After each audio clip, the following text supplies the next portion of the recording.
So you need a little break, huh, boy? Say you need a little space, yeah, boy. Is it cause you can't be faithful, boy? Hope she's cool, unlike you. You ain't ready for a girlfriend, no. Cause you think I'll steal your weekends, no. So you make up shitty reasons for wanting out. See, I'm not even mad, boy, but I'm confused. Shouldn't you be keeping me at 10 when you're 2? I can't help but feel sympathetic, I do. You think you're bad, boy, but I feel bad for you.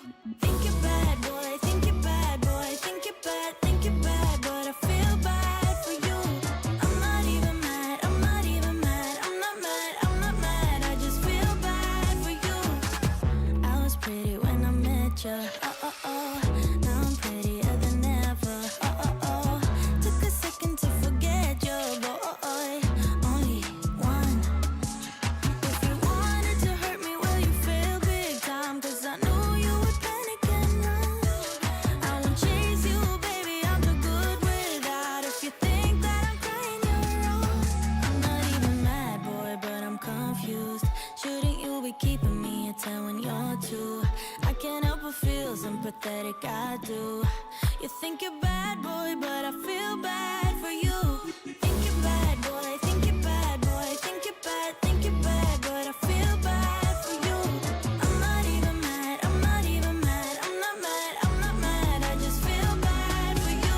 If you wanted to hurt me, well, you failed big time. Cause I knew you would panic and run.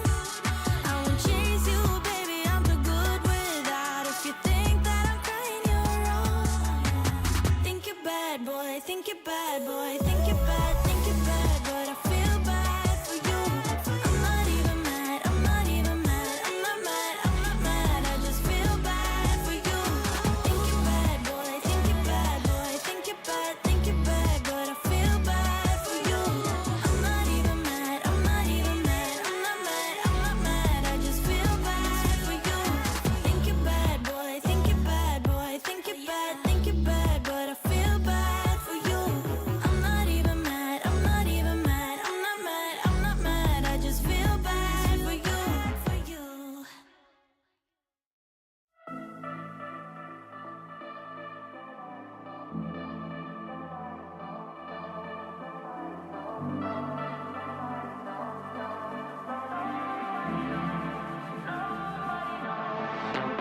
I wish I could be strong, survival on my own, but now I'm running out of hope. I need somebody else to save me from myself. A love too precious to let go.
not done with you. I'm barely even started. I'm not done with you. I barely even started. I'm not done with you. I'm barely even started. And you won't even know what hit you when I'm done. I'm not done with you. I'm barely even started. I'm not done with you. I barely even started. I'm not done with you. I'm barely even started. And you won't even know what hit you when I'm done.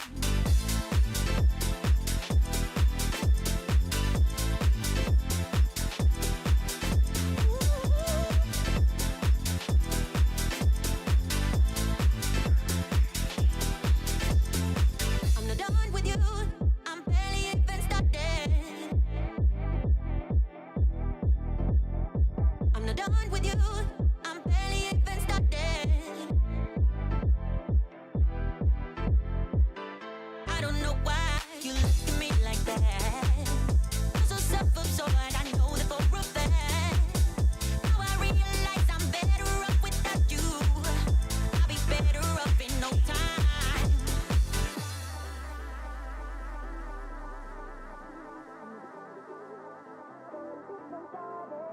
I'm not done with you.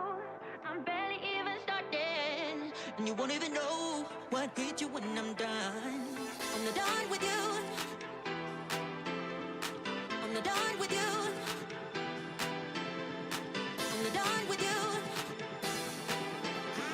I'm not done with you. I'm not done with you. I'm barely even started. I'm not done with you. I barely even started. I'm not done with you. I'm barely even started. And you won't even know what hit you when I'm done. I'm not done with you. I'm barely even started. I'm not done with you. I barely even started. I'm not done with you. I'm barely even started. And you won't even know what hit you when I'm done.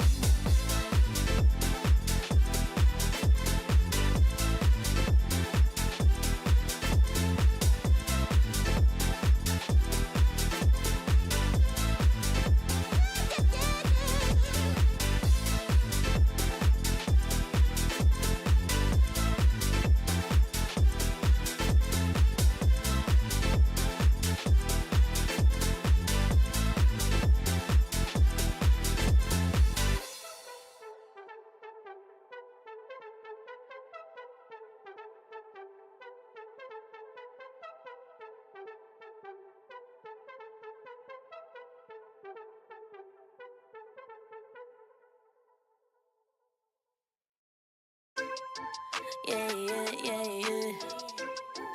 Yeah, yeah, yeah, yeah, yeah. Yeah, yeah, yeah, yeah. Yeah, yeah, yeah, yeah, yeah. Ooh, look what you done. Took a living woman and turned her into stone. I should be thankful. You gone 'cause you chew with your mouth full. You, I should've run once I figured out that you can't work your tongue. I should be grateful.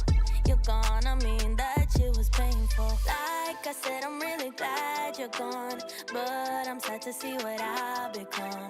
I was burning like a girl on fire, then you came around and put it out. You really made me think we were lovers. I let you in and underneath my covers. All I wanted was a hot girl summer, but I'm a cold bitch now, what a bummer. You really played my heart like a drummer, mentally drained me kinda like a plumber. All I wanted was a hot girl summer, but I'm a cold bitch now, what a bummer, yeah. Who you think you are? Literally no one if we're being honest.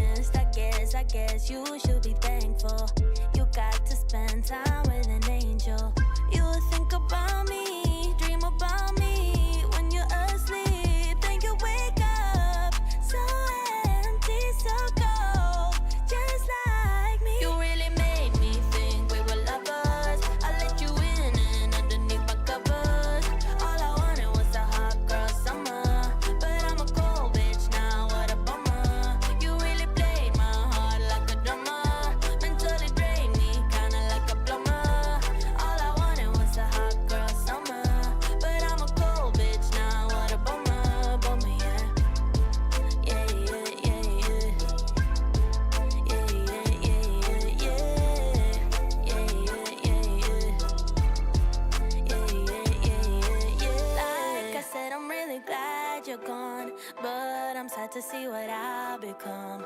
I was burning like a girl on fire. Then you came around and put it out. You really made me think we were lovers. I let you in and underneath my covers. All I wanted was a hot girl summer.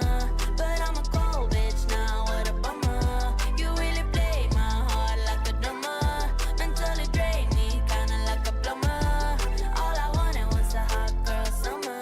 But I'm a cold bitch now, what a bummer. Bummer, yeah.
Baby, I don't need you to tell me you were wrong. Swear my mind erased you the moment we were done. All out of me, you're all out of me. I'm finally free, it's all good.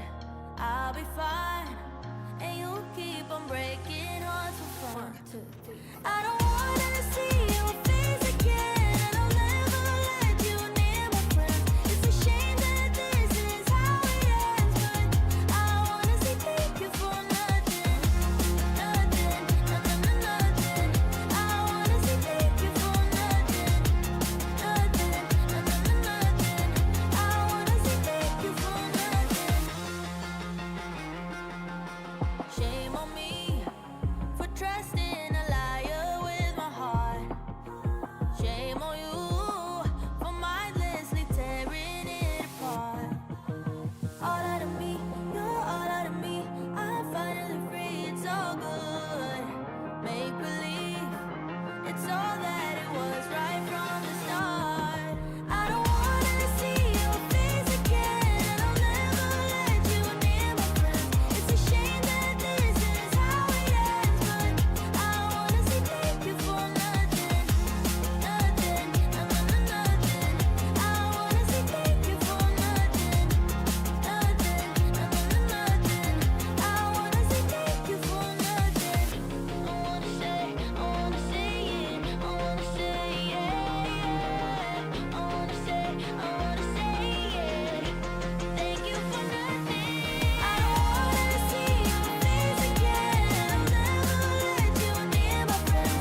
I've been giving you the worst. Now you wanna stay tonight. Pretty how you work hard for me. We're forgetting how to talk. No, I don't like no humble beats. Just go and suss it up. Now it's time to marinate.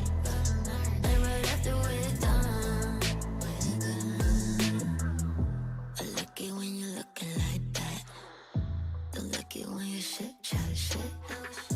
I like it when you're looking like that. Oh, shut your fun, don't mind my reaction. I like it when you look like that.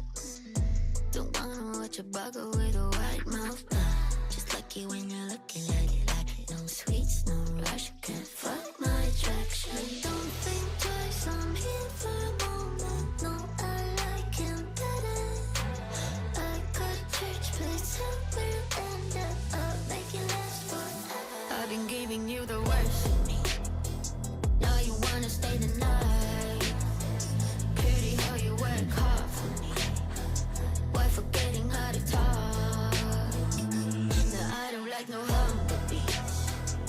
Just go and suss it up. Now it's time to marinate.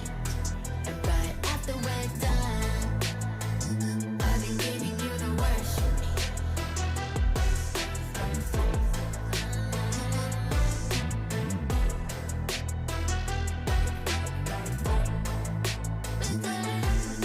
Give me a second, let me do it. I'm no vegan, I bleed.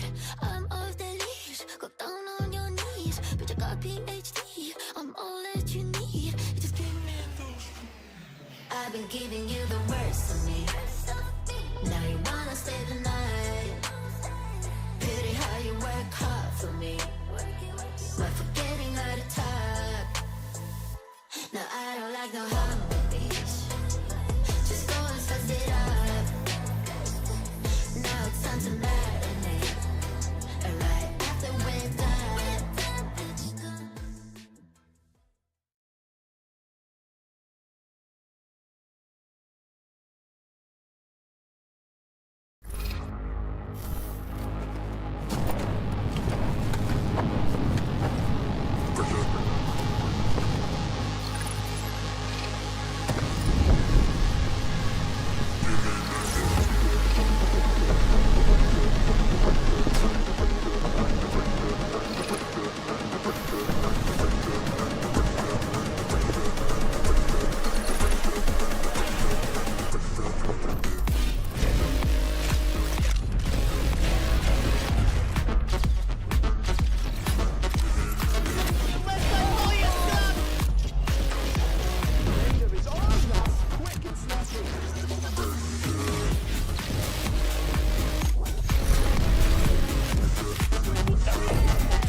Welcome back to Challengers Northeast. Elimination Day is behind us in the playoffs, and now we look to qualify the first two teams to the first ever Challengers EMEA mid-season tournament, I guess you could say. I'm Hazard, joined by Cairo yet again. We're going to be taking you through all of the action that we've got in store for you today.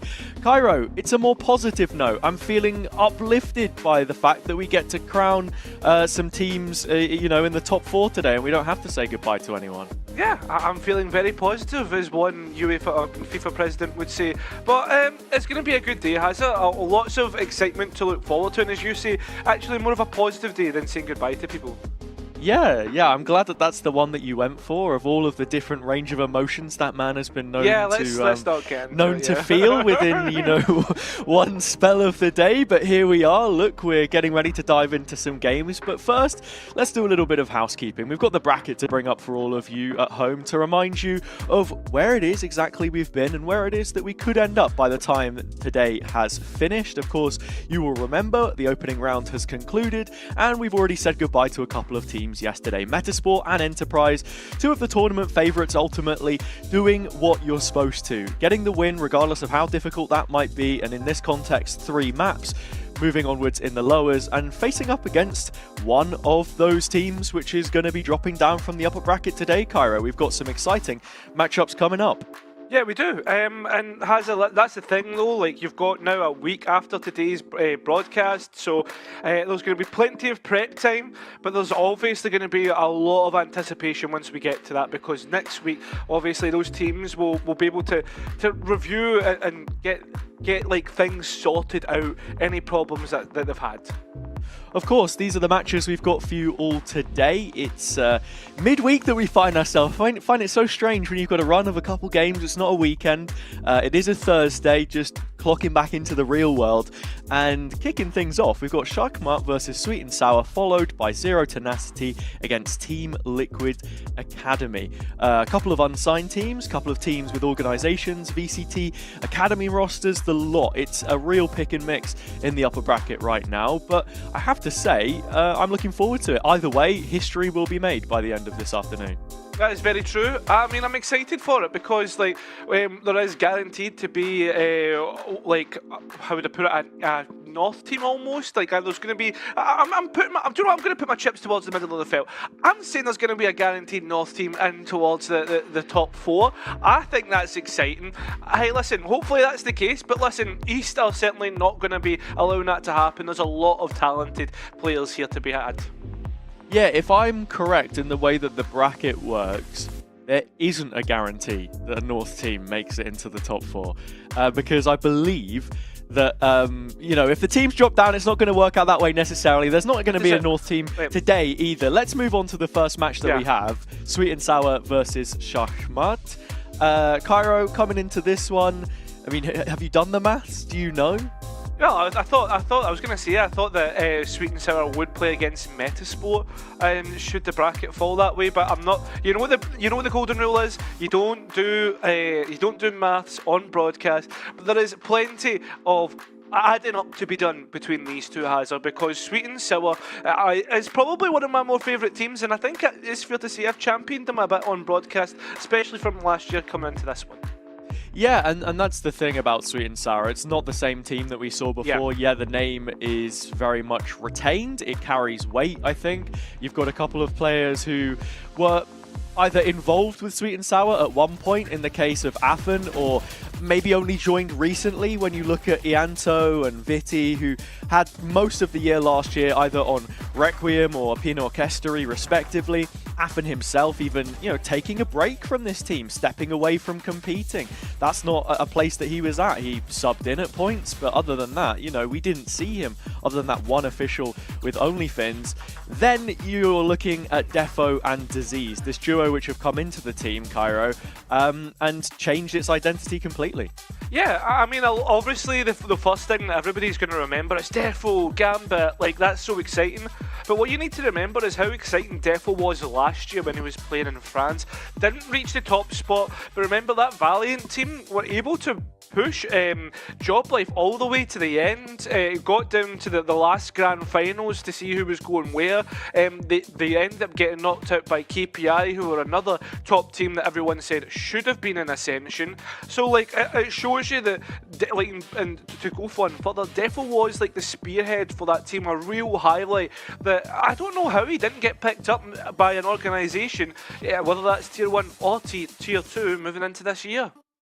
Yeah, I think, individually there was a drop-off in terms of performances in some of those games, which you'd have to take a look at in closer detail. But with Defo, as you mentioned before, it's always been a case of going from strength to strength in the regular season. And even the Ascension play-in stage that you mentioned, they knocked out the Sweet and Sour team from North, representing their second place roster in that one. But to go into a little bit more detail, let's take a look at Diseased as well alongside Defo, as these being the new pickups within the team, because the guy on the right-hand side of your screen is someone who maybe wasn't talked about all too much, and a lot of people were wondering where exactly he'd come from when he came into this team. He was playing in VCT CIS challenges before that system was closed, but in recent times has spent most of his competitive career in CN with stage experience on a variety of different teams. Yeah, I mean, Diseased is at his top draw, man. Since he's come in, you can see the quality and the places that he's been throughout his whole career.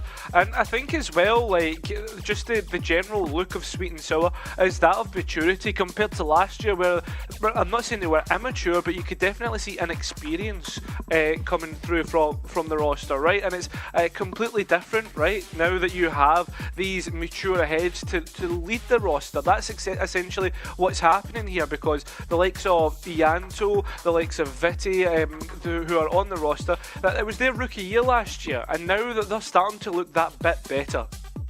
Yeah, still a comparably young roster when you look at it from a general perspective, and I think the same can definitely be said of Shashmat, who we'll be picking up on next, of course. A team which has been in the running now since the Open Qualifier, one which is well known around the scene in East as a free agent team. They've been competing in East United for a long time. They made a couple of player changes, and with that in mind, look like a serious force to be reckoned with in this upper bracket.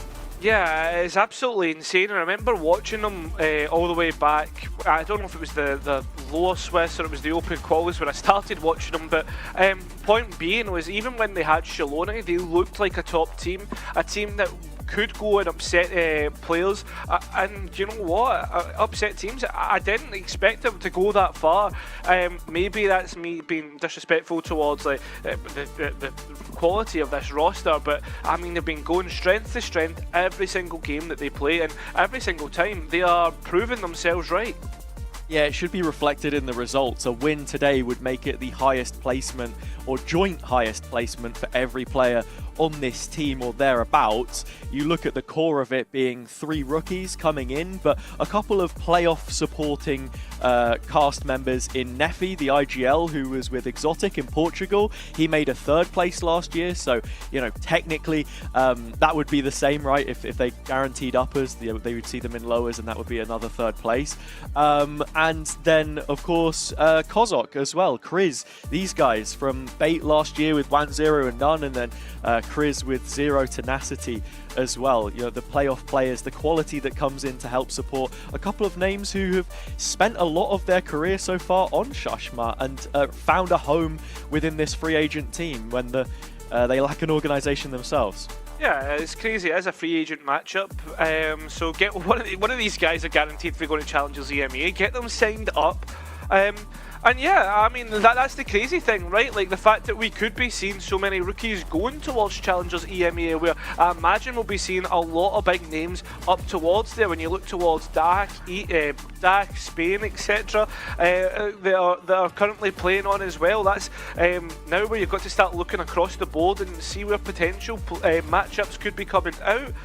Obviously, playoffs not done yet, and you're not there yet either. Kriz has been absolutely insane since he's been picked up. Yeah, he only just joined for Upper Swiss, replacing Shaloni, but has been the difference maker in terms of how good this Shashmat team has been, leading the line from the Sentinel role. When you look at it, which is just ridiculous, 243 ACS, the highest of any player in playoffs so far in isolation on Sentinel. Plus 34 kills against Deti Elise in that first game.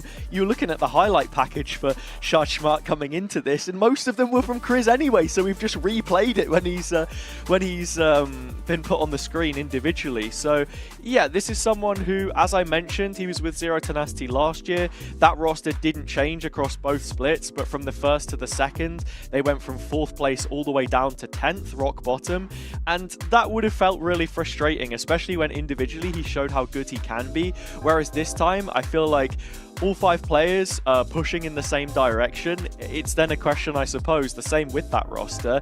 What is the longevity to that? And if you don't make Challengers EMEA today or at the next opportunity in a week's time, where do you go from there? Can you get the win when you're still on form? I mean, you'd hope so, right? You'd hope so. It just depends on, like, again, what does the prac schedule look like, Hazza? I've got full confidence that if you can make it here once, you can make it here twice, make it maybe even 3 times, right? Like, if you can prove that you can do it, there's no reason why you can't.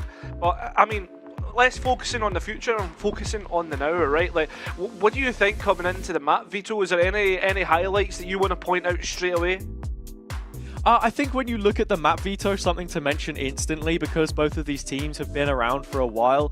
Sweet and Sour through the North LCQ, Shushmat through the East Open qualifier. They've played most of the maps in the pool. If you actually break it down, Shushmat have played 5 of the 7, Sweet and Sour 6 of the 7. So a lot, plenty of places that they can look to go here, and that's just taking the stats from lowers upwards rather than including those external qualifiers, because as I said before, I think the story with Sweet and Sour is that with Ticey and Creamy's departure, it's not their Sweet and Sour anymore. Yeah. It's a new version of this team, and how they want to play could be a little different.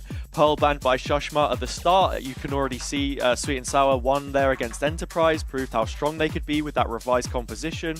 And Haven banned out by Sweet and Sour. The reason for that, I don't know. They're 3-0 on it. They've just chosen not to. I guess that's a punish more than anything else, and that's where the depth of map pool comes through. Yeah, exactly. I mean, the fact that they've been playing for so long over these tournaments, like the lower Swiss, upper Swiss, and now into playoffs. I mean, both teams have been there, but I'd argue that Sweet and Sour have the more advantage with having the coach of Bravaf in there, right? Lotus and Abyss are going to be the respective picks of both teams, which, I mean, I think that's decent for Sweet and Sour if I'm looking at it. Yeah, I think so. For Sweet and Sour, Lotus currently 1-0. They've only played it once so far since lowers. And for Shushmat, I mean, they're 1-1. So it's open territory, I suppose, in that sense. It's another one of those maps where they're leaning into setting up Demek on the Neon as well, where they've not really moved away from the 2024 meta and grown into 2025. And I mean, look, Fracture left over as the last map. That's going to be interesting, because Sweet and Sour, this is the one map that they haven't played so far, a map which we've seen a couple of reps from Shushmat on. They obviously won it the other day against Detulise as well, and it looked to have improved so much more than the last time we saw it versus Unsigned. Yeah, I mean, Fracture's such a weird map as well. Like, Sweet and Sour, whether they're going to bring out the tail or not is going to be a big question. I mean, you were arguing that it's meta defining if you don't bring it out. Like, that's the way the map is going. But Sweet and Sour, I imagine, have got some ideas. They wouldn't have not pracked it because they've let it through the pool that far. Yeah, it's something else to think about for Sweet and Sour if you want to just talk Teo straight up as well, in terms of what they've shown of him so far. They haven't played him. They haven't played him on any maps. There's no priority there for that whatsoever. So if they do bring it into Fracture, then I guess that's another telltale sign as to where teams are currently feeling about his placement in things as it stands. But we've just got to be honing into this first map to kick things off as well. And as I said before, when you talk about Lotus as a map, you have to remember this is a map which, for Shushmat, they've now started to show a little bit more priority towards, and it is one which we're seeing the Neon in as well. Yeah, I mean, for me, the one thing that I'll be demanding of Sweet and Sour, just from watching from the sidelines, is that I think they need to have, they need to be stronger, right? I feel as if there's a lot of times where we're seeing them having to fight back into games, which is fair enough. You've got to give them compliments for doing that, but they shouldn't be in a position where they should be fighting into games, right? They should always be at the forefront. I think that should be the big focus for them, is always driving from the front rather than having to fight back into games.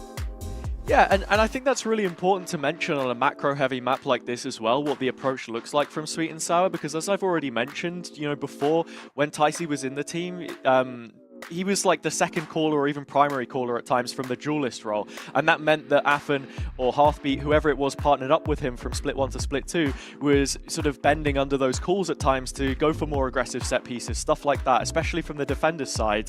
Whereas the identity now shifts when you look at someone like Devo, and actually statistically as well, in terms of the first fights that he's taking, he is nowhere near as active as you would expect a duelist to be. I mean, you're looking at a guy who has 0.13 in terms of his first bloods, and then like 0.21 for first deaths. So he's dying a lot more often than he is getting kills. If you think back to the defo that everyone will remember from Gambit and the way that Redgar set him up as the IGL, it was always looking to try and take fights through set pieces that they'd already pre-planned, whereas this time it feels like a more fluid Sweet and Sour that is defaulting a lot more, looking for space on the map. Maybe the reason why he's not getting as many kills individually is because you've got other players who can step up and do that. Yeah, I mean, that's the big thing, right? Like, you've got to look across the board. Ianto and how aggressive he used to play on the Initiator for Requiem. I mean, Viti can go out and win fights on their own as well. Diseased, who's been playing well on the Sentinel. There's so many different facets to this team from Sweet and Sour that Zashmat, they're going to have to respect. And I think this could be a different opponent from what they've played so far.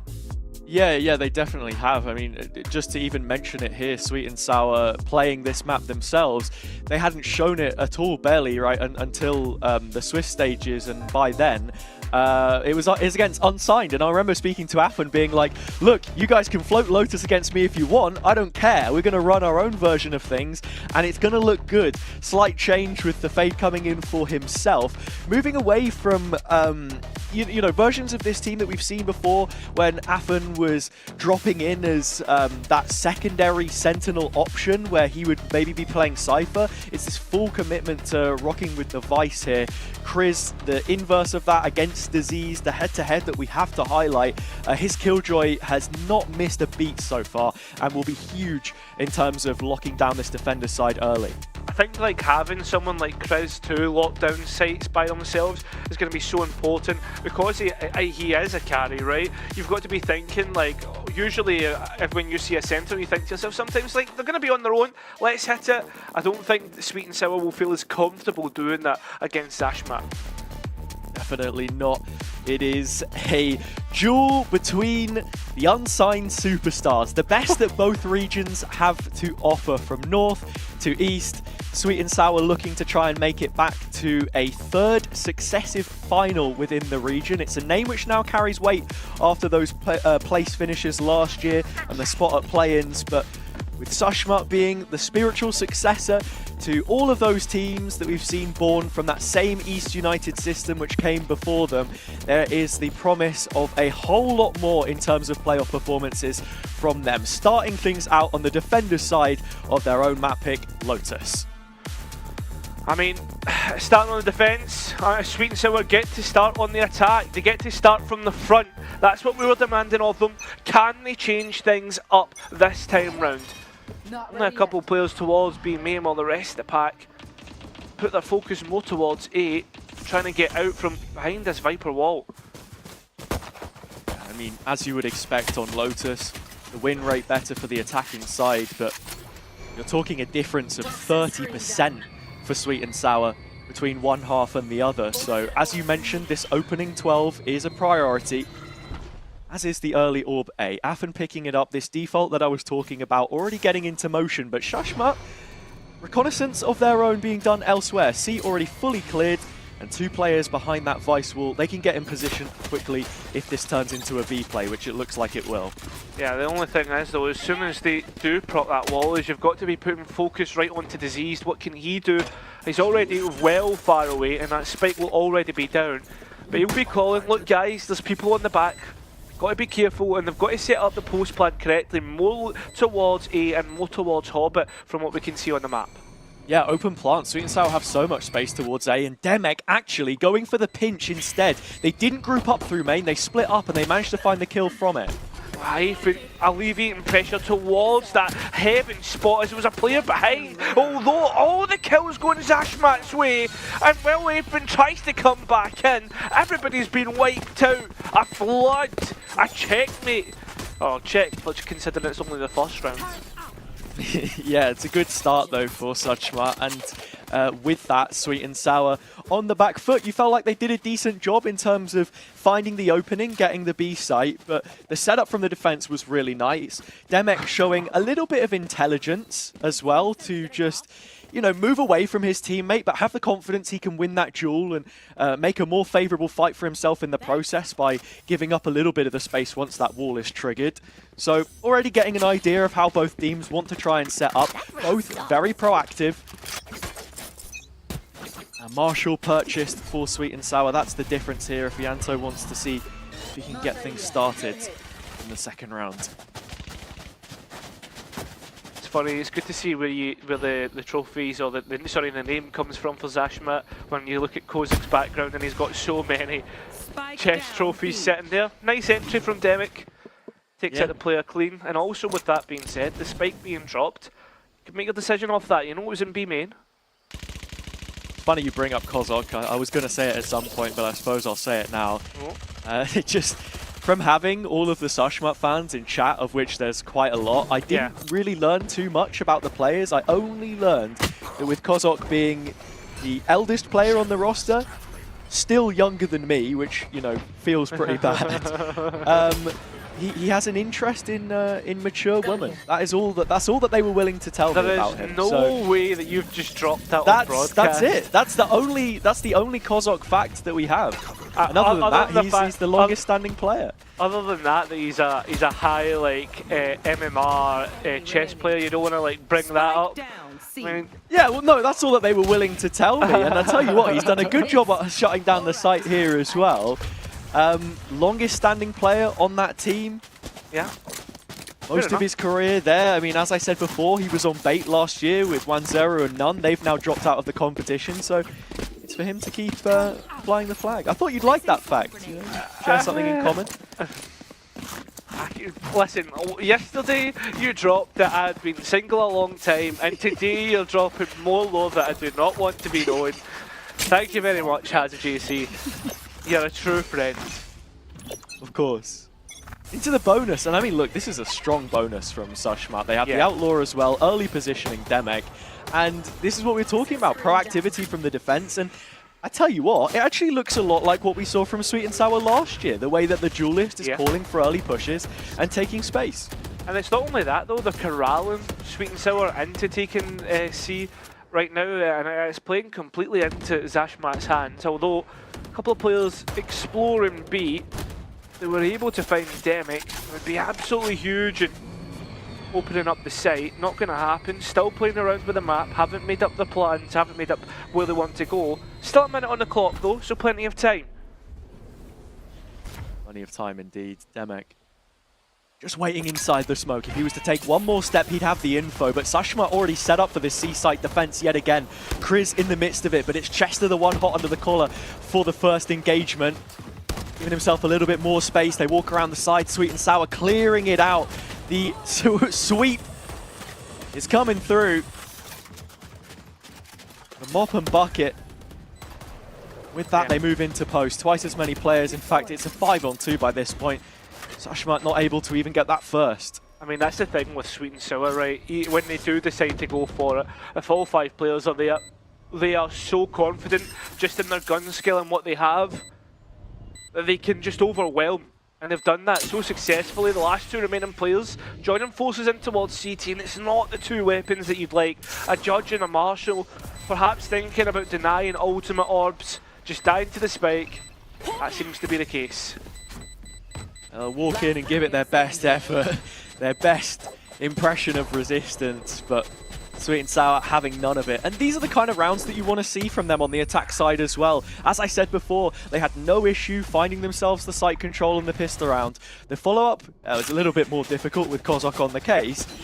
And this time around, look, they tried to repeat the C execute, and it worked out. They were able to clear their player positions a little bit better. And the utility from Sushmat after that first push, you could see it was dropped back a little bit. Like you had the Nano for the default spot instead. Defo is the only real player that has tools to break that utility early on here, so he's who you've got to be looking to. Cover going out. They're using a smoke to try and get round the one way, although the TP Demek. straight into Demek, right on the case. Doesn't realise there's a player close by. Defo beating a gun, but still gets traded out. One player still to the good, Zashmat. Literally just traded places. Demek, the shorty criminal, guys, just pulling this gun out all the time and making the absolute most of it. Sweet and Sour now starting to raise their banner towards A. The only one left to tear it down is Chester. Position from Tree and Kriz rallying that info forwards. That this side of the map is now compromised. Ianto wedging himself in the midst of it, and Sweet and Sour with room to pivot. They can call a rotation towards B and look for the plant here if they want, but there has to be some kind of a platform for that post plant, Cairo. And you'd be thinking it's towards A. You would be. The spike is if Ianto falls, it all comes apart. It does, but the timing's insane here. Big 1 versus 1, can't quite win it out, but the dog is coming in. The rest of the players will clear him out. Just the one player of Disease now with 26 points of health. You wouldn't fancy him. And well, when being completely caught out in his position, you would exactly expect Zashmat to get this over the line. You would expect that to be the case. But the AWP finishes it out, and that'll be 3. Oh, I mean, look, Disease made us wait. Something I did want to say coming into this as well is that he has been the most clutch player on Sweet and Sour so far. You looked at the lineup, and I think anyone would have naturally gravitated towards Viti on the controller role. A lot of the time, he was doing it for them in lowers, but he hadn't been called upon really so far in their upper run. It had been plain sailing, and it was Diseased instead. You know, playing a little bit more of a lurk elsewhere on the map. Stylistically, that's what you get from the Vice as well. In those situations, he's won 6 so far. But that one a little too tall of an order. You could see what the idea was, and as I said, Ianto's positioning is so key there, but everyone on Sushmut is immediately hounding him down to try and take that duel. So really well played, and Sweet and Sour call the first timeout, only 4 rounds in.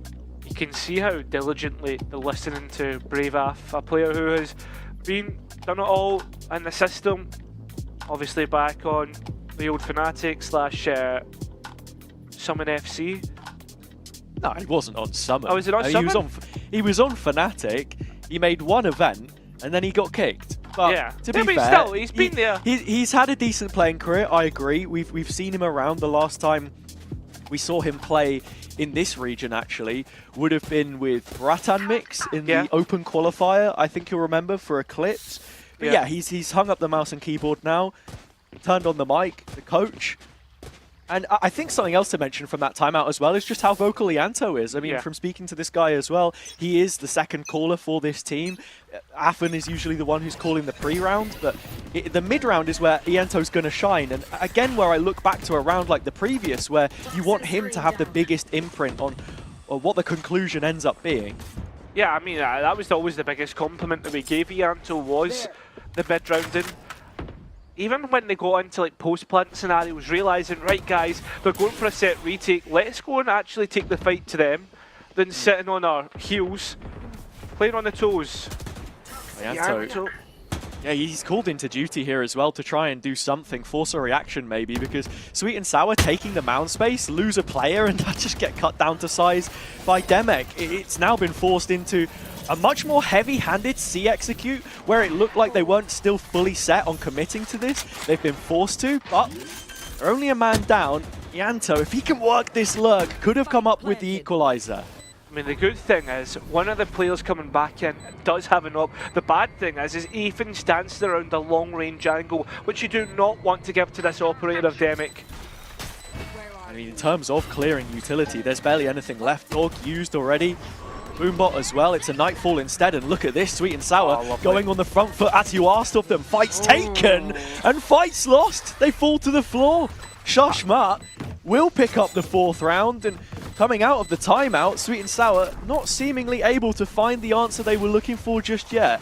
I like the idea, Hazza, trying to play on the front foot, trying to catch the players and give himself a little bit of space to work with Waterfall, but because they were so tunnel visioned on Waterfall, the players just walked out CT and wiped him. It's unfortunate, but well played by Zashmat, and the defence here, I mean, they look undefeatable. Yeah, they're playing really well, but as I said before, what, 3 defusal rounds out of 4-1, there is still a very real window for Sweet and Sour to work with. The issue is, like you say, just maybe being a little slow on some of these reactions, or at least the protocols on Sushmut looking quite strong to be dealing with what it is that they're trying to do and influence the map. Jester holding on to the Poison Orb isn't going to put it in the usual spot. He's dropped it down for a deeper defense of the site, which is going to hold Sweet and Sour at bay for at least a little longer. His spam was good on the previous round. It's not going to net him anything here. Oh, Diseased well on the mark, waiting. The only rifle that currently sits on SNS. Neffy just coming straight in, still stays equal, and that's a weapon to pick up. Ethan gets the spike down, the rest of Checkmate are taking their time coming back in. Yeah, Neffy getting the full value of his rifle before the rest go off the board. Sushmat are just holding, waiting for this sweet and sour push. Look at these offensive positions towards the front side of the site again. They want jewels. Even so low, and you can see the shorty in Demic's hands. That would all it would take, but the smoke drops at the worst time, gets him taken out as well as Veto, and now Diseased is left with an all-to-do in tree. The players sending it forward. That little bit of spam will probably give away Diseased position, but he's hot on the mark. Needs to stop the defuse, but at this point, being pushed so far back, he won't get a chance, and another retake is won out by the east side. Yeah, brilliant work from Sushmat yet again. Another quality retake from this defender side on Lotus. And often that's going to be part and parcel of how you end up playing it. We're seeing the value that Demec's operator is still able to get in these situations too. This was nicely played by Neffy. But to call on Sweet and Sour and you know, what's going wrong, what's going on with them at the moment, it's the new identity, I think, the negative sides of it. Diseased is the one in the clutch positions. Vitty's playing far more aggressive than, you know, we ever really saw him before when he was such a great closer on a Pinot Orchestra last year. And, yeah, you know, they're looking for kills, and Sushmat are just not allowing them to set up this game plan. Yeah, I mean, that's it's being passive versus having to deal with the power that can come through that way, trying to upset the game plan with what was the old saying that used to say, everybody's got a game plan until you get punched in the face, and that's essentially what Sweet and Sour are having to deal with right now. Right, they're onto the B site, got a post plan set up fairly successfully, but it's the retake that they've always been failing in. Yeah, and these post-plant player positions aren't the best. They want to try and fight towards grass yet again. As we said, the story has been overextensions punished by Sushmat. Sweet and Sour are looking to try and rack up some kills.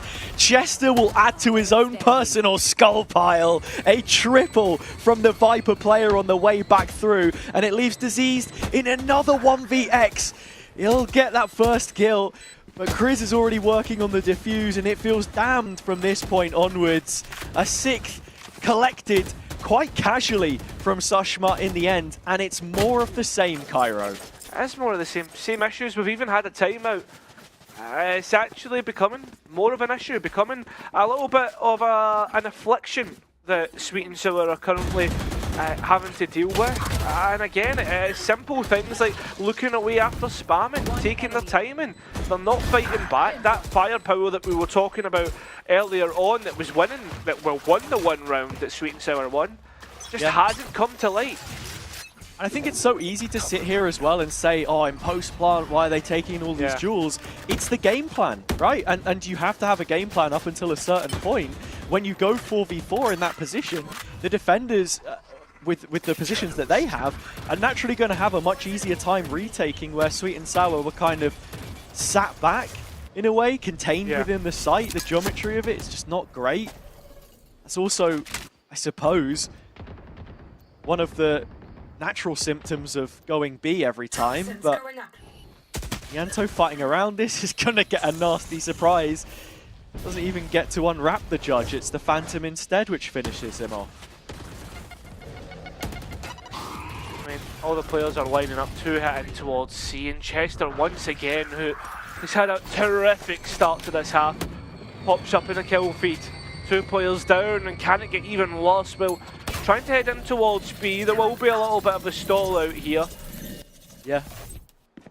And in terms of how Sushmat are playing as well, they've put priority on both extremities. They're happy to give up B because they know it's going to force Sweet and Sour to take the fights that they've been winning, and they just win more of them. Just can't stop. How do you even fight your way out of this? Stop the flood coming in. I mean, you have to try and look for something, and this dog from Neffy will be found out. Well, the Sky known about, but they know there's at least one player back in the opposite direction. Now trying to come out through waterfall. Both players are found, and that will be 7. Guaranteed an advantage on the next half. A brilliant start here. It's just such an intelligently played defense by Sushma. As much as you want to critique how Sweet and Sour have approached this, I think more than anything, they're just struggling to win gunfights right now. For Sushma, they're getting themselves in good positions, and then that's then setting up the players in tow. As I mentioned before, they look so comfortable to make this B retake happen. I find it almost surprising that Sweet and Sour are still going for it, because they're just double layering the utility towards C, making it really difficult for them to get that kind of execute, which they loved to go for last year, and then pushing up on the other extremity. And it looks like they're going to do it here again early, and they have the numbers. Utility straight in as Vitty's been flashed up, and Defo had absolutely no chance, although this is the difference here. Finally Sweet and Sour come out of the early engagement with a clear advantage in the player count. Yeah, that's where you see the value from Vitty and why they have changed up his positioning. As a second in, playing through the pack, he just adds that much more firepower. Round will drag on. Sushma now trailing by a player. But they have got Chester in the back lines, and this could be the trump card, which completely changes the dynamic of this round. Toxins going up. But they've got an idea, they want to clear it too, but they peek solo. Ethan completely caught. And well, this opens up the back lines because the solo player on A has been taken. And now Yanto and Diseased have to do it once again, although they do have the Viper's Pit, but they have to go up against the lockdown. Sushma are here so quickly too, so Chris has the safety of Waterfall, and it's just going to hold this. Ianto either has to push through or give away a spam, which will reveal his position. Instead, they head into Nefi, and it's a closed case, Cairo. 8 rounds on the board from Sushma. But it goes back to that limit testing I was talking about. The A fights are happening, and Chester is already in their spawn, for goodness sake. He's having an absolute game of it. And it's the fact that, like, as you said, there's no punishment to the limit testing. They're getting away with murder. Sweet and Sour have an idea of what's going on, but it feels sloppy. I think that's the greatest way to describe it. It does feel sloppy. And that's not what you're used to saying about them. And wait, I think if you're talking the fiber of these two callers of Afan and Ianto, Afan has always been someone who's had most success when he is playing direct, and Ianto was more of that default mid-rounding style, which we're now seeing implemented on this team. They've got to try and find a way to meet the two together, and I think this round is just a slower paced execute towards A, and that's just left them completely vulnerable on the other side of the map. If you can't get past the double stacked Sentinels here, you're really going to struggle. I mean, God forbid you have to go B again. They've been waiting for it this time, but again it's the same conclusion to the problem that they keep trying to answer. But okay, the rest of the force comes in to reinforce. Straight away from the Shadows used to take the space that was lost by Zashmat, and they've even had to drop the pit, so Sweet and Sour know the players are on their way. Yeah, finally Sweet and Sour giving Sushma the brawl and winning it out on their own terms and conditions, laying vacant towards A at the start. Now they move to C post plant. They have numbers. Ianto is there to trade Vitty off his contact. We should see that peak come in. Oh, but they just managed to isolate the Jules. Chester's got a 1v1. He's only gone and won it. I can't believe it. Sweet and Sour had the setup, had the numbers. Chester walks in and makes the site his own. I can't believe that he's been able to do that. That's absolutely mental. Again, it shows that the sloppiness that Sweet and Sour are throwing into the server at the minute. They do so well to fight themselves into that position, but there was still a little bit of worry there. And we're even getting the second timeout coming through from Braveath. He's not happy with how things are going, and he needs to try and get this team a lifeline moving into the second half. That's what they'll be looking for. I mean, 2 timeouts used within the same half. That's a panic button if you've ever seen it. Something has to change. And look, ultimately, in this kind of position, on your opponent's map pick, you have to understand that yeah, they just need a platform, really. A couple more rounds, and it doesn't feel as if they've been so far out of reach. This kind of situation, Chester playing it so brilliantly in the end, just trading off of his teammate. It feels like Sushma, where they are succeeding is that they have these fundamentals down to a T, which makes them great at reactive plays. I mean, we saw it a lot yesterday as well with some of the teams which didn't make it through. In the case of Etiolise and EXO as well, the more time that they've had coming through the lower stages of the competition, what added benefit that then gives you. But that's a quality we also have to attribute to Sweet and Sour. This team now has been around for long enough for this to be the split where they finally break through and cement themselves as one of the top teams, if not the top team in the region. I'd agree, 100%. I mean, last year, they were second in the region. Now but there's no Apex this year. No Apex of past, present, or future. Like, yeah, well, this is your chance. This is the chance, but listen, still a chance to get this round over the line. Need to be careful again because Zashbat a few times have tried to come from different directions, and this direction is in the back lines, and they know that the A side isn't monitored by any utility, and that's why they're coming from here. Need to get that Nightfall off from App, and he's still holding on to it, perhaps just seeing if they can respond to where Sashmat will be making the entry from. Rocket misses the mark. Deceased is on death's door. 3 points of HP is all that separates him from being kicked over the threshold, and right now Sashmat being held at arm's length. All of the utility expended by Sweet and Sour. The guns have got to work out for them because the jewels are coming their way. Chester the last one left. Another clutch for him to surmount to. He has the kills, but not the time. This one will elude him. Sweet and Sour do enough to stave off that B retake. Listen, Hazza, sometimes it's not about getting all the kills, it's just getting that spike to go boom. And you know what? Objective succeeded, right? Like, if Sweet and Sour were able to delay just long enough, that was the worry. But, like, listen, it works out. Hey, man, I agree. Shout out Vitty, big clutch. You get 5 big booms. Boom, boom. There is no way that you've triple kill. Unironically done that. It's a frustrating one for Sushmat to end up losing as well, because look at that. I mean, a streak of God knows how many retakes, 6 or 7 I think it was. Early util to just fight this position. How on earth has Kozok gotten away with that? I don't know, but I don't think, I was about to say, I don't think they'll get away with surviving the ultimate coming through, but they just do. They just always seem to have an answer. Ihanto just currently joining up with Vitty, his controller duo. Still Chester here, the raid boss is still hanging about. It was the support of Demek to, you know, be holding that up angle in B main to then head through the door and start looking for fights there as well, which just changes the round dynamic entirely. Chester's going to slot in behind and clean things up to make it double digits on the defensive half for Sashmat.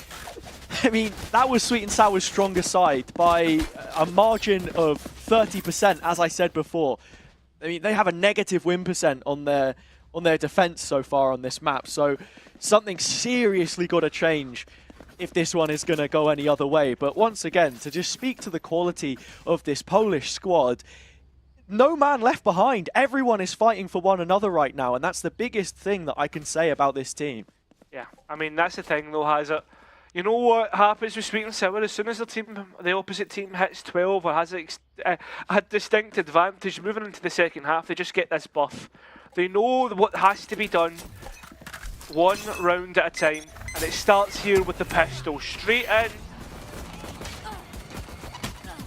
Anyway, patching some damage out of nowhere there. They push through the Viper Wall damage onto the Sweet and Sour players. Decayed up, but not down or out of this one just yet. The pistol is what makes it hang in the balance. 3 versus 3 situation. Diseased still left solo on C, yet to get inquisitive about this. Has his Arc Rose, flash available, not on cooldown. He can get some info from this. Just jump spotting as it stands. And I mean, look at the tools for Sashmat to assault the C site with. Paranoia, Sky Flash, Dog behind it, and Disease has now stopped looking here as well. So he gets really late notice of this execute, and maybe that means some extra saved utility as well. Crows has just went off at the right time though. Has caught at least one player. Only thing is though, still hanging about towards CT. The players worried about B. You can just see them just checking, making sure there's no lurkers getting caught off guard. So a little bit more time to come back in towards this C retake. Yeah, and they're so far in the sidecar, they're starting to push Waterfall now. As a duo, there's a paranoia to tee up this play. Yanto's found his first, but when he drops, the setup is perfect for the remaining two in the 2-on-2. Yeah, Kozok not caught. Looking to come through the smoke, coming right out the smoke comes Disease, and Vitty holds on. Spike half, and I think there's no way that Neffy was going to get close to that one. Easily diffused, and that will be a sweet and sour round. And Neffy needed to be a lot quicker there from his teammate, received the call, the captain, and it's thrown a lifeline to Sweet and Sour on a round where even there you can just see what Sushmut's strat book is saying, what the playbook is saying in those situations. They're so prepared to take the extra space, but I think the difference that I see between them and Sweet and Sour, just from this initial read on the attack half, is that they're saving pieces of utility to make these plays. Like, you had the paranoia there to fight Waterfall, not where Sweet and Sour were just throwing bodies on the line and kind of hoping. This one from Vitty is definitely ambitious with that first TP invested, and he goes down 1 for 1. The only thing is though, I don't actually think the Stinger was able to get picked up. I think it dropped on top of Rubble. Effel firing off a few warning shots, and Effin I don't think has been cleared either, so still danger lurks around every corner here for Zash and Matt. They're getting the trades that they need and bringing it to 2v2. Yeah, I mean, Sweet and Sour fighting solo on almost every front. Affin tucked in the corner, Yanto a little late on the peak, and it's just not the kind of angle that you really want to be playing against an eco sometimes. Cleared effectively, Bulldog in hand. Kozok has the entire left-hand side of the map to walk into. May very well find himself on the C site, or go for the full rotation, full flank around, and group up with Kriz. Issue with that, of course, would be you're more likely to run into the defenders, and he has the spike. So a lot relying on that. It's a plant, and they'll be using their star-performing Sentinel to see if he can catch a timing late on. Yeah, well, the Arc Rose is gone as well. That's on a cooldown, 40 seconds at least. But Kriz also has to be quick enough to meet up with his teammate before Sweet and Sour get there. Low as well, Kriz is 30 points of HP. Kozok can buy a little bit of time. This smoke will take an extra few seconds to clear out. He's got a paranoia as well to send towards the plant, and already Kriz has posted up. The turret does give his position away. First mid shot Defo needs the second. Flash out into the open, and that's where Kozok will pull them both down. 11th round Sushma, and of all the rounds you could have hoped to convert, it was round number 2. That's a backbreaker. Yeah, that is. Takes the win from your sails, and you know what? There's no sort of timeout that Sweet and Sour could throw to bring themselves back on board. The players just have to lock in. If not, they'll have to look towards map number 2 and hope they get some DMs in on time, because these guns are not hitting as hard as what they should. Sweet and Sour are forced into this one, hoping that they can try and keep the lifeline that they need for this map. Yeah, they'll be hoping that it's an off day, or at least the start of it, because that's the main quality that we've asked over the last couple days, last 24 hours of teams. Can you bounce back when you go a map down? Enterprise, Metasport, both able to rise to that challenge. Keep their runs going, put them in another qualification game. This is Sweet and Sour's opportunity to really put some distance between them and some of the other rosters in the tournament. But in saying that, Sushma, I think, are seeing this as an equal opportunity for themselves. And on the attack now, it's going to be Diseased put under duress as his site is under siege. But the utility has bought time for the rotation. Nice opportunity, Diseased. If it was any other weapon, would have been able to pick up that kill. But Demic straight away fires back. Aethan playing in the Viper Orb, and the Decay done enough just for a quick love tap to be enough to get the kill. Just a little bit spray heavy there, but still. Oh, where did that smoke come from? Just stops Demic getting the chance. Kriz will spam through, and now it leaves Defo with 10 points of health and a Bulldog to try and bark his way through. And he was one of the first players that got here as well. Diseased took the risk trying to get a more aggressive fight on the pre-aim when you know that Kozok had TP'd up into that position, or MX satcheling, I can't remember which one of it was. Someone went up in the air. He was looking for a duel where he knew he had a chance. That it was just in the process kind of giving up that first line of defense, that player to hold the line on site, and everyone else in the process gets estranged for Sweet and Sour. Diseased at times I feel like has kind of been playing his own game so far on attack and defense. Now needing to get that first round on the board, and it's not even going to be a full purchase because of those investments they made on the previous to keep it competitive.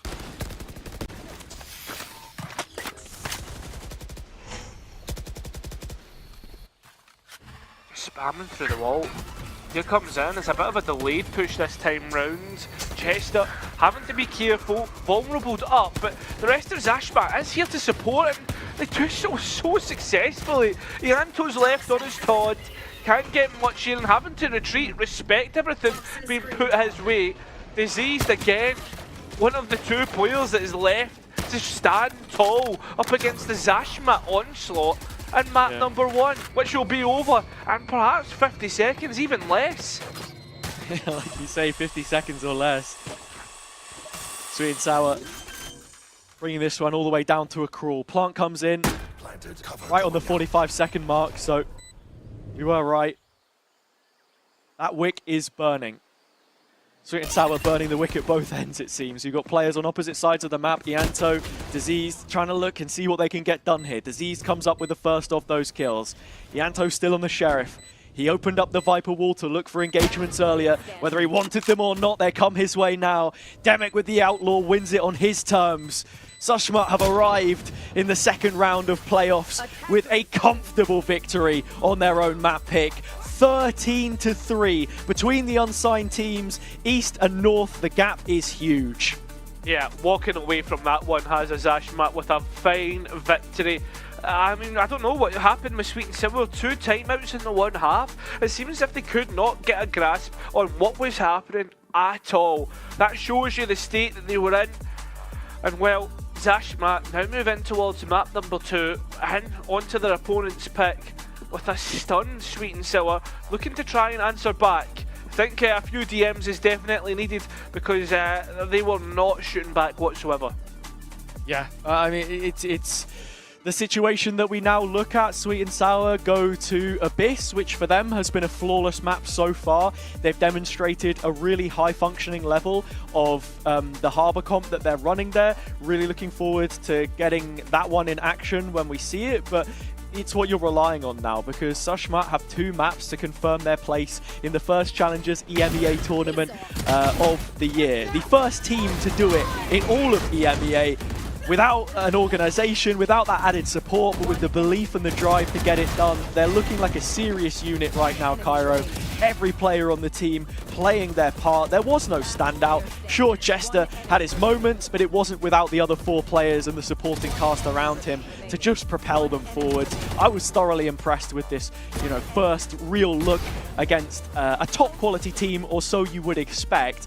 A margin of 10 rounds, though, is definitely a gap that needs to be closed sooner rather than later, or Sweet and Sour will be suffering. Yeah, I think the big difference between the 2 teams is that bottom half of the scoreboard. You look at Zashmat and they're all grouped pretty evenly. As you look towards Sweet and Sour, Vitty's well at the top, 10 kills away from 8th and right. That's the big difference here.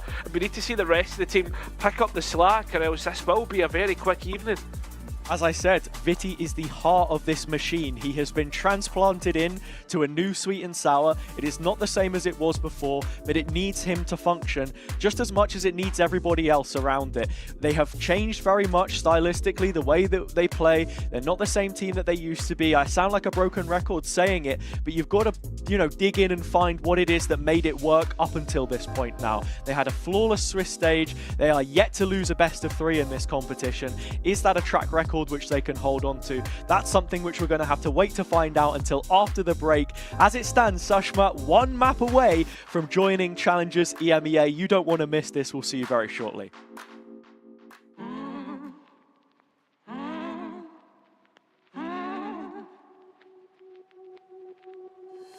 When you feel like it's over and nothing else matters, I know you feel so divided. Pick yourself up again and you better start walk, girl. Open up your step, hear you talk, girl. You have come too far to give it up now, even though it seems there's no way out. Take a look in the mirror now, what do you see? You can be anything you want to be, you know. You will never be alone. Girl, go make your move. There's nothing left to prove. I know that you will find your love again. Don't be ashamed to cry. Hold your head up high. I know that love will save the day.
gonna be hard, but you can take it.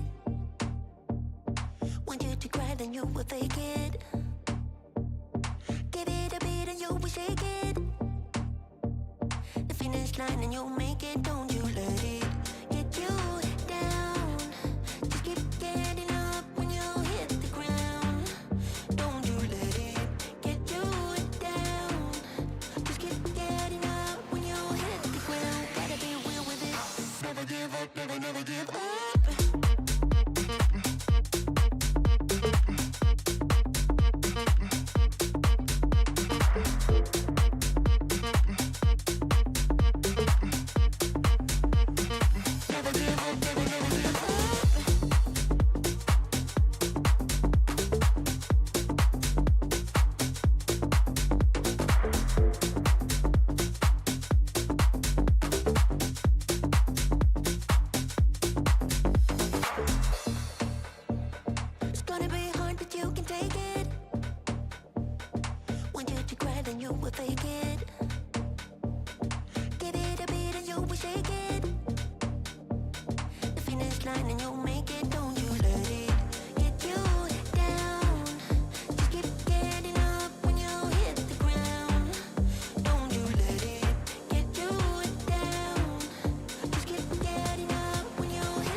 needs me. I want somebody who cares. I need a lover who never leaves me. I need somebody who cares. I've been searching my life, I just couldn't find it. The special someone to give me my heart. I've been searching my life, but then I found it. Now I won't let you out of my sight. I wanna keep this feeling forever and ever. I'm there when you need me, whenever, whenever. Keep this feeling forever and evermore. I wanna keep this feeling. I'm there when you need me. Keep this feeling forever and evermore.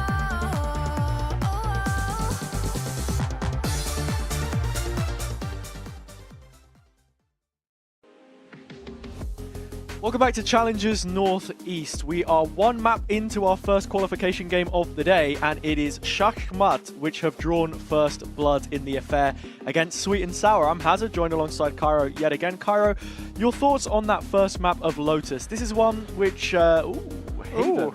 Haven, apparently. That's not the one. Lotus, though, it also has 3 sites, a little bit more shrubbery, but Shachmat took it pretty convincingly. Yeah, and we even got 2 timeouts in one half from Sweet and Sour, right? They just didn't have a grasp on what was happening at all. As we said before, they've only played it once, and well, now they're 1-1 on it. So they can have a chat about that later on. It's all about how important this map is, right? The most important map is the next map that you play. It's the only thing that you can do. Play what's in front of you, make it 1 each, and get back into the series if you are Sweet and Sour. Yeah, it makes you wonder a little bit what the preparation looks like on the side of Shachmat, because you look at Vilsek, their coach, he will have been thinking about this quite a bit. He subbed in to play for them last time.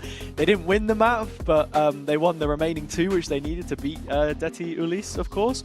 But I think, yeah, for me, it was like a game plan issue for Sweet and Sour rather than anything else. And also, I think a lot of people were the general consensus was they weren't hitting their shots. At least that's what you were thinking as well, that they needed to get in the aim trainer for a little bit during the downtime. But now you go to Abyss, where, as I said before, there's going to be tape of how they play this. If you look at all competitions all the way back to LCQ, they're 4-0 in it.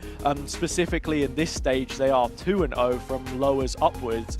So what do you think? Do they stick to their guns? They play the way that we've seen them play on this one before? Just to remind you of the maps, these are the correct maps that we've got. Before we go over to Fracture, where, again, we're yet to see anything from them. You've got to get through this one first. Yeah, you do. I think, like, at the end of the day, though, has Abyss, you've got to be confident walking into this one if you're Sweet and Sour. It's your pick.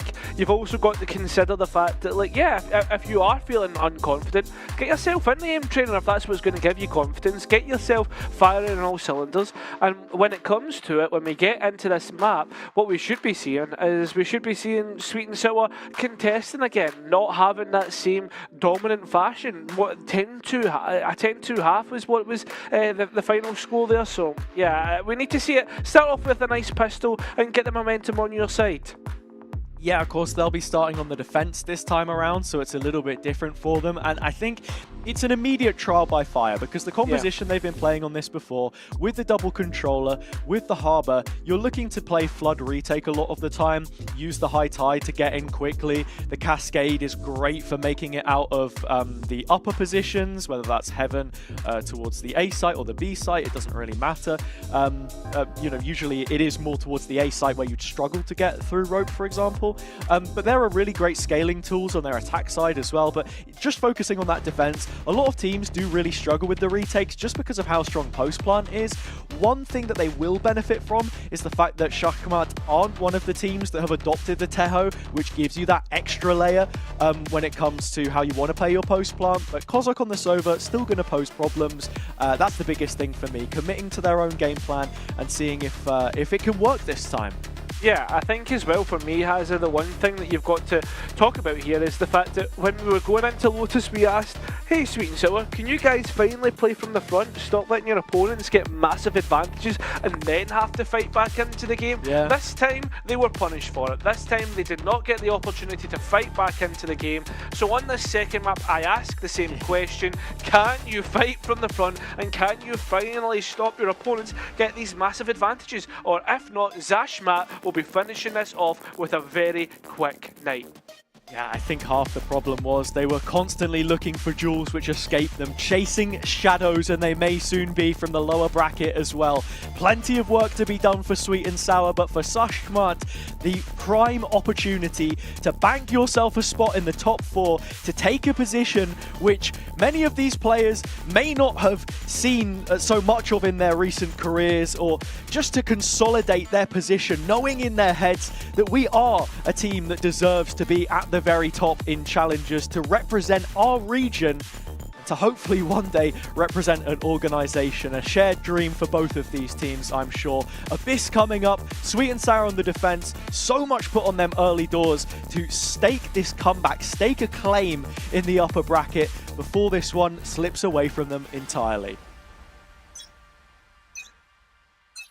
Well, barriers drop and we are away. A lot of focus put towards mid here for Checkmate, holding on for any sort of darts that come their way and disrespecting all the utility, especially these cascades. But on the other side, Sweet and Sour, they're playing the defense on the attack. Yanto already deposited deep in towards A main. Well, Zashmat try and go up really far and punish straight away. The first 3 kills will go their way. Yeah, Defo had even TP towards Link to help out those Sweet and Sour players who had initially cleared A main. They're now making a flank together, both Viti and Ianto. Zashmat, 3 players to the good. It's a huge 2v2 happening towards Spawn, and they're not even going to win a single fight. A flawless pissed around, the best possible start for the Polish squad. Yeah, the one thing that I would comment right now is that Zashmat are just showing no respect to Sweet and Sour, getting all up in their faces, taking the kills. I mean, Sweet and Sour didn't think there would be anybody anywhere near as deep as top mid. And well, there you go. It was a direct execution. Split play through B can be common at times, but another function of this Harbor pick, as I said, is going to be, you know, the cascade. You can take some space up mid with it. It's a smoke this time instead. Defo with the TP anchor placed towards B. Zashmat just defaulting, and he's not going to clear the corner. Well played, Chester. Reverse engineering that smoke to his own advantage. Yeah, the only thing is, though, as you look towards where Ethan is, has an idea that there was a player close by.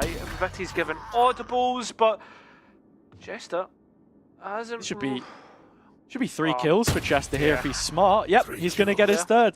You see the idea from Sweet and Sour? They know that there's a player isolated. Here, yep, this is going to be number 4. They just do it one at a time. Chester's about to get the easiest ace that I've ever seen in Valorant. Diseased is the next on the chopping block. Take your time, son. You're about to find all 5. Chester still holding on, smiling away. Yeah, I could just see him smiling. We can just sit and wait. He knows now. Disease jumped off the map. He won't give it to him. Boo, boo. But fair enough. You can see Chester's just laughing away. As you said, easiest ace that's ever been given. They tried to like something different here, right? Going down mid, trying to like ask questions, limit test, and with that being said, Hazza, most importantly, like find like what's going to be sitting at the bottom there. It wasn't just a solo Omen. Does that change in the next round? That's what Sweet and Sour will need to find out. But they've got information to base their plans off of in the next round.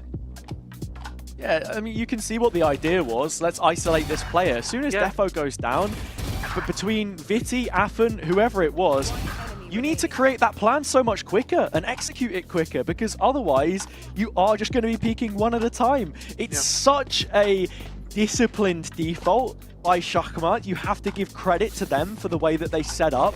Chester's happy to sit solo and take those engagements against the classics. Brief tech pause as we just look to resolve things, but yeah, I was impressed by the way that they played that, and Sweet and Sour yet to find a kill inside 2 rounds. is the complete opposite of what you'd be looking for, Cairo, when we consider the fact that they weren't winning a lot of fights in that previous map either. Yeah.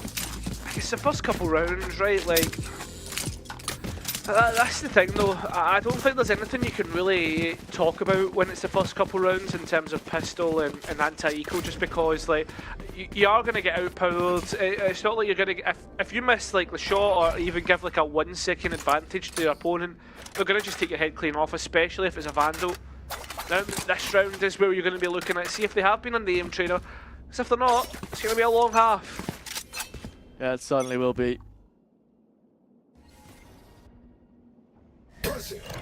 Well, on the attack here, it is a simplistic B site execute, one which we've seen very often on this map. Common, easy enough to do. And with their own double controller between the Astra and the Omen, Smoke's in elevated positions for them to get a much stronger post plant here, an offensive post plant. They are not dropping back, they're setting up the paranoia to move forward. Nice flash, and can they clean up? They can, again. Sweet and Sour resting on their heels, getting caught off guard. Vitty's on 10 points of health, that's all he survived on. Ianto's trying to come in. If I would be calling a save here, honestly, Hazza, just because of the position that they're in, 2v4, no way, no idea about where players are, and yep, there it is. They're going to give it up, throw the towel in, keep the weapons as you say. There's 250 credits between 3 players on this team. That's it. That's all you've got. You know you're going to be taking an eco in the next. Might as well try and sweeten the deal. It is a double up, and Chuckamout are going to be peeking into this, so you just have to see. Line held. Can they win any of the duels? No, nothing given over. And it's a best case scenario ultimately for Sweet and Sour. But to look at the post plant there, really nice, aggressive positions. Neffy flashes for his own 2, and then Chester ever involved with the offensive plans of this team. That paranoia just makes it so much more difficult to get anything done. When you're turning away from one flash, the other one's hitting you in the side of the body. Exactly, yeah. I mean, what more can you do? Trying to keep your position. Sashma starting this attack off perfectly. We have seen a bit though, turn attacker favoured now and again, depending on how the rounds fall. Do not be mistaken, that B site can be extremely weak, but it's just about how Sweet and Sour decide to turn that in their favour, right, Hazza? How do they try and make additions to it or block the holes that Zashmat keep punching through their defence? Yeah, if you look at the setup right now, both of the rifles are stationed towards A. Defo, Inquisitive, furthest forward player on B, calls the TP away after the first 40 seconds. That regenerative utility which Chuckamout were using should be coming back up for them now as well. Kozok's dart in a couple of seconds. Made this early contest towards mid, nobody there, no deposits, no split push. It is just 4 players through main with Chester looking to potentially fake out the B site and trigger some of the Vice utility before the end of the round, if not just fully flank. Yeah, I think it's a full flank because the amount of information being given through audibles and utility on this A main position, you would 100% think. Yeah, they're not committing to it. 30 seconds left. Demek has the opener. He's the last one left here. Spike suddenly going back to A again. Cairo, this is a messy round and a huge opportunity for Sweet and Sour to snatch something away. They've got 2 players on site. Diseased is still hanging around B with the thought that this was a full rotation. It's not. The spike does eventually end up going down, but there is damage on both sides. It's like the ball bobbling in the box, right? And now you're calling for Disease to rotate over, and he's going to take his time because of that 1 kill, wondering if there's players deposited elsewhere, and Sweet and Sour need to be careful of this late push in towards CT, but Vitty stops that happening, and we're in a 2 versus 3.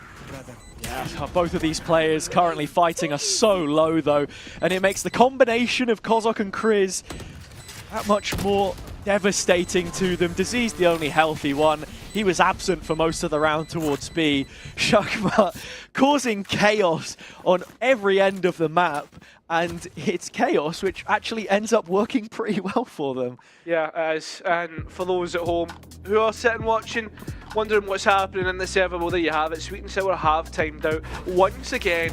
4 rounds in very early on, as they do not have a grip at all of what's happening in the server. And it would be so nice to see maybe Defo be the sole guy who actually commits to the position that he had outside of B, maybe move more towards spawn, for example, and just have the rest of the players call the A rotation on a round like that when you are gambling on a couple of guns. Disease setup isn't going to go anywhere. That wall will stay as long as it isn't triggered, and you have a little bit of extra info further up. I don't know. You can kind of see what the idea was for him to play rotate instead and have the Sentinel be able to trigger their own utility. But I think the big concern for me too is like, Shakama, that was not a comfortable round at all. They were like second guessing their own rotation, yet still it didn't really matter because Sweet and Sour didn't have a united perimeter of their own to actually stop them from pushing. I think that's a very nice word to bring out here is united, right? Like, because a lot of the time what we're seeing here is like 1 or 2 players just getting caught out and there's no united front at all. Now, well, to maybe make things worse in terms of united is the fact that it's an op that's being brought out. This can be quite individualistic, but the key point is it can hold down a lane all by itself. Yeah, and this is what Defo made a name for himself with all those many moons ago. The reason why coming into this team it was such a big deal. He's not going to be in a position for it right now, and the TP doesn't take him any closer to the A site either.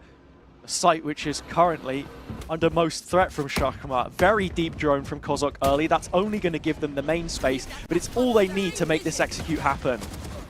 Straight in. Players not having any idea whatsoever. Chris just comes through and takes him out completely.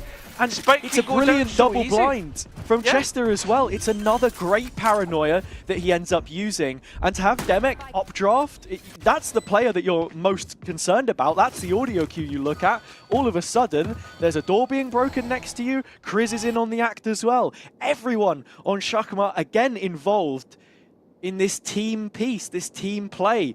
I'm just so impressed with the Valorant that they've been showing, whereas Sweet and Sour leaves a lot to be desired right now. I think it's almost difficult to tell what the game plan is because setup after setup, those hurdles are getting knocked down. It feels as if, like, obviously there's a game plan, there's an idea of how Sweet and Sour want to play, but I feel as if the way that Zashkmat are playing, as they have tried your best. It's all good. I'm trying my best, bro. Like, my nose is blocked. I'm trying my hardest. Yeah, I feel as if the two play styles head to head right now. Sweet and Sour's is being completely stuffed out. It's getting no chance to breathe. The Brave half is frustrated, as you imagine you would be, right? Simple things not being thought about, and players being isolated, which has been making it an easy cleanup. Yeah. And, I mean, in terms of money right now, hitting the heights for Shakama, Sweet and Sour still in this vicious economy cycle. They've got a full set of light shields. Not something which the attackers have looked to punish with an outlaw investment, but surplus to requirements you may feel. They're just happy continuing as they mean to go on. Already, Demek past the wall. Chester trying to jump in behind it. Wins the fight. Of course he does. Every single duel goes their way. That's all but diseased. The ground swallowing him whole. Demek finishing it off. Dotting the I's, crossing the T's, and planting that spike on site in a 4v2. You can already see that Defo's placed the TP down in case this does go even worse for them. And a 4v2 is doable. But it's all about isolating fights, and in terms of isolation, there's a few players. Krez on the flank, for instance, is one. Yeah. This is a save as well, so all this is going to end up being is Ianto having to fight his way out of a difficult position. Krez actually sitting around mid for now. He will get the information on the Sova player. Chance of timing, really. Could end up getting more than he bargained for if he can find Defo here, but Defo had the angle. He had the chance to find the shot first, and look how quickly these Shakama players were trying to hunt him down. They give it up eventually, but now they know that the op's in play for the next round. I don't know, I don't think they even knew the op was in play for the past 2 rounds because of how quickly they were able to go and take the site. Yeah. Little bit toxic perhaps, but I completely agree. I think, you know, we're relying on individuals right now to come up big for Sweet and Sour. You even look at the B site hold just then. Who do we have right on the right hand side? Vitty's trying to take one duel, and then you've got Disease taking another back site. It's so difficult to hold on to that site at times. You are forced to play for the retake, and when you think of the retake tools, you usually have a Reckoning on your Harbor, maybe a Steel Garden on your Vice, or look, even a Dimensional Drift. That would be huge. They've not been able to build up any of these ults. I feel like we've seen no value from them so far. It's the fact that, do you know what, I would love to see the scoreboard and actually see who's actually got kills, Hazard, because at the end of the day, it feels as if there might be a few donuts here, there, and well, certainly everywhere. That's where Zashmat are, because they're ever present in the round. And look at this, straight out from the shadows. Sweet and Sour must be feeling so frustrated at the chances that they're getting their way. Demek at 30 points of HP, should be a dead man walking! He should be a free kill! But instead, it's a double from him, which has shot this round down in its entirety! That's a disgusting triple from Demek. I don't know how he waltzes between the sides of the wall, but he just does, and Sweet and Sour can't do anything to stop it. Hazard, the polls have come to play. They look like the top dogs in this league, and for the second time running, oh my days, Sweet and Sour have used 2 timeouts in 1 half. This is incredible. And you were talking about the kills, Cairo. To just bring the scoreboard back up for a second while Braveth reads his monologue out, you know, production to show this to everybody. 7 rounds for Shashmat, 7 kills between everybody on Sweet and Sour as it stands. It's incredible, man. That's it. They're trying to go for individual plays, and the individuals aren't even there to step up, whereas Shashmat have absolutely everything. And it's so easy to hone in on the negatives for Sweet and Sour, but I feel like Shashmat are just playing a simplistic game in many senses, but to such a high degree, and then every now and then throwing in, you know, a little bit of utility, maybe it's a paranoia, some space taking, something like that when they need it, and it completely breaks the backs of this defense. I mean, the thing for me though, Has, is you say like, oh, it's really easy to be negative, but it's really hard to find positives for Sweet and Sour. I feel as if they're so passive, they're not showing anything. They're letting Shashmat attack them, and when they come back in as 5, I'm not seeing the positivity that I usually do when I'm watching Sweet and Sour. Certainly the case. Util is great, flushes out Vitty, but Defo is there to support. The high-low setup and the quick reaction of the Harbor Wall. These are the kind of protocols that Sweet and Sour needed to be demonstrating. And it doesn't come too late in the half either. There are rounds to play, and if you can find, you know, even 3, I think, from this position, you give yourself half a chance on that second half. Krez is so deep. The fact that they could take this position and convert it into something worthwhile wherever the spike goes. Already stars being put down towards the B side, and let's look at this, creating a little pocket for them to play in. I don't know if Defo got Krez moving over. Now, I mean, the spike is still on Chester, so this would be a statement of intent. He used his From the Shadows in the previous round, so can't do here. 30 seconds left. Called by Vitty instead. He's still towards backside. Chester's found his way past. Shashmat are so split up from one another. Kriz with another kill. Kozok has finished on Vitty before he even gets a chance to deny the plant. Just the amount of space that they have through mid in the late round here, Cairo, has essentially won it for them. Afan still is yet to be cleared and can cause the biggest threat, and he has found a kill from this position as well. Oh, big from Afan, and the Anto even better. Being able to unlock towards the site, getting players on the spike, and now Kriz has to run back in, but he won't be able to get close anytime soon. That will be a defuse and a first round for Sweet and Sour, which is massive for them. They're on the board right after that second timeout. Yeah, I mean, as I said, a few of these rounds from Shakma have been very ropey. There's like a skeleton of a round there, and then things spool outwards into a strange direction. I really like the positioning from Kriz. We both spoke about it. You know, he found himself in mid. He's actually yet to die in this map, let me just say. He's 10-0 as things stand. So he's going to have the confidence to just walk up mid, I think. It has brought some really powerful ultimates online for Sweet and Sour now, though, so they've got an opportunity to chew their teeth into this offense, and maybe they can even play for the retake if they want. Demic has been caught out by Yanto's start, and it's another entry kill now for Sweet and Sour as they start to play with a little bit more confidence, taking the fight on the front foot. They can't do what they did in the last round and let players drop in and find a way to get back into the game. Another one from Defo. Yeah. The cycling of the utility looks much better from the defense as well. Diseased on the Vice is fitting a lot nicer towards A, just because you've got players who can quickly pack up and leave the B site. They're not locked down the same way that he was so many rounds in a row.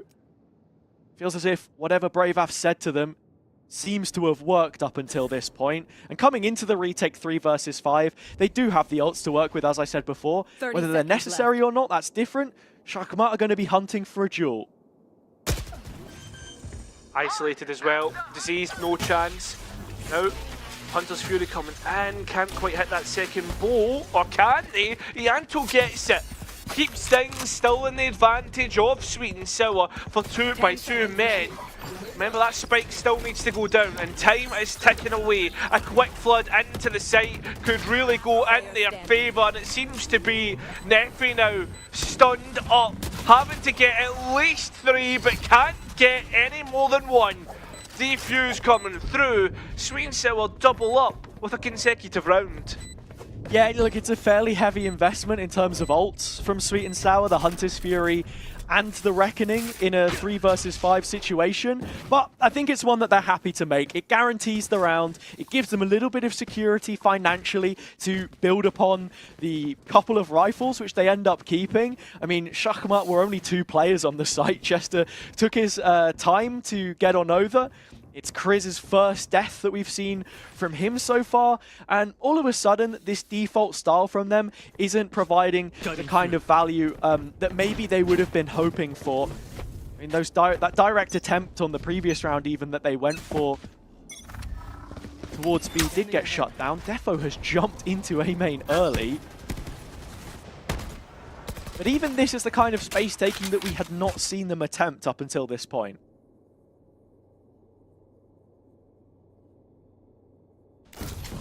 Still, the map generally is moving pretty slowly across the board. You look at Zashpat and the inroads that they've been making, not a lot, and they've been scanned out completely here. Default, really slow, and Sweet and Sour with a big bit of information off the back of that drone. Naturally, this is a round where SNS aren't playing through mid either. The dart is just so that Ianto can reclaim the library, but Affin's wall was a front, nothing else behind it.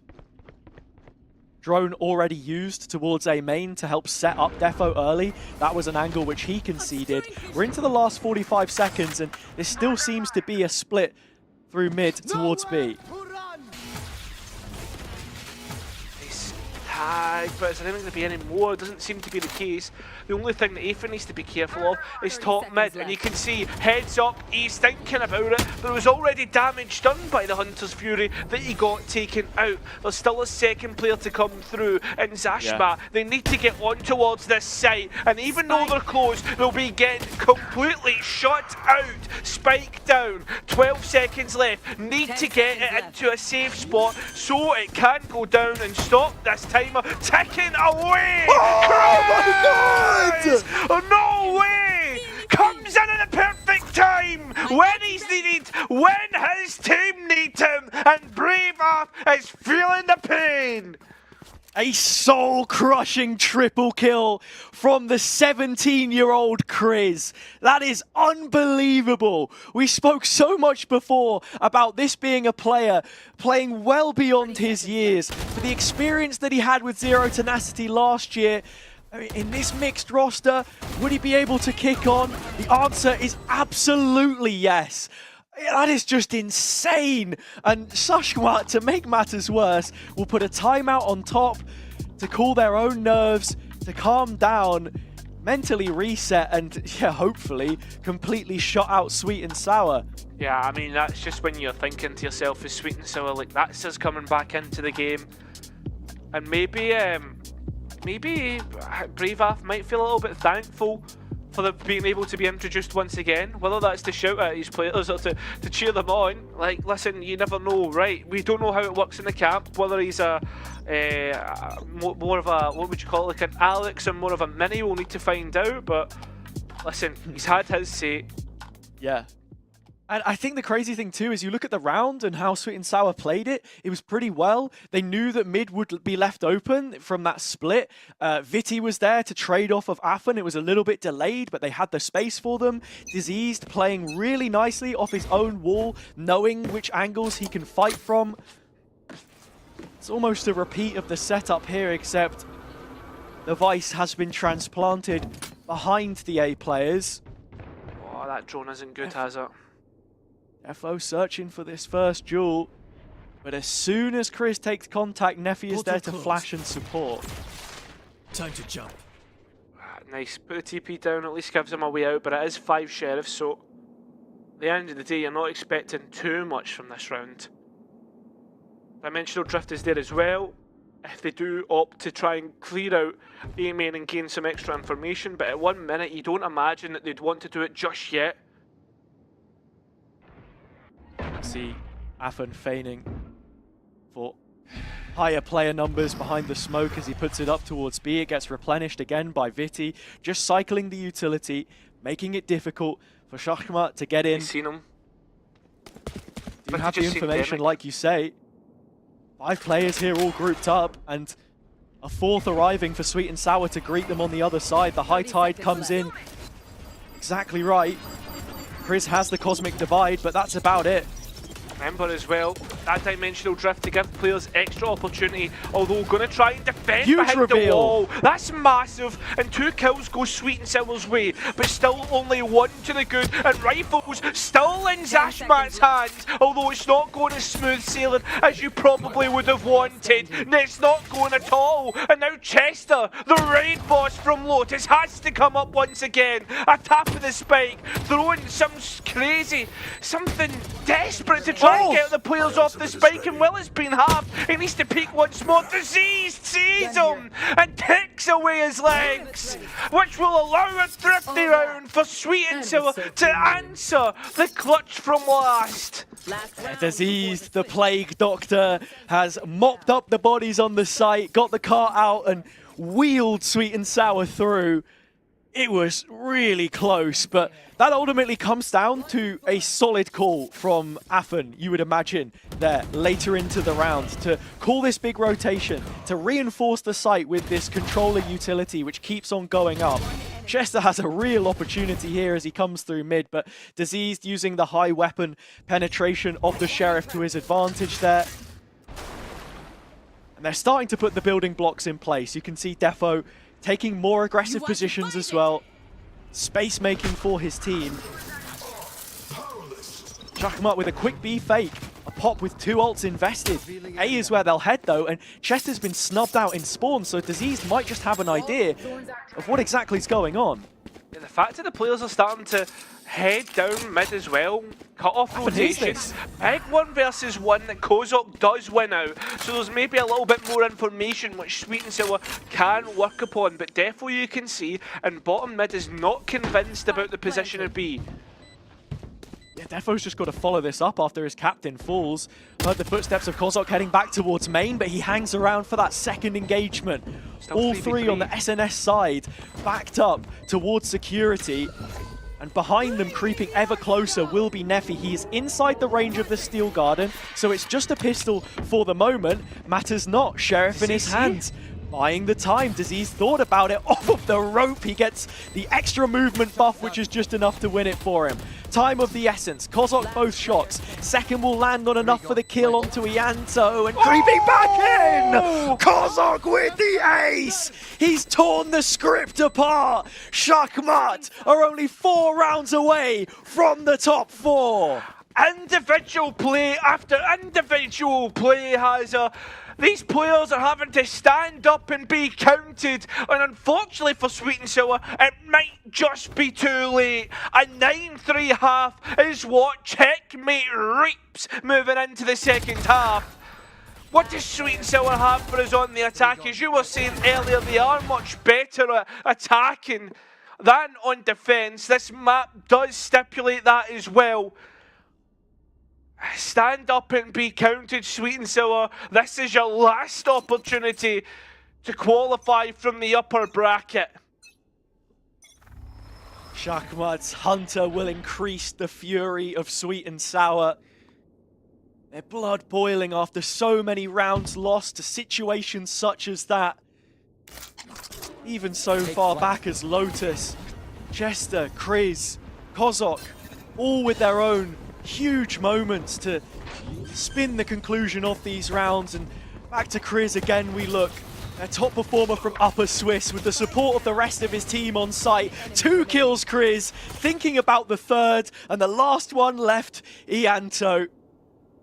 The Welsh wizard, how many times has he helped this team before? He can't do it today. It is not their day. Double digits for Shachmat. The perfect start to yet another half.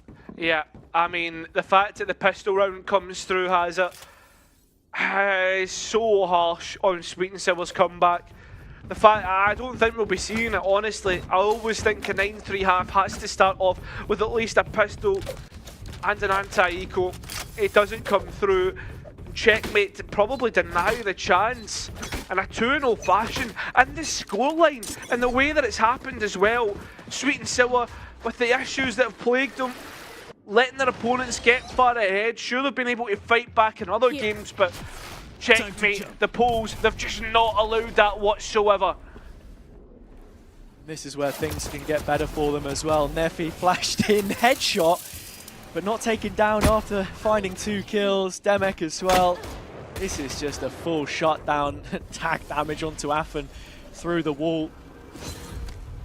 Forces him to limp over the line. Back up with his teammate Ianto. The co-callers of this squad, and the reposition from Shachmat is to burrow their way into A main and find some space, which will be very valuable as this one drags on. Ianto being dropped the Guardian, sent forward. Afen already low, a sneeze would be enough. Whether he catches the cold, that's another thing coming. You've still got Jester to come in from the other side of the map, as you've mentioned before, but again, they're starting to burrow their way through in towards the back lines. It's a completely flipped map here. Yeah, it is. But Shachmat still have players wandering around backside. Affen is 4 HP. Kozok's going to walk in on the timing of this plant, and it's a full denial. Simple as that. Shachmat getting themselves round number 11. Ianto has no chance to save this now. It's just about fighting his way out with the Guardian, and his grip will loosen as it falls to the ground. Any team in playoffs felt like they could beat any team, but Shachmat are on a serious run right now. The informed Polish powerhouse is not stopping until they make it to Challengers EMEA, and it's just a couple rounds, this rifle included, the bonus, for them to achieve that ultimate goal. Haza, only a few rounds away. A bonus conversion would be the final nail in the coffin, you would feel. And it's not even like it's a terrific bonus either.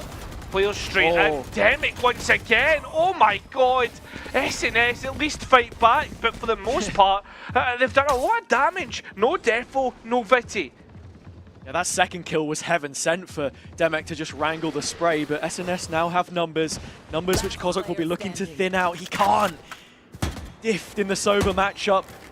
One of the first times so far this game. Ianto getting the plant down. 3v1 clutch for Kriz. Only with a Marshall. And the nearest gun to be recollected sits beyond the position of the spike. Sweet and sour, if there was any round for you to pick up right now, this is the 90%.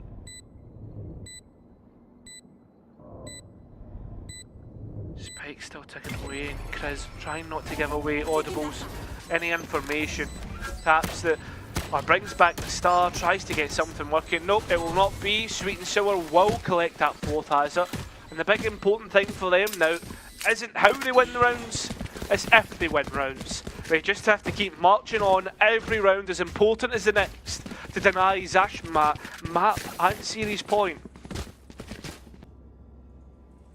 Shachmat still going to have money to play around with here.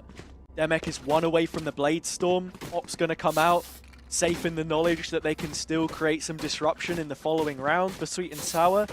They look to be setting up a default. Priority perhaps towards the A-orb early. See if they can funnel it onto one of these players and get themselves some win conditions, because you've got to be rolling out some sort of an end game.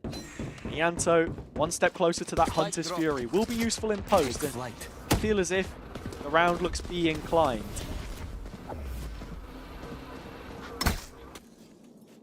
Just one player caught, didn't get tagged up though. It's over. The rest is Sweet and Sour though, you can already see eyes being set elsewhere on the map towards B. Zashmat having a good idea as they start to collect their forces towards here. A 5 versus 3 execute is going to be a pricey one, but for which team, Hazard? Well, Zashmat both have the smokes here available. The Astra, the Omen, they can keep replenishing this. There's counter utility with the recon, the paranoia ready. This is going to be a trademark Valorant round. The brawl is breaking out on site with just Defo finding a kill. Viti already past that first line of defense. It takes him a moment, but he can find his opposite number. Shachmat with almost the full rotation now. Nefi leading the line. The captain holds the torch and the rest of the poles will follow suit. A 3-on-3 situation as Demek was just holding on for mid. They know now there isn't a second layer with that Hunter's Fury invested. This post plant has to hold. They also have the arc rose if they need it for when the take comes through already, because it gets one. Oh my god, they're going to get all three! It will be 12, it will be map point, and it will be serious point that Zachmat will move on to. One round away from booking their ticket. The first team to reach the first Challengers EMEA tournament that we have in 2025. In stage 1, Shachmat. What a brilliant retake from them in the first place. The priority on the weapons to just drop the op to Kozok, let Demek create the space, be the duelist, be the problem, and then the backline cleans up, holds up their end of the bargain. It's brilliant team play yet again. Blade Storm still available, as I said before, but the null command from Nefi's triple is going to be huge to stop this push as it looks to be heading towards A, or at the very least, taking that orb early to get some ults of their own. Big from Viti though, just as a quick jump spot, saw at least 2 players in mid, which is forcing them to go elsewhere. A quick check of the mark, and Demek picks the right target. A couple of blades thrown away, but he'll be happy to keep his life. Remember, look at the backlines though, Hazard. Diseased is still lurking about and worried about a potential flank.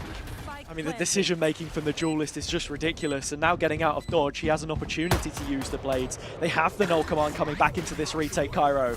They do. Straight in. Splash being used. It will clear Ian, so does it clear Ethan? No, the grab well does. Now players being tagged up in Zachmat, looking to march their way through on towards top 4 in Challengers EMEA. Whether they can get that though, there's still players to hang in there from Sweet and Sour. A beautiful paranoia, but with the spike being worked on and Zashmat marching their way on, it will be Challengers EMEA that they end up with.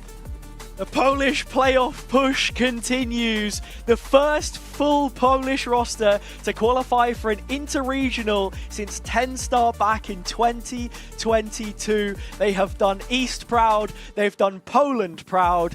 Congratulations, Shachmat. Take a bow. A spot in the upper final, of course, as well. Top 3 secured at the very least if they were to drop to the lowers.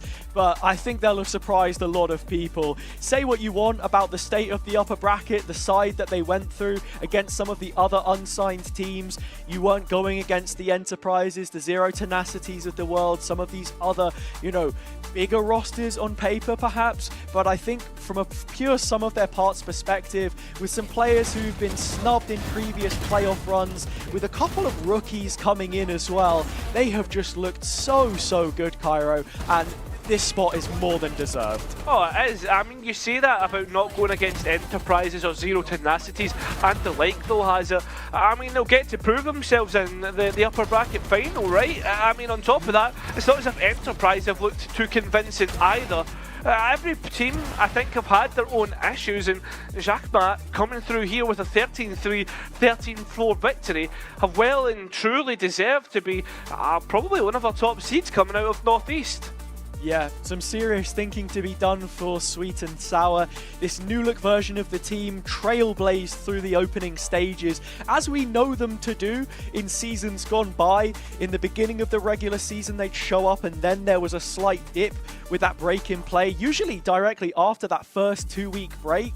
And now shifting to this Upper Swiss playoff system, maybe it's a little bit more of that second win syndrome that they've kind of fallen foul to before, Cairo. They're going to have to spend some time thinking about what it is they can do to remedy this in the week that they've got upcoming before that next matchup that they have to play towards the lowers, which I believe, like you said, would be against Metasport. It does confirm a North team, but that is a stacked game to say the least. So yeah, plenty of work to be done for them, and well, for Shachmat, they can take some rest to safen the knowledge that they will have booked their place, of course, in Challengers EMEA. For now, though, yeah, plenty more to come from them.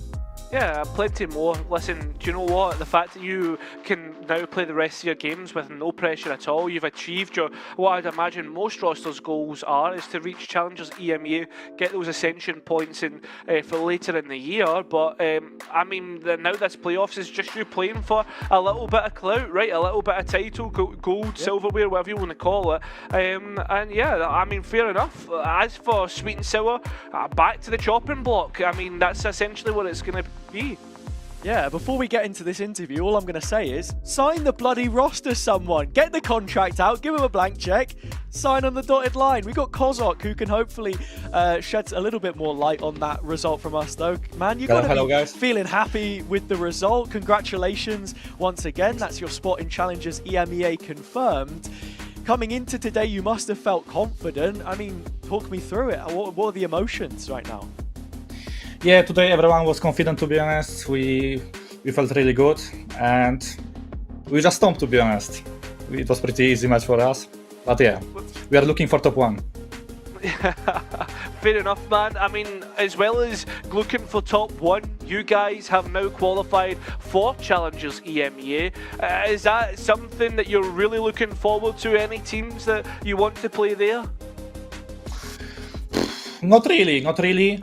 We are just focusing on Ascension points because yeah, our main goal is to get Ascension and of course win this event, but it's a further future, so yeah, we are just focused on the events and that's all.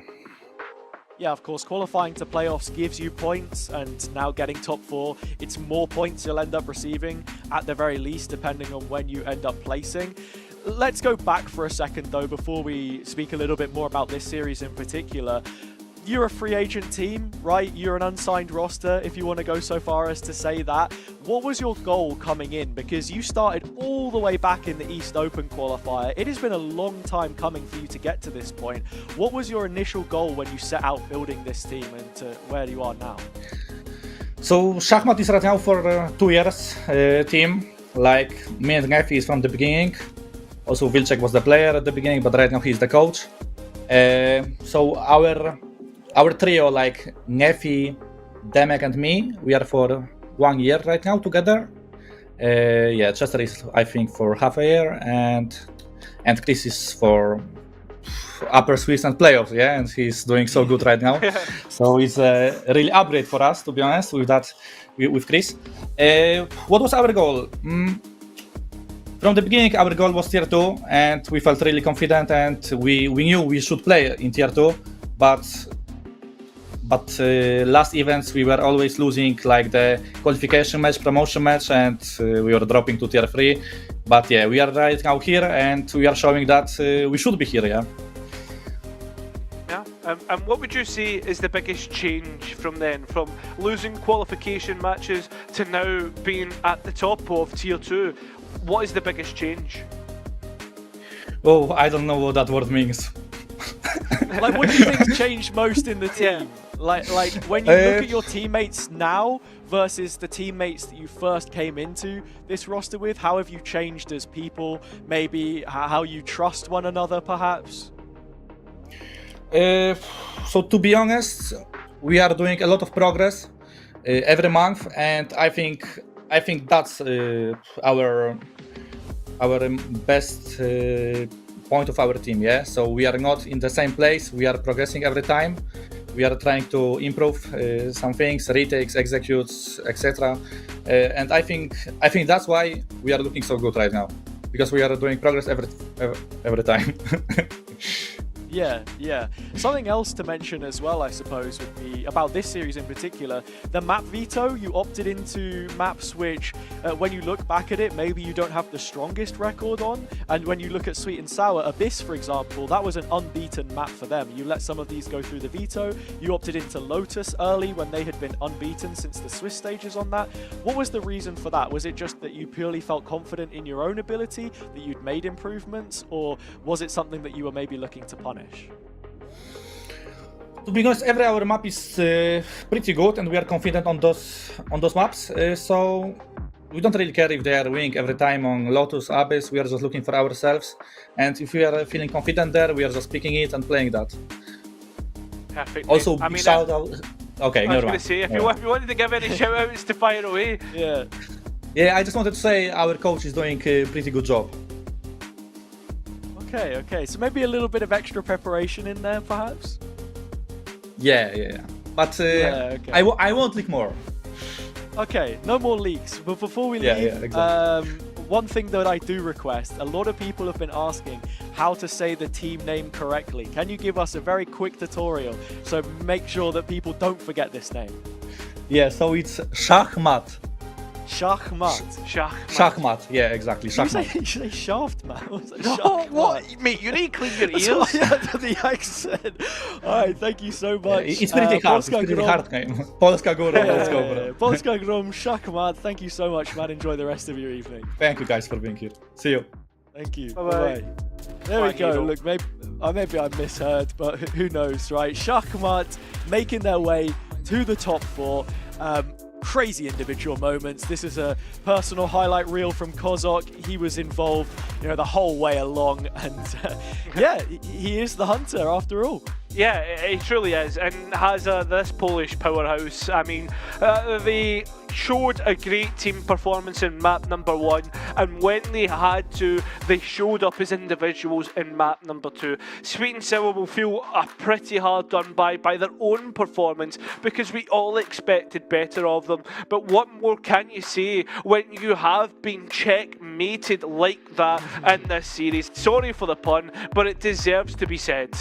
Yeah, I think this is the one time that you're actually going to get away with it, because they have booked their spot in, the highlight tournament of the year so far that everyone in EMEA is going to be looking towards. And yeah, I'm just so happy for them as well. I think for Sweet and Sour, they weren't at the races. They struggled on both ends, I think, individually and as a team, but they have time now to take away and hopefully come back stronger. But more action to be played today, though, and one more team will be joining Schachmat in the Challengers EMEA tournament. It is either Zero Tenacity or Team Liquid Academy. We have that game up and ready for you after the break, so don't go anywhere. We'll be returning with another best of 3.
When you feel like it's over and nothing else matters, I know you feel so divided.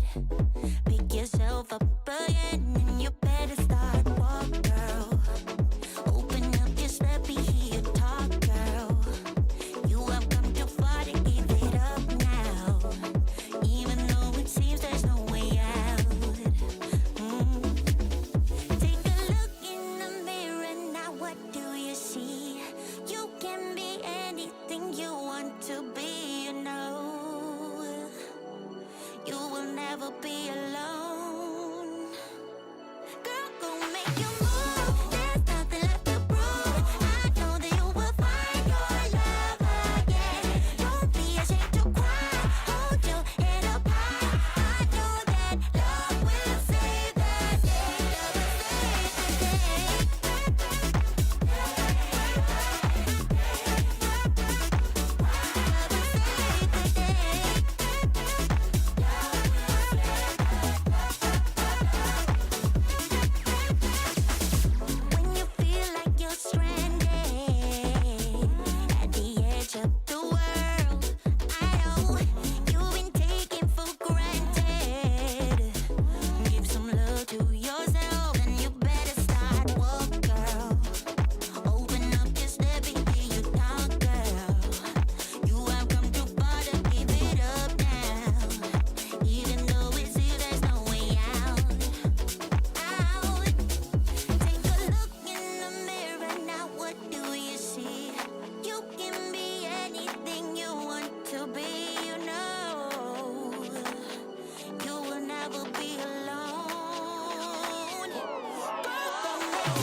And so Shachmat will be the first team into the Challengers EMEA tournament representing Northeast. And now we get an opportunity to move our next best team forward and into that upper bracket final. Welcome back to Playoffs. I'm Hazza, joined by Cairo, and we're diving headfirst into Zero Tenacity versus Team Liquid Academy. Some established names on the left-hand side, and on the other, well, Team Liquid Academy, a bunch of youngsters in a VCT Academy roster which are just trying to prove themselves and have already outdone expectations. Yeah, 100%. I mean, I have to be honest, I didn't know much of the Team Liquid Academy roster apart from maybe Cupid.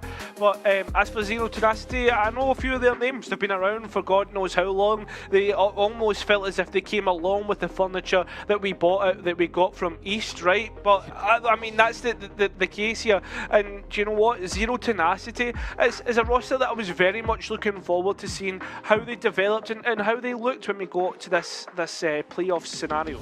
Yeah, Zero Tenacity will be the first of the teams that we talk about when we break down this matchup, and I think it makes for good reason. That rematch versus Enterprise, of which both of them went to best of 3 series, with the first a qualification game to playoffs and now the opening round, I have to say it felt like they'd done their homework, they made the improvements in the necessary areas, and individually we saw a big step up from Alexic against former teammate Zeke, and Tyrex, the youngster too. I was really impressed again just with some of those individuals, how they performed, and the complete picture as a whole, really, how it all tied together. Yeah, I mean, that's it, right? Like, the way that Zero Tenacity is a roster looking, I mean, everybody always looks at Alexic straight away, but for me, the two players that, or even the youngsters, but the two players that I love the most on this roster is Grimek and Pretty. I've always shouted from the rooftops about how good they are, how nobody, how they never got trials from that Diamant roster. They're always there, they're always so consistent, and there's a reason why Diamant always put their trust in them as a core. Yeah, I think that's the big thing about these two, both 26 years of age at this point in time, a duo which has existed for over 1,100 days since 2022, the initial Diamant roster which came from the mix IDK man which they had before then, if anyone knows about that team, and now they've landed on Zero Tenacity, and as I said before, I think they've got their hands on a really solid duo of players. The playstyle has changed a little bit to accommodate some of the new pieces, the fresher faces in Tyrex and MSH, but they've both done their job as well. And look, if they win today, that's going to be a highest league placement for both of those two players as well, and a first inter-regional event actually for the duo of Pretty and Grimek, which feels crazy if you of course exclude that play-ins qualifier. Yeah, I mean, that's it, right? Like, the fact that they've been around for so long and always being so close with no cigar, I think that's the big thing. They've always played second fiddle to Ascend, or well, they were a bit further down when Ascend was there, but even playing second fiddle to that Go Next roster as well, when you felt as if they were finally coming forward. But anyway, talking about Team Liquid Hazza and what they're being putting forwards. Yeah, Team Liquid, of course, as the highlight package plays, are a group of young guns who have been shepherded by Cupid to create an absolute monster. I mean, Tom was joking the other day, Cupid had just found as many crack players from ranked as he could have to set himself up to win some games. And I think that's not a fair assessment, right? We know that, but we know even GSR as a player was someone that he was looking to team with, someone that he holds in high regard. I mean, taking 2 years for the first playoff match for Cupid individually, they've now been unbeaten in their last 3 best of 3s, which they've shown, which, you know, has been galvanized by some of these young players, the Upper Swiss MVP, but Cupid the one in control of it, and also bringing in some names like Rex, like Ninja, who actually have played in playoffs before, and jeez, he is close to that monitor. Fair enough, mate. He's just looking to get a good eye on his crosshair, but at the end of the day, though, like, smell of the crosshair. Yeah, the smell of the crosshair, exactly. I mean, it's not as bad as that fella that likes to be horizontal essentially, and his chairman. I mean, Bacon's almost horizontal. Oh, there we go. with that being said, yeah, Liquid as a roster have been really surprising. Again, I can't say I know a lot about all these players, not like come into close proximity with them. But as you said, few have been into playoffs. I know about Cooper, know about his qualities, and it's mad to think he's only like 22, 23 as well. He's still a young player that's kicking about. I think that's the thing. When you are paraded around the tier 1 as the substitute of a C9 team, everyone immediately jumps the gun and assumes that you are this, elder player, and he has had to take that figure 1 of composure within this team. When you look at it, I mean, the majority of this team, 3 of the players are ineligible for VCT as it stands, as they're under the age of 18. And one of them is GSR, another Serb in the server, against Purti, another Serbian player, but one who has been around for so much longer. And I think this is where you've got to be looking at the matchup being parallels in the sense of the old versus the new. Sure, Zero Tenacity have a couple of young guns themselves, but GSR is projected as the future, whereas Purti is trying to secure his own future, I think, by making this the furthest run that we've seen from them so far. Yeah, this is the establishment, right, when you look at it, because Zero Tenacity have, as I said, are almost the furniture that came with East. Purti, Gramek and Alexic have played for, what, 2 seasons now, off the top of my head, in East. This would be the 3rd in Tier 2 as we move into the Northeast circuit. GSR, I mean, first time here, so with that being said, few matches away from Grand Finals and the likes as well. It would be an absolutely insane storyline if we get to it. Yeah, stylistically 2 very different players, but some slight overlap in terms of their roles on the initiator. I would have liked to have put Tyrex up on there as well, I think, in terms of how he performed last time, because I'm honestly going to be looking towards him on the Zero Tenacity side and contrasting that with GSR. How aggressive are they getting? Are they taking a lot of fights, putting themselves in those positions of power? Because, as I said before, GSR highest ACS in the competition so far. Regulation kill record in both playoffs and Upper Swiss. The guy's a machine. Someone's got to shut him down, and I think we saw a lot of that last time with Zero Tenacity, where it was Alexic, it was Tyrex, completely out-fragging them in a department that they wanted to themselves dominate. Into the map veto though, Fracture and Pearl immediately banned. Maps, which in Pearl's case, we've seen both of these teams play recently and find success on. Split is where we end up going. Yeah, Split, the first map coming through from Team Liquid. Academy, it's going to be an interesting map to say the least, Hazza. As for that second map, Zero Tenacity going straight for Haven, and Liquid obviously going to be starting on the attack.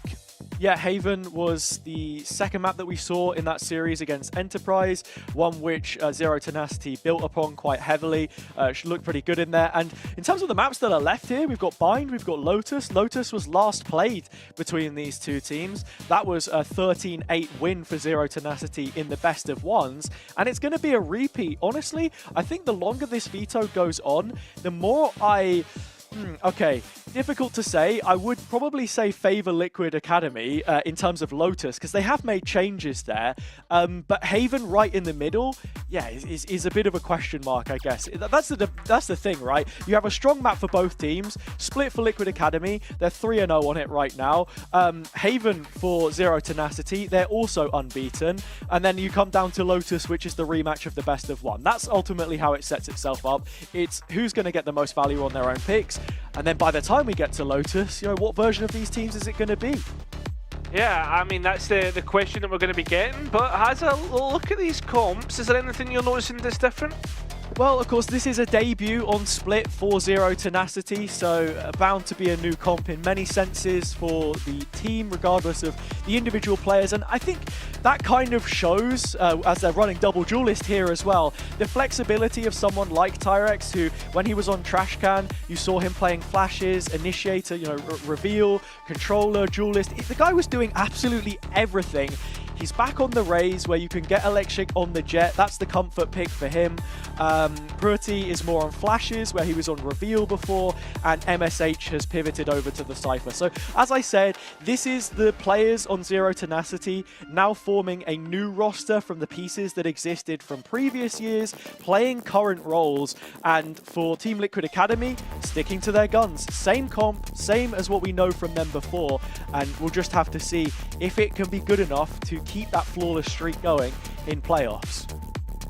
Yeah, I mean, that's the big question, right? It's all about who can keep themselves going on the longest here. When it comes to Zero Tenacity, I mean, they've got experience that they can rely upon. Players that have been here before, have been under the pressure. I mean, DM1 coming close but no cigar, right? Or coming in second place to represent East and that play-ins. As for Team Liquid Academy, this is their first time ever being here as an organisational academy team. Yeah, they could be the first VCT Academy team to book their slot in the Challengers EMEA tournaments. Of course, we won't see them in Ascension by the end of the year, that's guaranteed. However, you do make that they've got to try and get past good damage through that first bit of chip in the smoke. The nade thrown on top of it is just going to keep Ninja out of play. No way for him to open up the site. Quick trade in terms of duels. Both duelists now here hot on the scene. The fact that Grimek's gone means no more smokes. They can't dictate the angles that they would want, but the fact that Ninja hasn't been caught, hello! The movement error working out in Tyrex's favour somehow and puts Zero Tenacity an advantage. A great position for them. Donatello had looked towards spawn, but ultimately not found anything. Had to drop back in support, and they fall one at a time. Donatello resets the aim, and it's on to GSR in the clutch. 1v1 against Purti. It is the head-to-head that we were talking so much about, the old versus the new, and as it stands, experience not really playing a part because GSR has read Pretty like a book. Cover to cover, it starts off well with a pistol round win for Liquid Academy.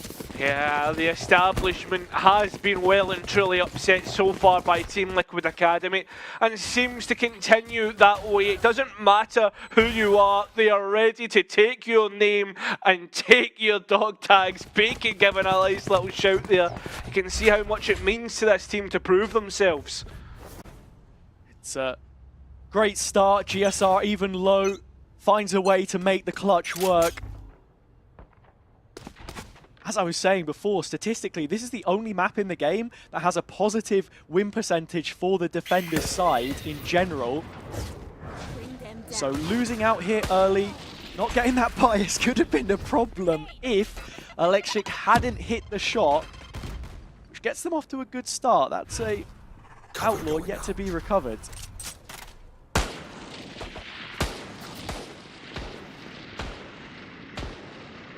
Just let them know, mate. Just let them know that you're still in garage. I just started blasting. It's like your coach used to say in football, just let them know you're there. Leave a foul on him. Do we see anything more out of the ordinary? No. Electric there, Pretty deposited, quickly removed. GSR has held his number in the opening 2 rounds. That trend continues. An advantage, Liquid Academy, and those weapons gone. Just Tyrex's Sheriff up in the rafters, but he's blind and dead.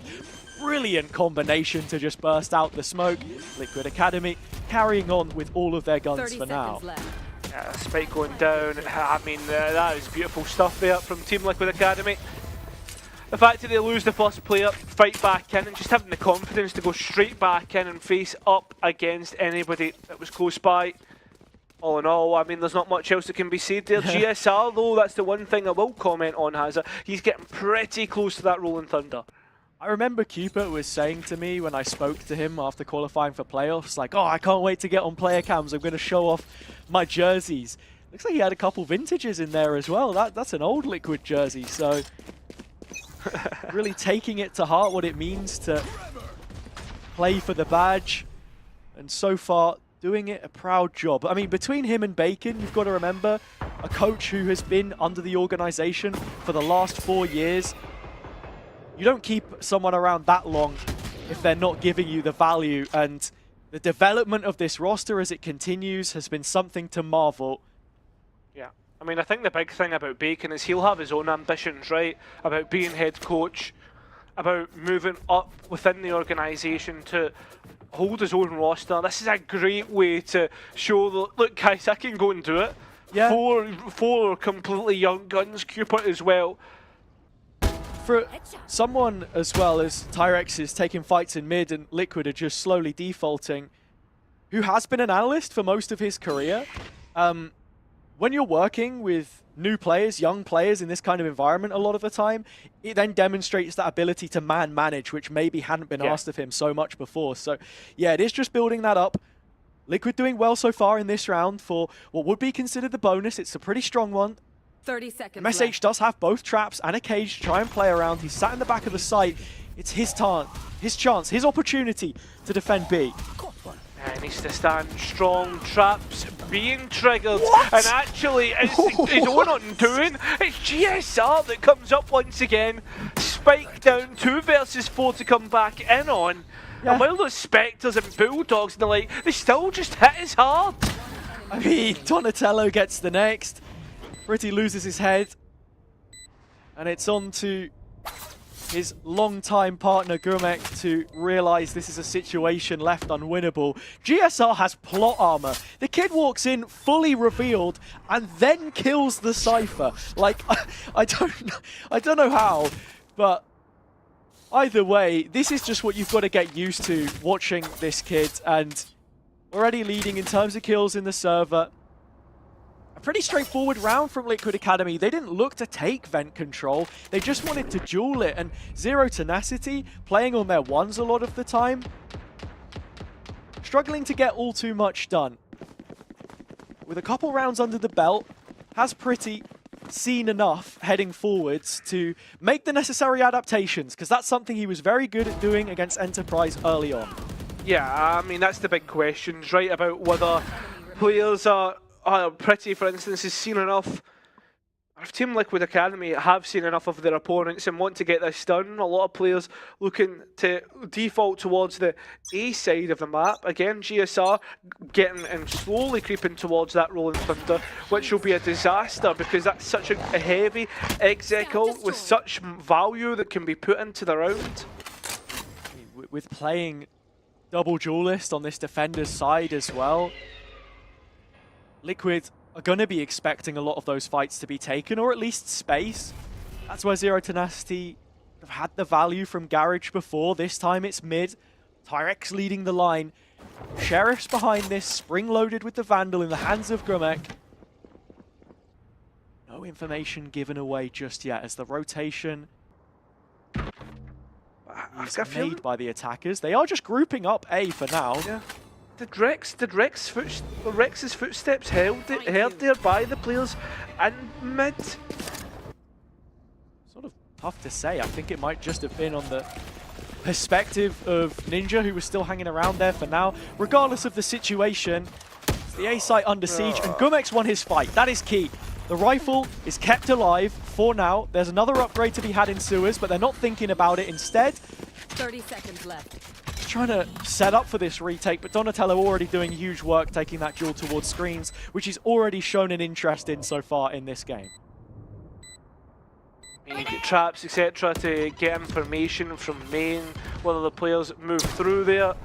I mean, already Ramp's trap is gone, so eyes will be somewhat lingering towards that side of the map if needed. Flashes coming through as Zero Tenacity try and get back in, but Ninja's already dealt with it, so is Donatello. It will be 4 on the bounce so far for Liquid Academy.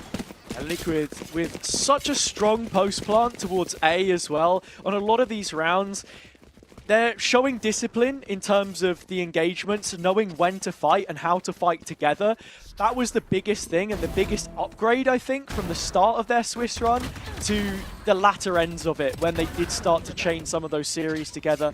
And as I said before, unbeaten in the best of threes now, when they've had an opportunity just to reset. Up against the full purchase, Electric hasn't got off the mark the quickest. He is leading in the kill department for Zero Tenacity, and with that Marshall upgraded to an operator this time, mid should be under lock and key. Should be. We'll see if that is the case when we revisit it later in the round, although most of Liquid's Academy forces are put towards this B main position. A lot of the Cypher set up through, and Donatello has managed to dodge every single trap that has been placed, although known about and tagged up by the camera. MSH able to get one, but is anybody able to help out? the hold of the site. I mean, Pretty's only been able to chip in with one of his own, and you can see the Rolling Thunder. It's potentially going to be used as well. Team Liquid decide against it as they are one player strong, well, make that 2 players strong. And now the operator tries to escape. Alexic just trying to see if he can get anything more, but it will not happen. Team Liquid Academy once again give the answer of no. Yeah, brilliant to just bust into the site, but I can't help but feel right now that it does seem like MSH is getting overrun a little bit, because this is something that I wanted to think about coming into this game. The match against Enterprise, he did okay, but I think on the whole, underperformed to his liking. You're talking about someone who was so consistent, picked up for those reasons from the relegated Incognito side, and usually was giving big performances against those quality teams. Now, whether that's just his intelligence as a player and one which earns him this spot on the roster or not, I suppose it is a different question entirely, but maybe just succumbing to the situation a little bit. Electric able to save the op at the very least, but that's all that gets through. Yeah, I mean, that's the big point, the big piece that you want to be using around and moving around the map to your advantage, right? That's going to be Zero Tenacity's only way, or it should be its only way into the round, but there's a Guardian being bought up as well by Tyrex, so maybe this has a little bit more bite to it than maybe Team Liquid Academy would realise. Nice from Electric. Yeah, just fully disrespects the smoke. That's what you want to see from him in these situations. Just keep your boot on the neck of Liquid Academy. We know they like to take a peek in a fight themselves. Yeah, flipped it around a bit here, and it's those situations where you don't have an op that you probably don't fancy yourself to hold the angle as much, and it's just a TP from Grumek into the open. Yeah. I mean, I don't know what kind of timing he thought he had, but the site has collapsed entirely, and this is going to be the op save yet again. Yeah, there's no point trying to risk it. There's also, I believe, Blaze on Electric as well for the next round if it is needed. MSH trying to see what damage he can do. He's always good for one, but that's all it is. As the time begins to tick down, I wonder the Liquid Academy now start to look elsewhere. See if they can find this operator that has been bugging them a few times now. Yeah. I mean, dude, Electric's an escape artist. You should have seen this guy in the last series. I don't know, for those who watched, Pearl on B site, looked like he was going to retake with the op. He's pushing the site, they got the post plant, they're all watching him. Gets the kill, updraft, dashes out of there like instantly. And I just don't know how he does it. He's very, very slippery, I think is a good way to describe it. And you see it here as well. Just sleuthing his way out of mid on that first engagement, but that's then the point where the guns behind it don't look as good. Yeah, but we have ults now, we have rifles on the Zero Tenacity side. If they don't pick this one up, then you have to be concerned. Stay safe.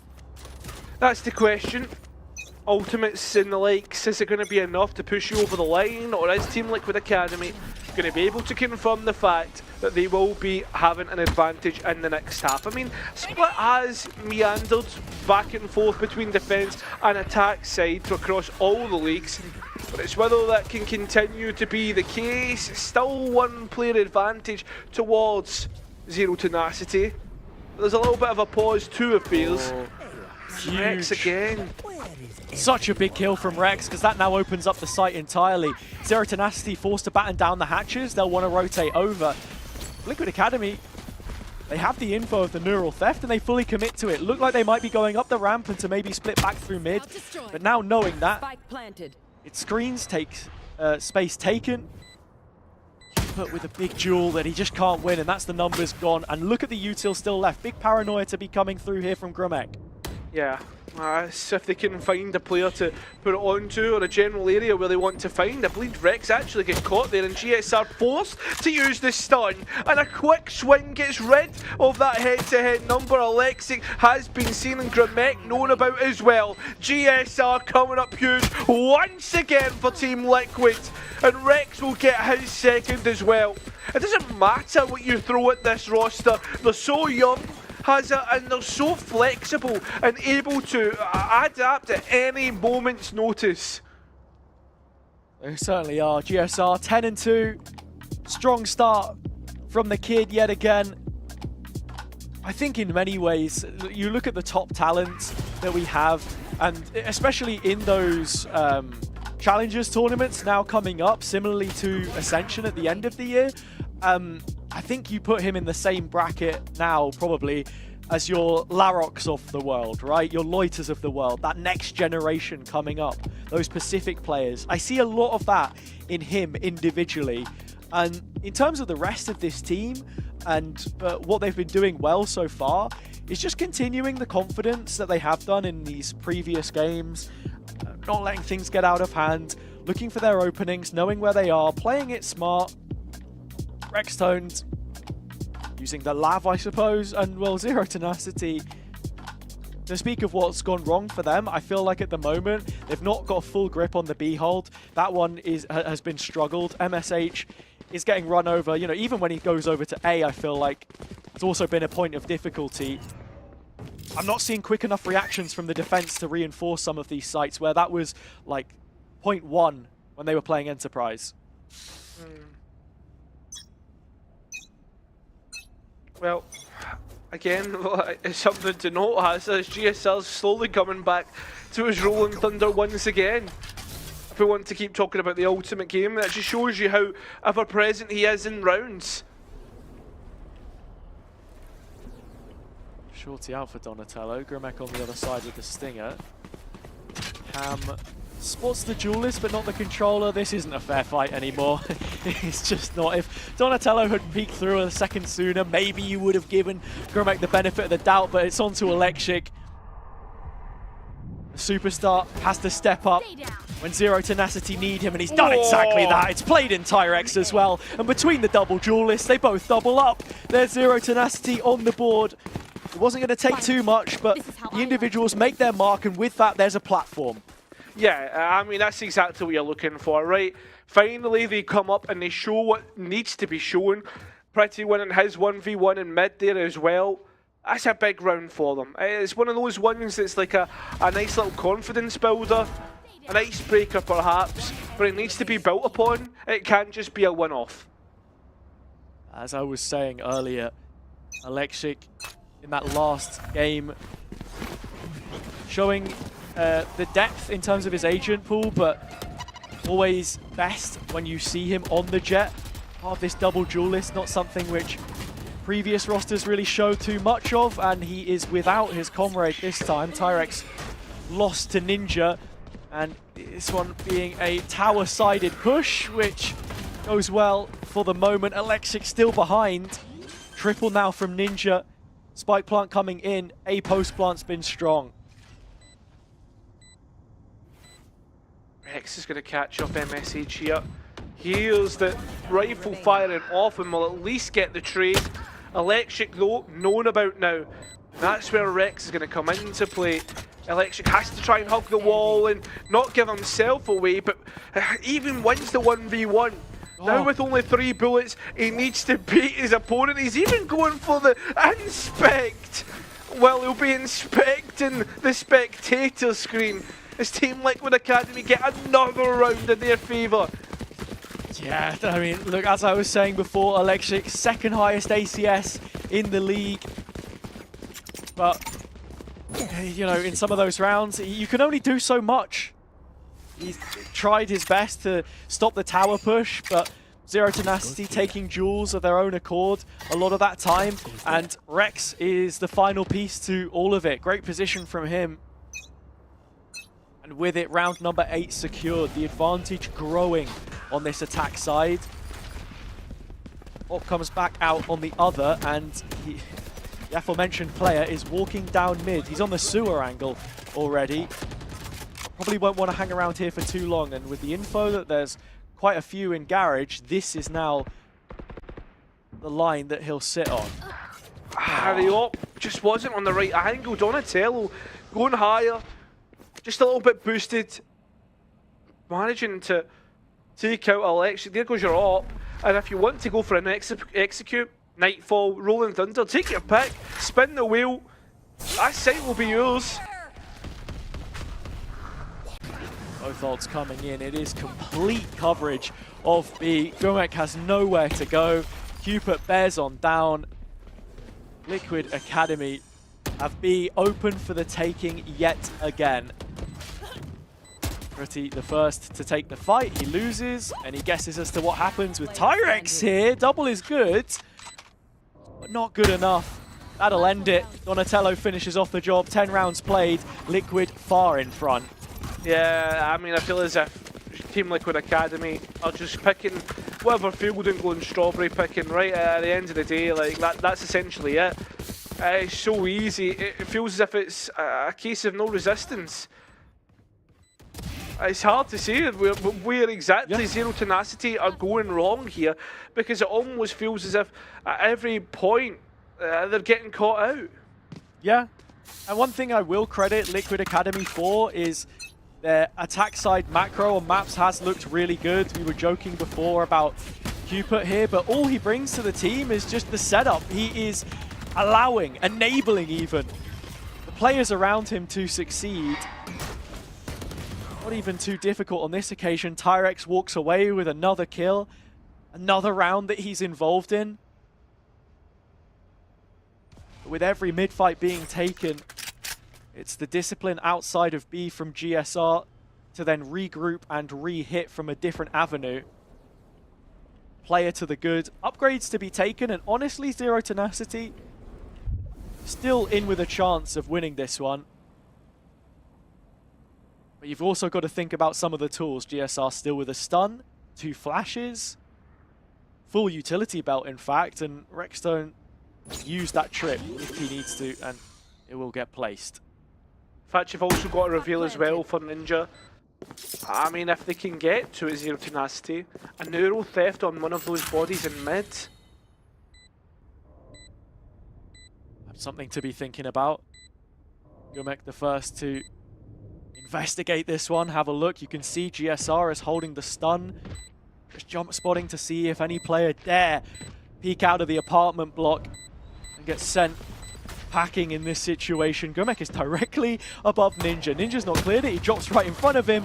A couple of Sheriff shots missed, but finally connecting. Mush in the clutch. MSH, I should say. It's GSR on the other side. But unlucky Mush. No chance you'll be winning this one this time. GSR's on the case. That's double digits. Yeah, too much money sitting in their pockets as well here, has it? For these players to just, I mean, not give it up, right? Not get a chance and go for the kill. It's looking like at least 10-2. A pistol round could finish this map off. This is Team Liquid's pick though, that's the one thing that you have to say. So Zero Tenacity, if they do lose it in such an emphatic fashion, you just have to brush themselves down and look towards Haven. We'll have to see if that's one that they can rely upon. Sweet and Sour couldn't in the earlier series, whereas Metasport and Enterprise kept their runs going with exactly the kind of tenacity you'd expect from a team with that word in their goddamn name. The Academy now moving through mid.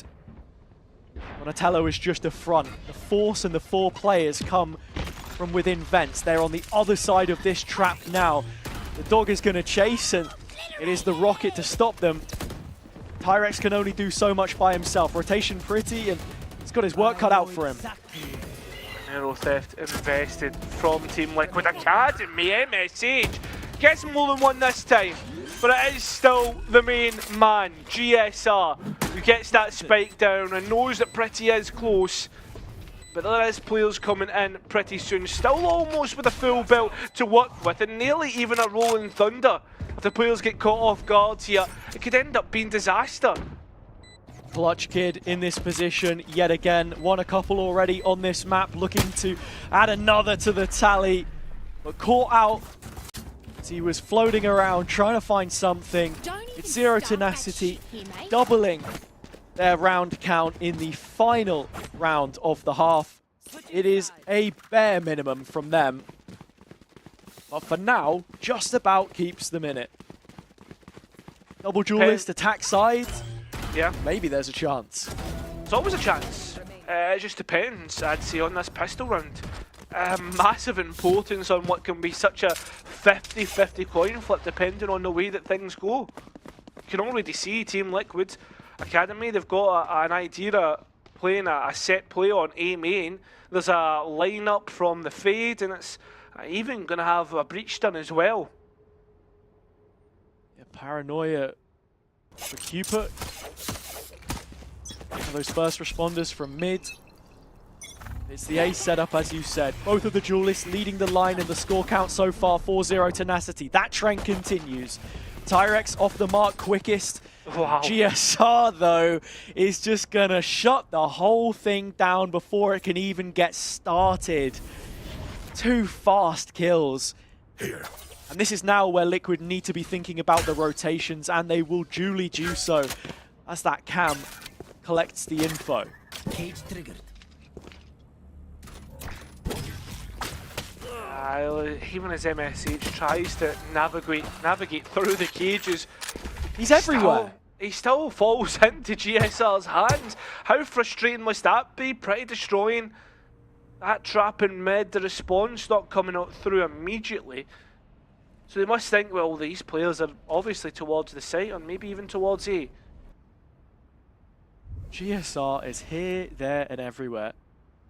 Zero Tenacity trying to figure out a way to avoid him at this point. Might finally get it, as he's not one of the ones directly on the B site, but he'll be there soon enough to see what's gone on down. Rex 2 more kills, and the Academy have aced the pistol. Brilliant work to put themselves within touching distance now. No spike plant means that this forces through gritted teeth for Zero Tenacity. They've shown what kind of entry work they can deliver by themselves, but we're not getting that complete picture just yet. Yeah. What was it? Who was saying that Team Liquid Academy are shooting like gods yesterday? It just doesn't seem to stop.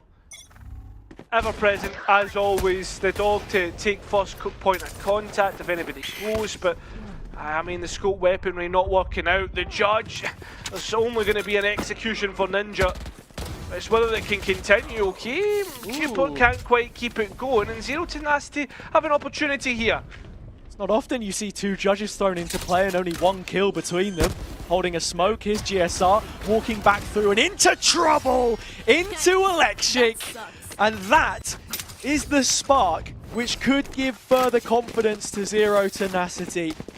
Their Wonder Boy has found his place, but he might have found it a little bit too late on split. Both him and Tyrex have to be firing on all cylinders for these remaining rounds if the comeback is to be delivered.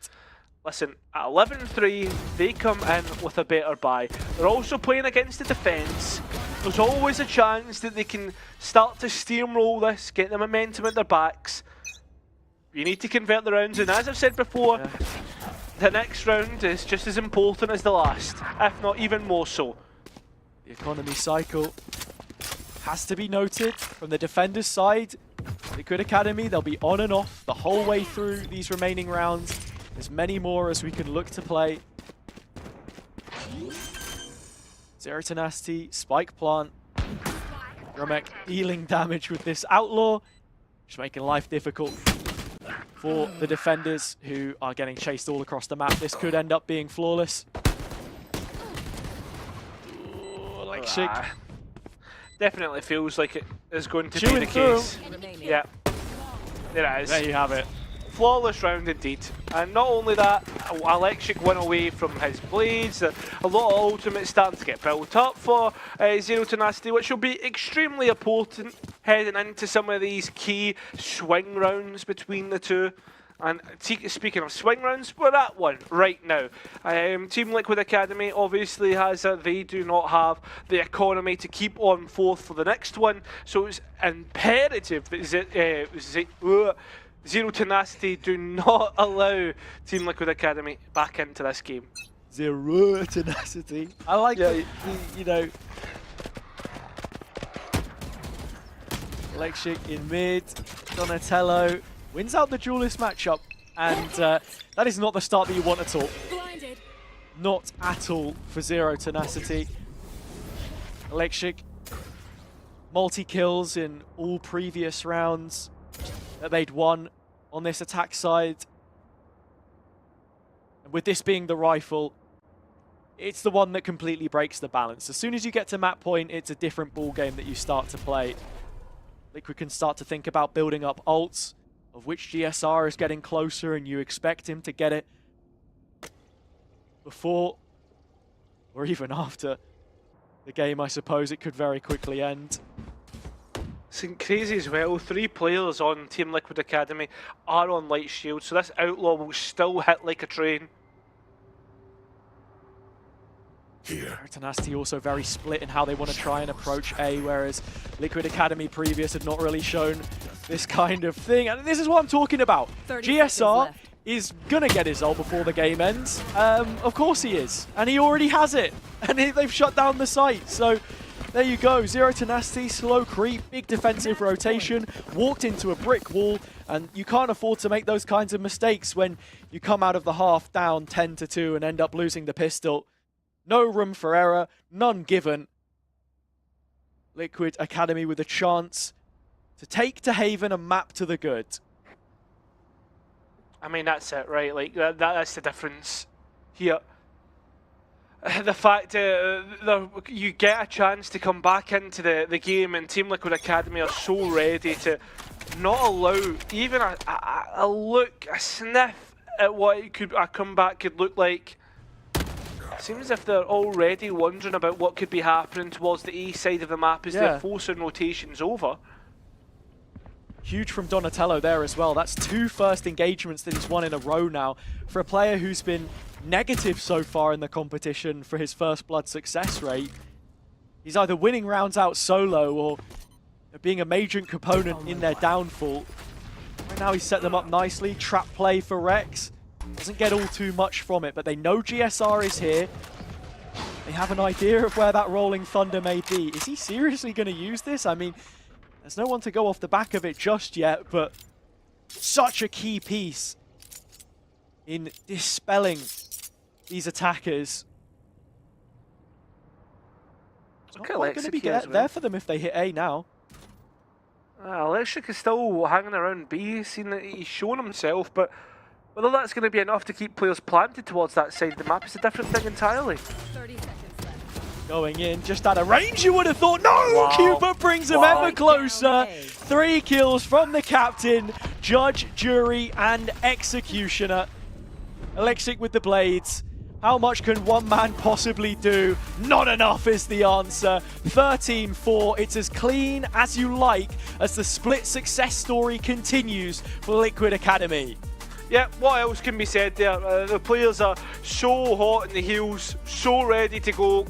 I don't think there's anything else that can be said about how good they actually are as a unit, not just as individuals, so ready to trade off one another. The utility is spot on. Zero Tenacity have had the wind punched out of their lungs there, Hazard. That is an absolute winding map, no matter however you look at it. Yeah, an extremely tough one to take, and we will need to see them bounce back on their own selection of Haven, that's for sure. But to give credit to what Liquid Academy were able to do there, it's the same players coming up in big moments. GSR, think back to even that first pistol round, winning the 1 versus 1 on their attack side to give you that instant lift-off when the defenders were maybe in a decent position. This double duelist comp on what is the first time we've seen this map played in officials by Zero Tenacity. I think it's fair to say that when they have it, played some of their best Valorant so far is when they've had an opportunity to play a map and then revisit it with some extra preparation of their own. The same kind of things that could probably be said of Liquid and their own personal development, but that's where you've got to then focus in on where are our win conditions, what are we relying upon, and that for me has to be Haven up next. Yeah, I would agree. I mean, Haven is going to be absolutely massive, but I don't think it's going to be as easy as, Zero Tenacity's pick is going to mean that they're going to win it. I feel as if Team Liquid Academy, fundamentally solid, will have a good idea, and while that was a very mechanical heavy map for them, I feel as if moving on to Haven, getting to inspect their macro is something that I'm really excited for. Dude, 21-7 on Breach. on Breach. Like, he's not even playing a duelist. We haven't seen him play a duelist so far in this competition. GSR has been lights out. I almost want to see a bad map from him to work out, like, okay, where actually is the bar? Like, what is the low point?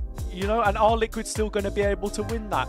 Because I feel like a broken record, but you have to give him his flowers. And on the opposite side, Tyrex played really well. Again, Electric had some decent moments, but we've got to tie that together for Zero Tenacity, because if they keep playing the way that they did, it's just far too disjointed to get a result against this Liquid side, which have been put in line, put in their place very quickly, and are now starting to deliver some serious results. They're one map away from Challengers EMEA. We're going to head over to a break before we return with Haven, where Zero Tenacity need to turn things around or the lower bracket awaits them. Yeah, yeah, yeah, yeah. Yeah, yeah, yeah, yeah, yeah. Yeah, yeah, yeah, yeah. Yeah, yeah, yeah, yeah, yeah. Ooh, look what you done. Took a living woman and turned her into stone. I guess I should be thankful. You gone 'cause you chew with your mouth full. I should've run once I figured out that you can't work your tongue. I guess I should be grateful. You're gone, I mean that shit was painful. Like I said, I'm really glad you're gone, but I'm sad to see what I've become. I was burning like a girl on fire, then you came around and put it out. You really made me think we were lovers. I let you in and underneath my covers. All I wanted was a hot girl summer, but I'm a cold bitch now, what a bummer. You really played my heart like a drummer, mentally drained me kinda like a plumber. All I wanted was a hot girl summer, but I'm a cold bitch now, what a bummer, yeah. Who you think you are? Literally no one, if we're being honest. I guess you should be thankful. You got to spend time with an angel. You think about me, dream about me when you're asleep. Then you wake up so empty, so cold, just like me. You really made me think we were lovers. I let you in and underneath my covers. All I wanted was a hot girl summer, but I'm a cold bitch now, what a bummer. You really played my heart like a drummer, mentally drained me kinda like a plumber. All I wanted was a hot girl summer, but I'm a cold bitch now, what a bummer, yeah. Yeah, yeah, yeah, yeah. Yeah, yeah, yeah, yeah, yeah. Yeah, yeah, yeah, yeah. Yeah, yeah, yeah, yeah. Like I said, I'm really glad you're gone, but I'm sad to see what I've become.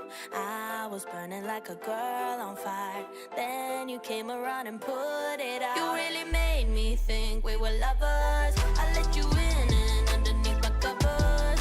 All I wanted was a hot girl summer, but I'm a cold bitch now, what a bummer. You really played my heart like a drummer, mentally drained me kinda like a plumber. All I wanted was a hot girl summer, but I'm a cold bitch now, what a bummer, yeah. Ooh, yeah.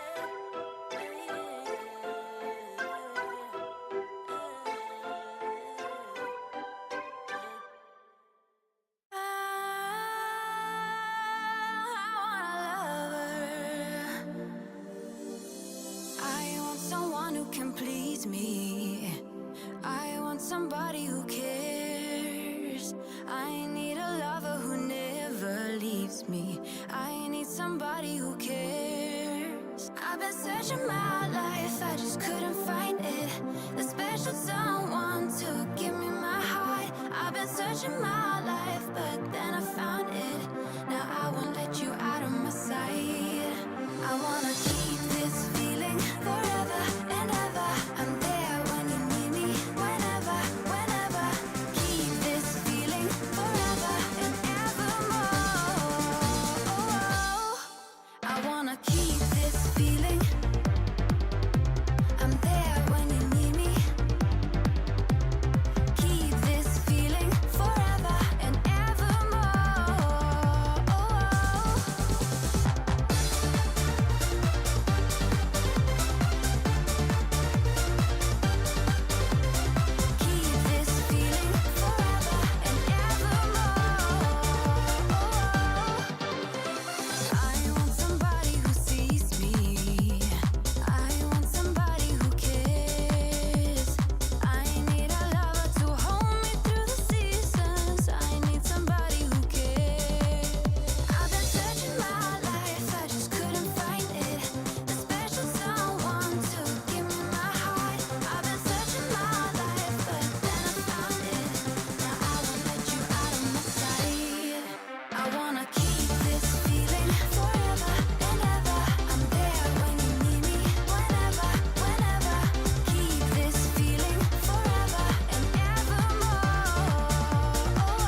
You're all I need. You're all. You're all. You're all I need. You're all. You're all. You're all I need. You're all I need. You're all. You're all. You're all I need. You're all.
You're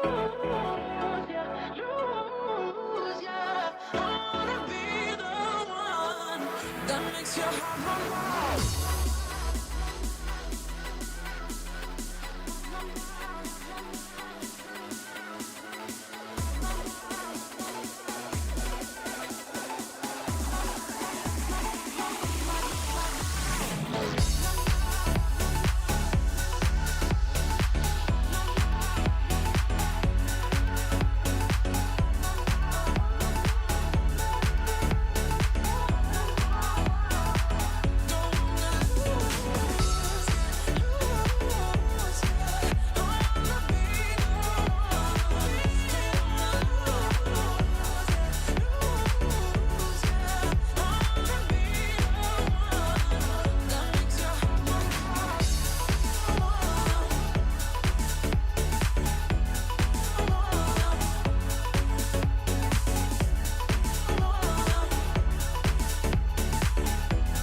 the best of me.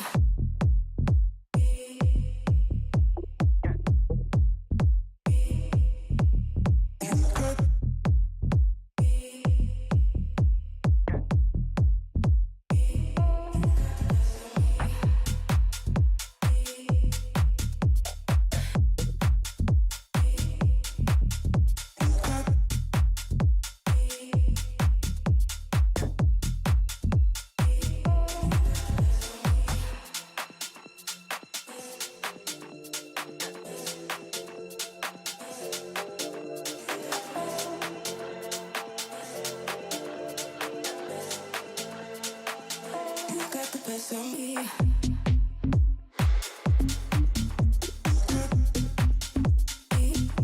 Got the best of me.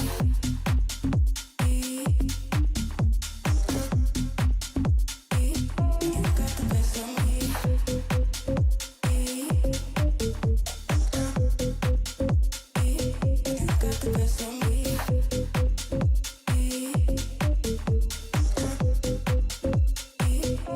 Got the best of me.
Got the best of me.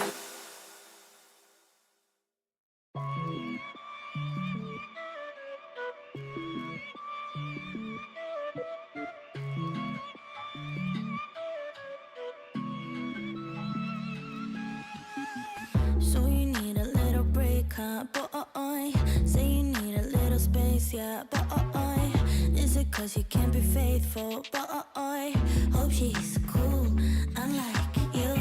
You ain't ready for a girlfriend, no. 'Cause you think I'll steal your weekends, no. So you make up shitty reasons for wanting out. keeping me at 10 when you're 2. I can't help but feel sympathetic, I do. You think you're bad, boy, but I feel bad for you. Think you're bad, boy, think you're bad, boy, think you're bad, but I feel bad for you. I'm not even mad, I'm not even mad, I'm not mad, I'm not mad, I just feel bad for you. I was pretty when I met ya, now I'm prettier than ever, took a second to forget your boy, only one. If you wanted to hurt me, well you failed big time, cause I knew you would panic and run. I won't chase you, baby, I'm too good without. If you think that I'm crying, you're wrong. I'm not even mad, boy, but I'm confused. Shouldn't you be keeping me at 10 when you're 2? I can't help but feel sympathetic, I do. You think you're bad, boy, but I feel bad for you. Think you're bad, boy, think you're bad, boy, think you're bad, but I feel bad for you. I'm not even mad, I'm not even mad, I'm not mad, I'm not mad, I just feel bad for you. If you wanted to hurt me, well you failed big time, cause I knew you would panic and run. I won't chase you, baby, I'm too good without. If you think that I'm crying, you're wrong. Think you're bad, boy, think you're bad, boy, think you're bad, but I feel bad.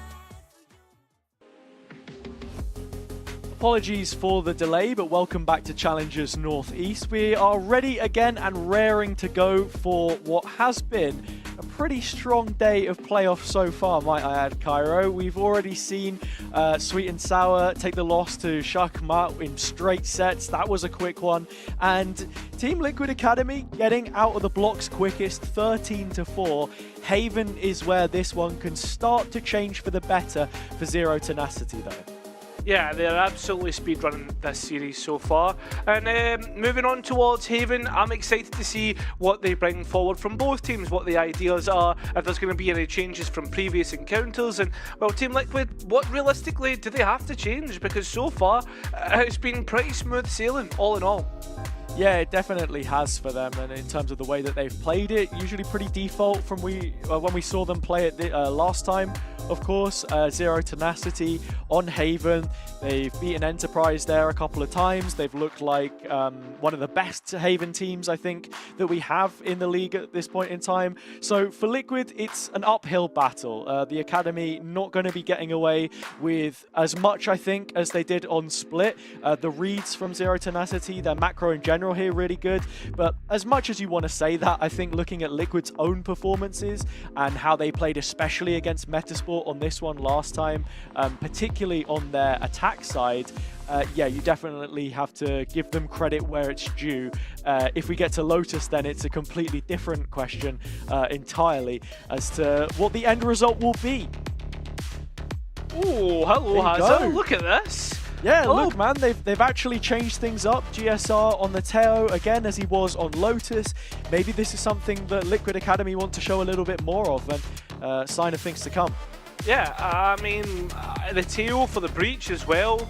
I don't know. I don't know if I like that. I feel as if the breach is so important on this map for, well, one, the geometry, and two, like how oppressive it can be coming back in or stopping pushes, etc, etc. But listen, tail, we'll see how good it is and what the implementation that Team Liquid Academy want to go for. Because obviously they'll have plenty of practice against the standard composition because it's almost what everybody uses. Yeah, as I said before, I was really impressed. Cupid passing the test against Cider. His attack side calling in that previous series was really, really good.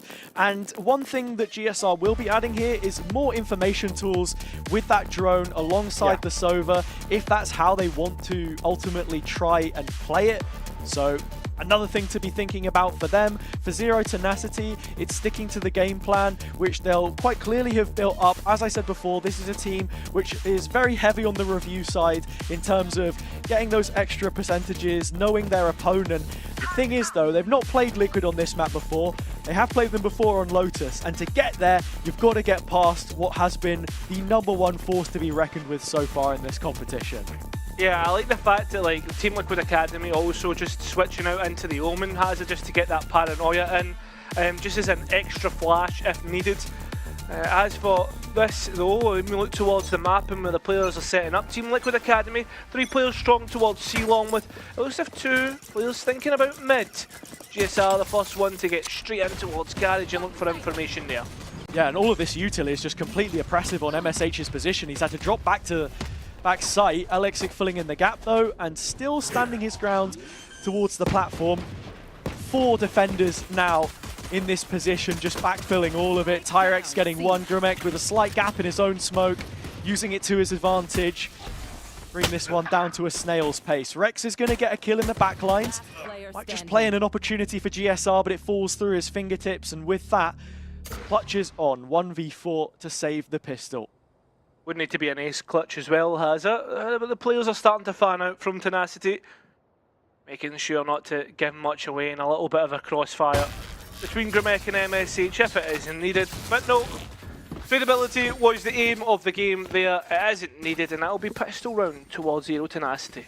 Yeah, as good as Tyrex looked as well on the Raze and the previous map, he was fighting for himself in many instances. The best games that he delivered, and against Enterprise too, was on the Initiator. On the Breach, you've got to think back to the 1v4 clutch that he won on Haven, the 4 multi-kills on Pearl, that on KO.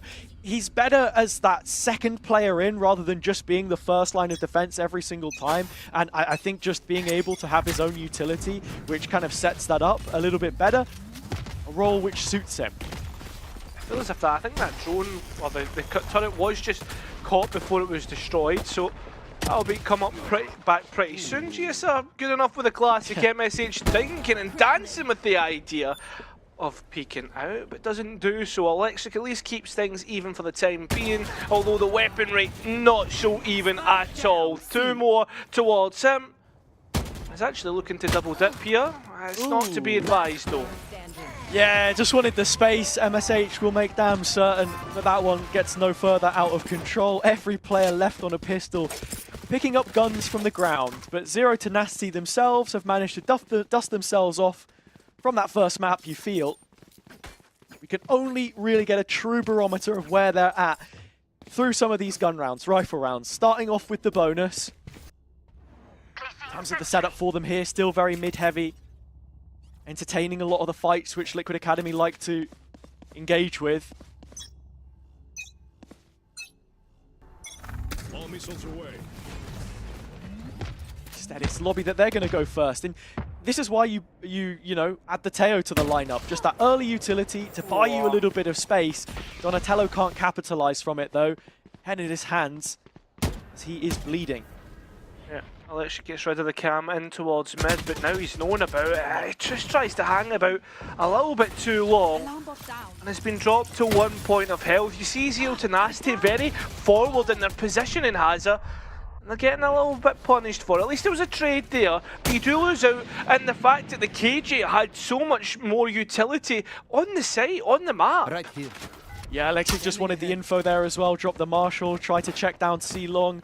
Slow peeking into a couple of players was only ever going to go one way, and Liquid Academy have now found an opportunity for themselves to move into post. With that first minute, the duration gone, GSR had the salvos back and instead used it as stopping power to halt this retake in its tracks. The same with the Paranoia, and that isolates Pretty, who ends up going down towards spawn side. Tyrex getting one back, Garage now clawed into by Gumek, but they don't have too much time, this duo. Pyrex, 30 points of health, needs to be good with his first bullet and isn't even able to. It was the stand-up player of Cupid and GSR. Well, you know what happens when he has a target in front of them. Fully well manoeuvred there, Team Liquid Academy. Very well played.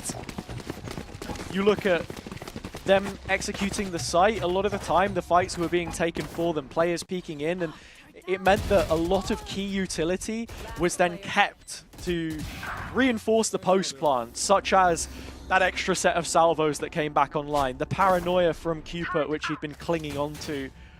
Already building towards the Armageddon, only a couple away from that. Alexic will have blades, so whether he goes down or not doesn't matter. There will be a weapon in his hands of some form, and Gumek is just going to walk all the way up. Stunned player gets the first, can't find the second. Alexic behind the smoke, you know he loves to disrespect this. He goes for it, and on that line of spam, doesn't end up getting taken down. Yeah, already beginning to drop off. Tenacity though, Zero Tenacity will have to go and re-drone back through as GSR continues to show presence through his own drone, making things a little bit more worrisome for the defence. It is only going to be MSH here. He really grew into that first map as it went on, but ultimately it was a defender's side to forget. Can he make it any better here on Haven? They line up for MSH. 2 kills down and 2 more players left to find. He hits the first of the targets, which will throw Rex into yet another clutch situation. Having spotted Electric, he wanted the duel, but you just can't beat the operator. 3 rounds to 1, Zero Tenacity extending their advantage. Yeah, I mean, that's the big thing here, right, is the fact that Zero Tenacity look a lot more present in these rounds as previously split. It felt as if it was all Team Liquid Academy. Big from MSH, these individual moments actually shown, whereas previously it would be one and done, or even less, right?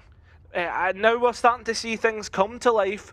Team Liquid Academy actually having to deal with a bit of resistance, and on top of that, Hazza having to deal with a bit of a lesser buy for what feels like the first time in ages. Yeah. Then they had the money given to them. Silver spoon from the start of Split. Now they're going to have to work for their money. Pretty has been spotted, misses the shock in the corner. He is under duress. Liquid trying to gap close, but it's going to take a while. Tyrex already winning the first of those fights with the stun. This could be big, and actually GSR trading out on Electric as well. Up close and personal with the op, not getting the value. Armageddon is preemptively used to stop this retake from happening, and that's a chance for the spike to go down. Yeah, it's the fact that they're buying themselves more and more time, got themselves rifle on board, and on top of that, the salvos are online again. GSR playing from Graffiti, does have the salvos, like you say, no stun or anything to help support himself up close. Cupid will be a little bit delayed on this re-peek back through, so contact taken, and GSR doing it all by himself. The next lays in wait, and he'll bury them where they stand. Grumek gone, thrifty round, and in a similar fashion to how Split started, Liquid winning back rounds, which just make life difficult for Zero Tenacity to start building up something of their own. I mean, look at the creds, they're gone! Yeah, I mean, Hazza, it's crazy. It's so crazy the fact that Team Liquid Academy just snapped their fingers and it's like a Thanos snap. I mean, again though, the thing that's so good about them is how quickly and ready they are to brawl with one another, trade off one another. GSR does excellently there, but it isn't without the help of his teammates taking that first contact first. Zero Tenacity looking best when they're confident, flying down mid, Electric with the blades, trying to get something done, but spotted by the cam, and when he double dips, he's noted Ninja. Oh, it's like trying to squeeze blood from a stone, for God's sake. And Tyrex even next door, it's Ninja that falls. Such close fights to start things off, but Electric, even with only one blade left in his hands, is sticking about in middle. Yeah, but that's what you want from your duelist, right? The confidence to be able to say, do you know what? I have one blade, but I know I'm going to hit it. It's like when he was inspecting the Vandal with 3 bullets last time. Can he hit it, not make a mess of it? Yeah, I mean, you're asking a lot of him there. Donatello's done his job, and MSH just has no idea what's going on. Free sight Liquid. It's the fact that the setup MSH should know does not cover up C long. Straight away, just tries to run away and gets completely caught out. From this situation, there's no reason for Liquid Academy to go chasing extra duels. Not unless they can set them up, that is. That's a brilliant paranoia from Cupid to catch the next target. Grumek gone. 4v2. Donatello just making it easy enough for himself. 2 bullets. Can he hit the shot? No. Pretty will find him. But nothing else more. The round should be done from this point. GSR makes sure of it. But characteristically, this is what we're talking about. You're enabling your individuals. Cupid is holding on to that paranoia in post-plant every single round. He's not investing it early to re-challenge some of this space. Yeah, they're just scaling into it and strengthening the ground that they're able to get. And they've got Electric back on the op once again. That's obviously a key piece, and we know that just from his time all the way back on an East. He's one of those duelists that loves to get the op out at any opportunity. Although while we might have not seen much value of it yet, I certainly know that he can be potent. Now, when we look towards what's happening in this round, I mean, Electric is already climbing up C long, has her? Yeah. This map is getting a little bit more claustrophobic than Team Liquid realise. Fortunately for them, they do have Rex towards grass. 4-1 split. Trying to set up the Joker late round, see if he can cut off some of these rotations. A blind Pretty's a dead one. MSH has got so much work to do and it's just not a possibility. That's one of the few times, yeah, we're seeing that utility invested to actually take the site. It works. Rex has a free kill on rotation. Should have one more on Electric as well if he plays his cards right.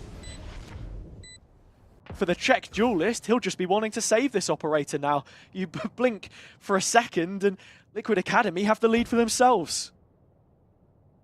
It's like ships the night here.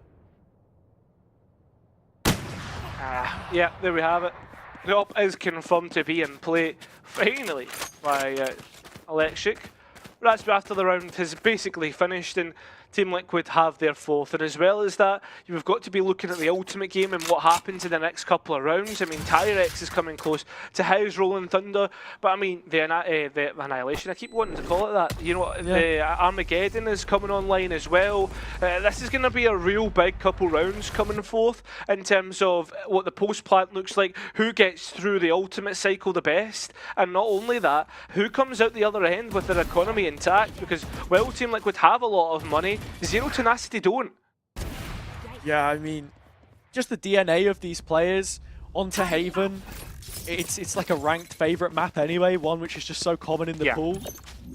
You know, with the experience that they have, not to downplay it, you look at guys like Rex who had spent time in Italy as well, of course, Ninja, most recently in East, the one player here from East with Chippy Chappers. All playing their role in what this default looks like, collecting that information, playing it a little slower. Like Zero Tenacity did put Electric down C long with Grumek last round, but they didn't find a way to get the value from it because it was just an execute on the opposite end. Donatello's been doing a brilliant job at these entries so far. Can he get another? I mean, MSH is trying to hold on to backside, but does have support and Pretty. The paranoia almost spot on. In fact, it still works out for MSH because it isolates a fight. More flashes through the initiation. It's absolutely gorgeous. As Zero Tenacity fight back in and make it even on the round count. Yeah, it's just brilliantly done by Zero Tenacity. They just had a much faster reaction towards C there, setting up the smokes backside, forcing Liquid Academy to fight through it. As I said before, Donatello has been doing a pretty good job so far this series in terms of just creating space for the rest of his team, having players to fight in behind if necessary, whereas before, I think that was definitely an issue. However, now Bacon gets to say his piece, and this is where we often see the game start to change. You can see, just from the way he's talking, relaxed, calm in his demeanor, knowing that Liquid have done a pretty good job so far of this attack half, but it can get better, and we know that, especially with the ults that they now have. If you just take a look at the scoreboard quickly, quite a few pieces for Zero Tenacity available though. Lockdown, Hunter's Fury, and that Rolling Thunder one away. If they want a challenge for the A-Orb early to get any of that online, there is a real possibility, but it is an area of the map which Liquid Academy have shown high priority in contesting themselves. Yeah, but it's not only that. You think to the last round of what Zero Tenacity were doing, as it was they were setting Alexic up in sewers to contest that long angle.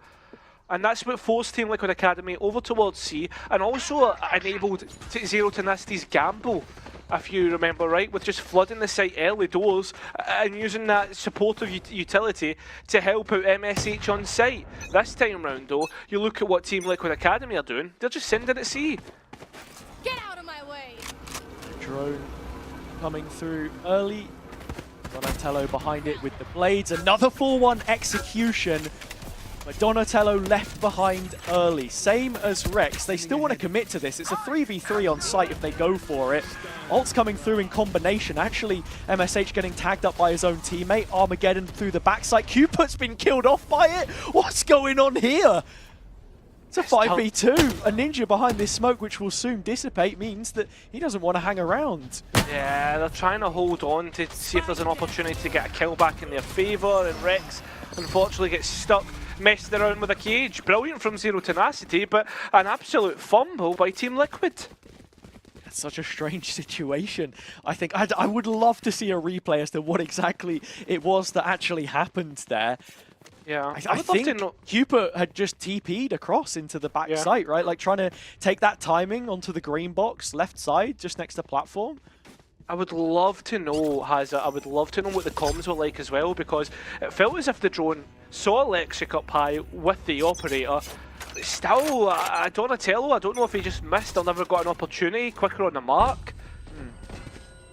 One thing I can say for certain, Electric is listening to some music right now, and that's helping him out a little bit. Remember back in the day, one of the hardest climatizations a player had to make was Trent back on G2. Or sorry, the guard it would have been at the time, now G2. His first ever Masters event, Reykjavik, culture shock, not being able to listen to music while playing. But either way, Zero Tenacity, quite humming to the tune here. Ramek is gone, but Electric is able to fire off the hymn sheet, making for a 4v4, but they could be very soon overwhelmed on A. Could be. Need to be prepared here. Donatello is low though, and with that drone coming through, the Rolling Thunder immediately invested, and it's a wipeout on A long. Cupid still hanging around, and he is stunned up, but GSR had escaped through a shot. Spike can go down, but not before the smoke's the priority there, and a lockdown to delay. Yeah, Cupid heads off to the other side of the map, gets the plant in. Time though, look at this. Won a lot of rounds with his Astra in the previous matchup against Metasport. Now on the Omen, he has the open plant, can play for the one-ways. GSR's coming in late, and Zero Tenacity might have overlooked this. He's got into a brilliant position right now. The Cloudburst isn't going to last for too long. Cupid dropping back into the next line of cover, and GSR offered the opportunity to clutch this one out. MSH, a youngster in his own right, but just not with the same kind of talent that GSR is displaying. He has put the entirety of Liquid Academy on his back yet again. It's the fact, it's the confidence as well to back up the ability. I mean, GSR could have let MSH go and tap the spike, could have let him get him like set up, but no, why should he? On the cross, catch him off guard, head gone completely. Still though, at the same time, we have to rein it in a bit and realise that Zero Tenacity so far on the defence have done an excellent job. 5-5.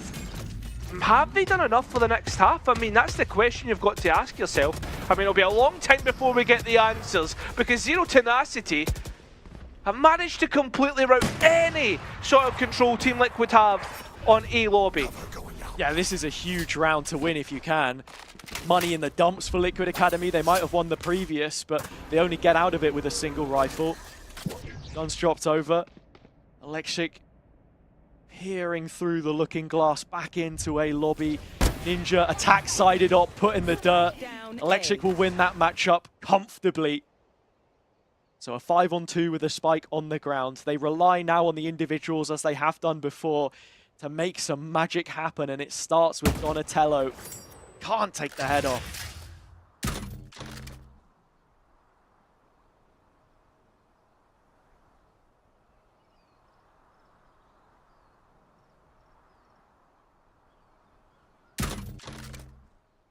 I don't think they want anything to do with the spike right now, Team Liquid. They know that they're going to have to go and clear things out, look for picks, but time is getting low, so they're going to have to make a decision fairly soon.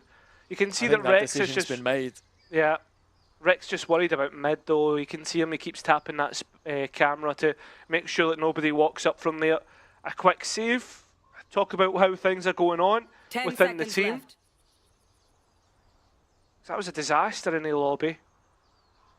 Yeah, it was. And it comes back to Electric again with this operator.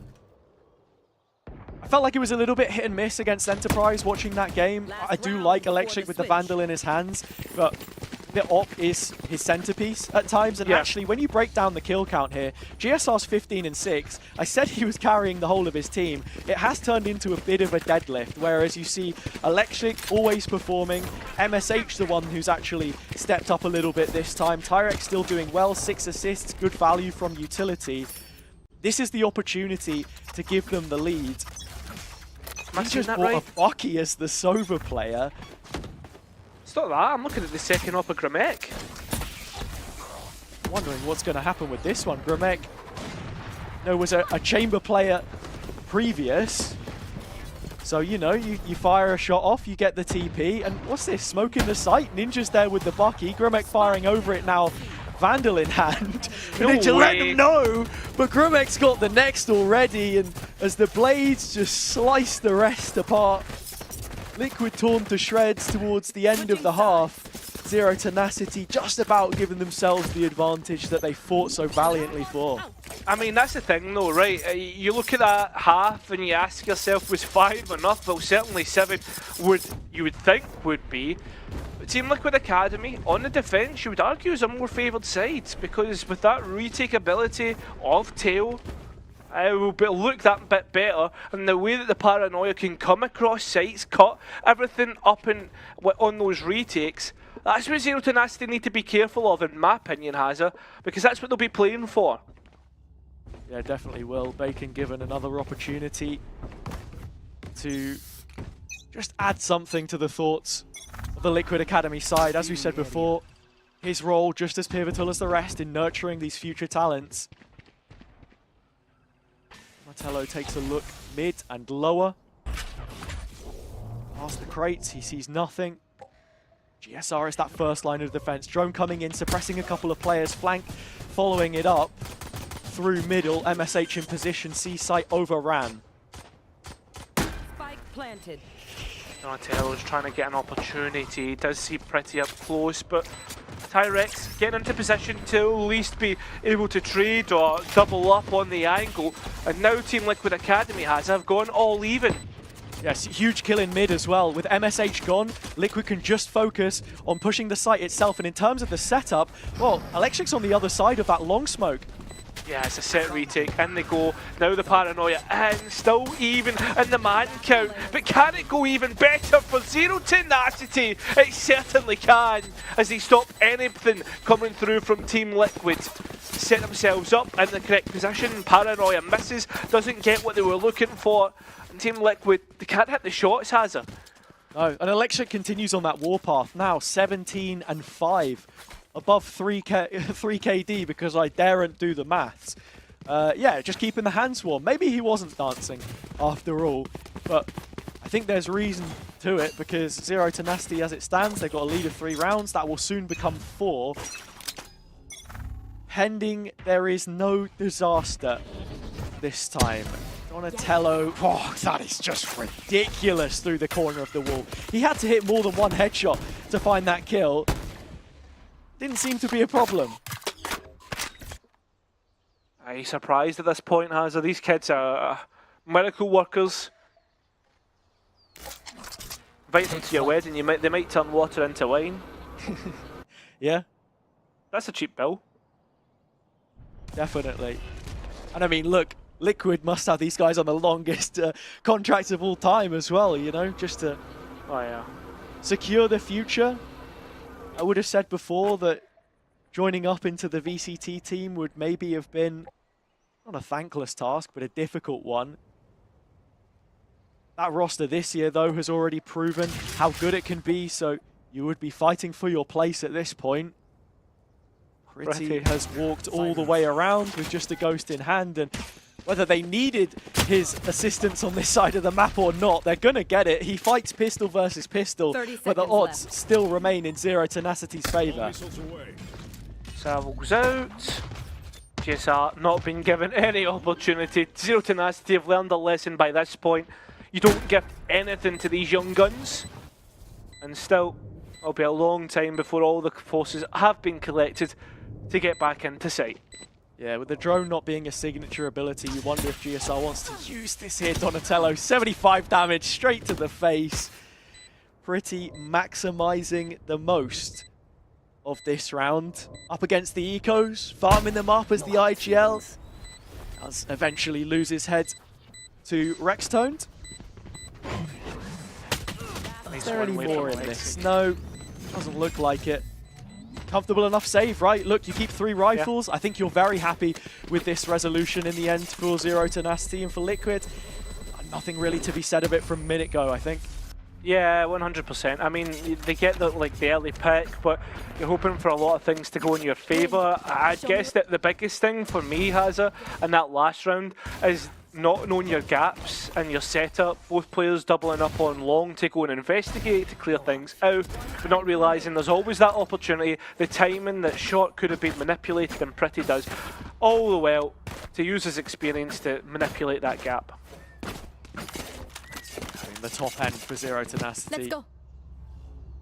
The best just get better, and for Liquid to start showing a little bit more here. Cupid just the 1 kill. You hate to single them out, but as much as his calling can give them on that attack side to start and get those first 5 rounds, now the defense has to pull its weight one way or another.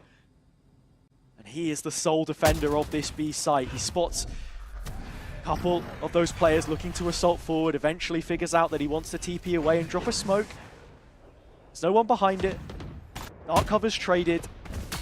Just need to re-clear it, and now that they have, it's the garage push, which GSR gets 2 from. He's put Rex in a great position to shut down C, but he looks away to the flash, and with that, it's gone. Yeah, still go even, but the health is still firmly in Team Liquid's favour, or so you would think, as MSH gets one of his own.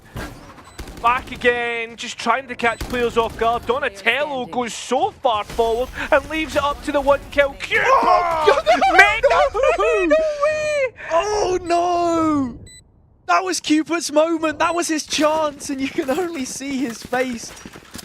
Sat there thinking, did that really just happen?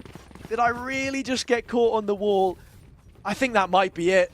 That's one of those moments which just finishes the game in some ways. You feel, look, Liquid is still in this, but they're not going to have a purchase in round number 16. And by that point, Zero Tenacity a chance to get up to an 11th. So sad. I don't know what else there is to really be said about it. That's unfortunate. Yeah. It did look a little bit disjointed, right? Donatello wanted that fight really quick. Cupid didn't have too much time to get in behind, but when he did, gave it his best go. Captain goes down with the ship, and those ships have traded positions, as they tend to do in the night, and Electric has sunk the Liquid ship. It is full of liquid now. It's at the bottom of the ocean. Yeah. I mean, that's the thing though, the saving grace here, if we want to talk about it, would be that Team Liquid do have a timeout if it's needed. And at this point, it certainly looks as if something needs to intervene, because Liquid have no chance of getting back into this round. But to get back into the half, there's always an opportunity. That is true. And they've got some ults to work with here as well. GSR just dropped, I think. Armageddon is now ready. Ninja has the Hunter's Fury, and I suppose that's one of the other things that you miss out on, not having the breach, the combo utility as well, being able to fault line a default plant, for example, and then have Ninja be a little bit more reactive with his ult. In this instance, it's just the Sheriff and Tyrex, the breach we were talking about, getting himself a nice little hat trick to cross in the 11th. Well worked, but now is the round where Liquid Academy want to try and bounce back. They put a timeout on top of it. Zero Tenacity still holding on to both of those, but 60 seconds for either side to decide what it is they want to do. As we get towards the end of this map, or so you'd feel. I do feel, in my opinion though, Hazza, like, not to just put it down to like composition or anything like that, I have enjoyed the breach much more on Zero Tenacity than what Team Liquid have been trying to do with the tail. I feel as if like the flashing, etc., to set players up. I'm not saying it's not necessarily been there for Liquid in terms of setting players up, but I just feel as if you'd want to get these individuals into fights, into the positions that you would want the most. And well, on the defence, I don't know what else to say. You can see Alexic standing up, making sure to keep himself looking around. Just look like he's aerating the room a little bit. I mean, usually those hand signals mean that someone's, you know, guffed off, so I hope not. But, oh wow, okay, no, we're getting a full workout routine there as well. I've seen this Drop before. Down, give me 5 burpees, anyone? I've seen that Jaff, he likes to do the stretches, stand up, do the stretches and stuff like that while you're at your desk. Keep yourself active. It's the Fnatic classic, isn't it? Yeah, well the thing is though, as well we're talking about Team Liquid Academy and what they have, it's the Zero Tenacity side that's probably a little bit more scary. Rolling Thunder, Hunter's Fury, etc. It all comes down to kills in terms of what happens with Team Liquid and what comes online with them. But it seems as if this is going to be a hit B right now for the attack. It's the breach shot coming through Garage. Team Liquid shutting things down though. Salvo's coming through, Electric on the flank, quick split around the other side of Garage. GSR has routed his position out. Donatello op in hand.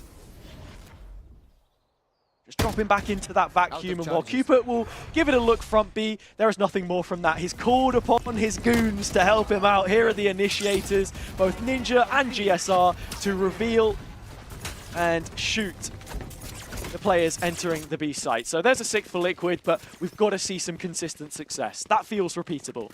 Yeah, it does entirely. I mean, the delay being used through the salvos, like we're seeing Teo being a little bit more present to make sure that players aren't setting and taking these fights. And on top of that, you got the Rolling Thunder out of Zero Tenacity, which is a big ultimate to get in terms of the value that it usually provides. Yeah, that one, a set piece from Zero Tenacity. The attack speed, the quickest of which we've seen from them really so far on this attack side, so offering an opportunity for Liquid to swing at it. Ninja swinging in the dark, this one a bit of a Hail Mary, the Hunter's Fury not connecting, and Pretty throwing his own into the mix means that it is a bad day for Sova mains. No kills collected. Bring back pings through the map, honestly, man. Just lining up the ult. The good old days. Please don't. I prefer it like this. Not ready yet. No, me too. And as for right now, looks like the A site is completely open. But is that by design? The Team Liquid Academy want this to be happening? It certainly seems to be the case as they set themselves up for a retake, Hazza. Well, Ninja's sending the shocks in. It's a little past the plan. So not going to do all too much. Still quite a long rotation to be had, but it's a 5v5 on site. All hands on deck for Zero Tenacity. Yeah, I mean, and what do Team Liquid Academy have to come back in on? You look here, info dart, there's a paranoia, there was salvos, and there's players falling by the wayside here. Cooper is the one with the op. You wouldn't expect it to be the case, and you wouldn't expect Zero Tenacity to come out like that. Brilliant from Tyrex, and just flash into the camera. 3 kills, a quick reminder of how instantaneously things can turn. Just when Liquid were trying to coax the embers of this Haven performance into some fire and flames, something to get back into this one.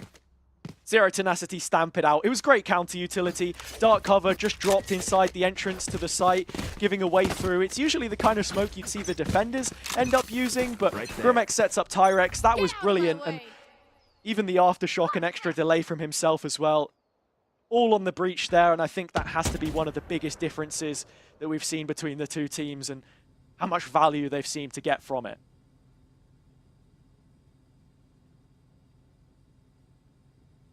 Big 1v1. Make that plenty more to come Cooper's way.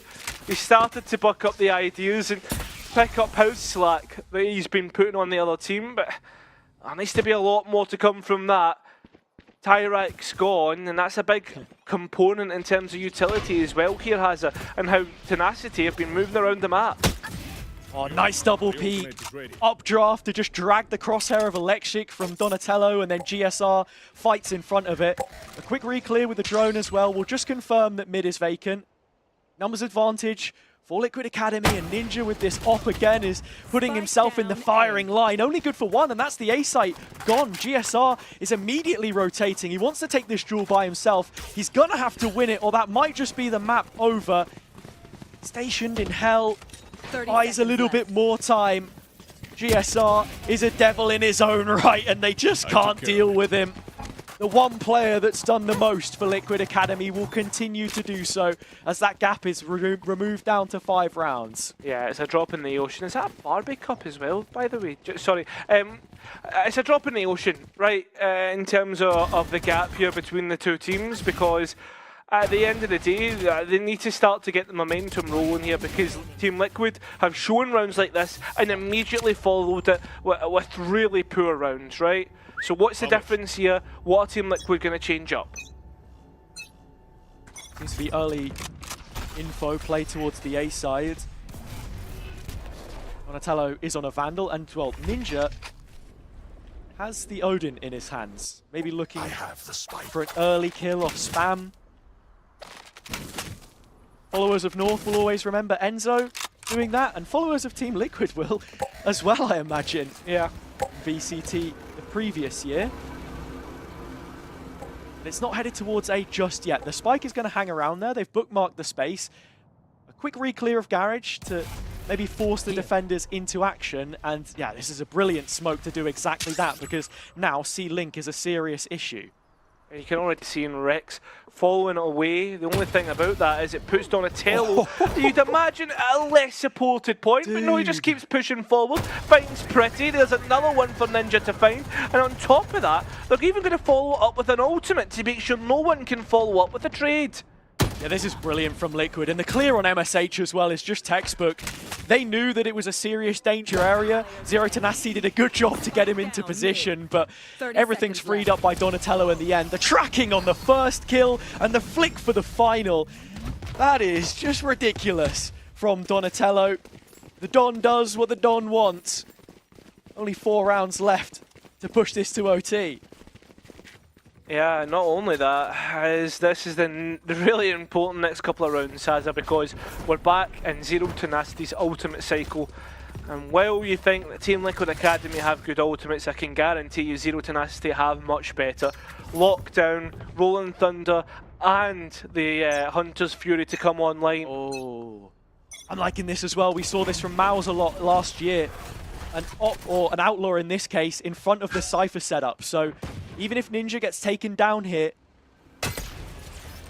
there's a double shift being worked on the A side. It has been spotted out, and now this is a very difficult position to try and play from. But those long players aren't all that far advanced yet. Yeah, but now the Cypher setup is completely gone. GSR from the back of sight gets rid of any short players. And well, with that being said, the lockdown that we were speaking about has been invested.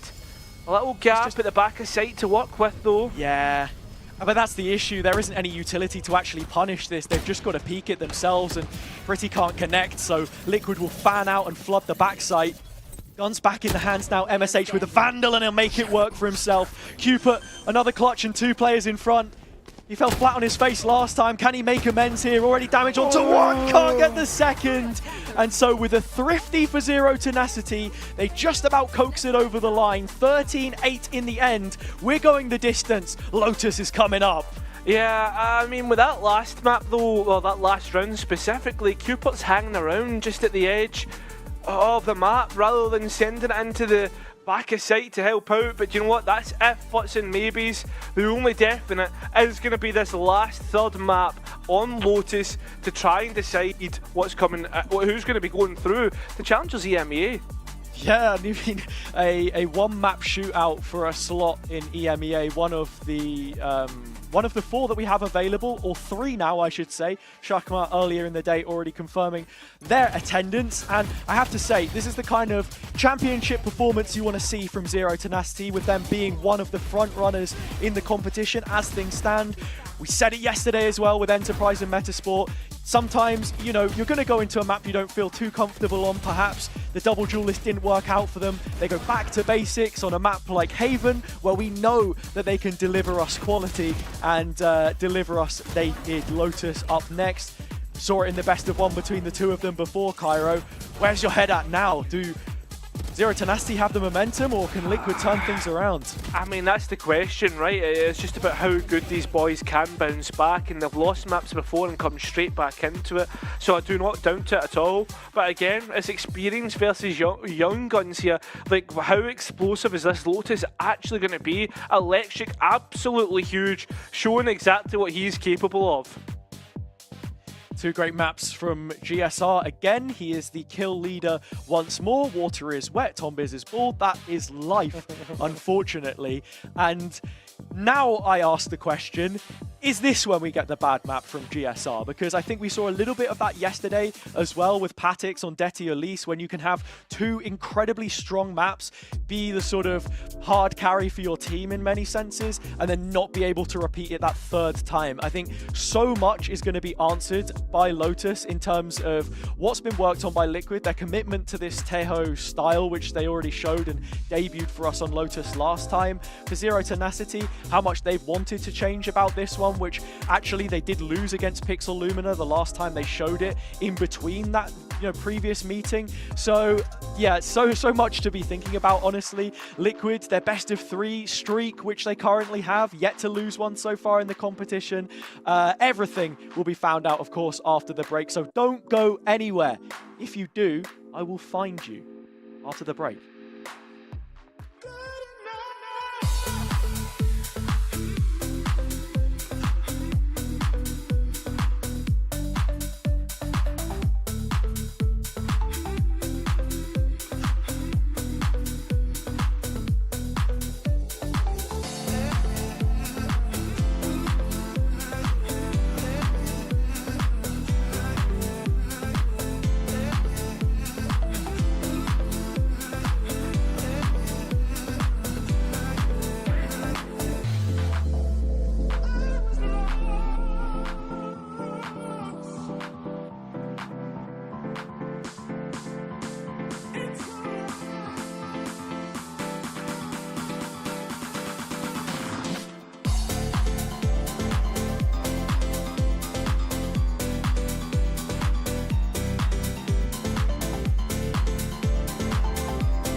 When you feel like it's over and nothing else matters, I know you feel so divided.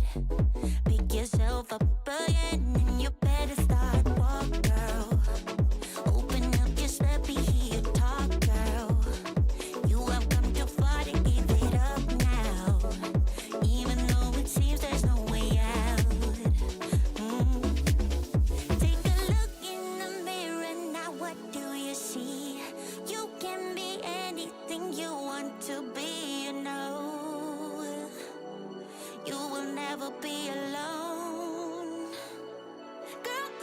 you move, there's nothing left to prove. I know that you will find your love again.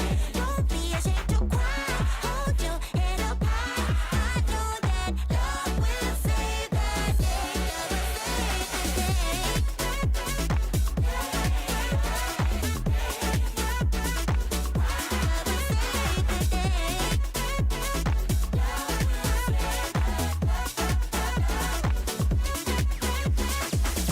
When you feel like you're stranded at the edge of the world, I know you've been taken for granted.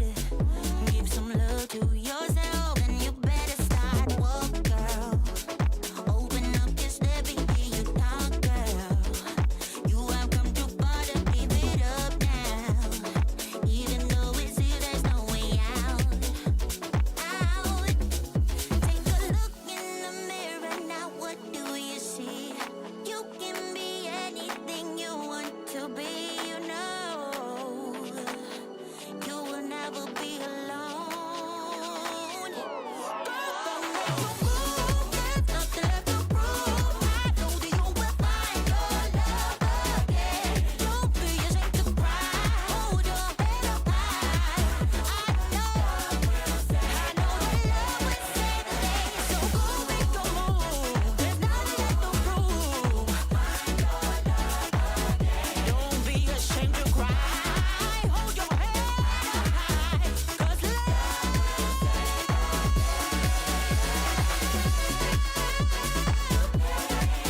is gonna save the day. Love's gonna save the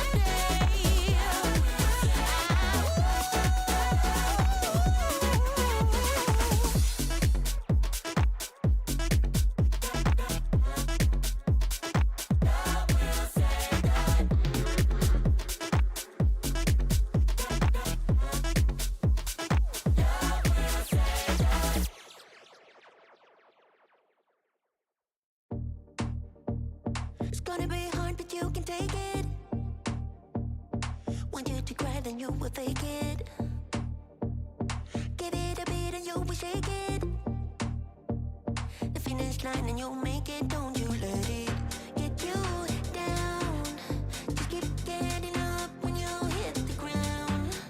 Don't you let it get you down. Just keep getting up when you hit the ground. Gotta be real with it. Never give up, never give up.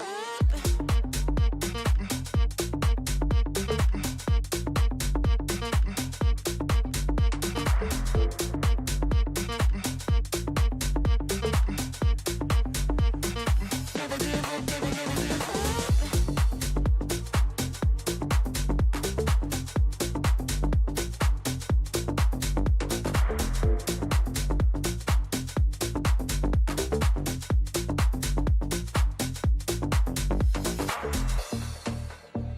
It's gonna be hard, but you can take it. Want you to cry, then you will fake it. Give it a beat and you will shake it. The finish line and you'll make it. Don't you let it get you down. Just keep getting up when you hit the ground. Don't you let it get you down. Just keep getting up when you hit the ground. Gotta be real with it. Never give up, never give up.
look what you done. Took a living woman and turned her into stone. I guess I should be thankful.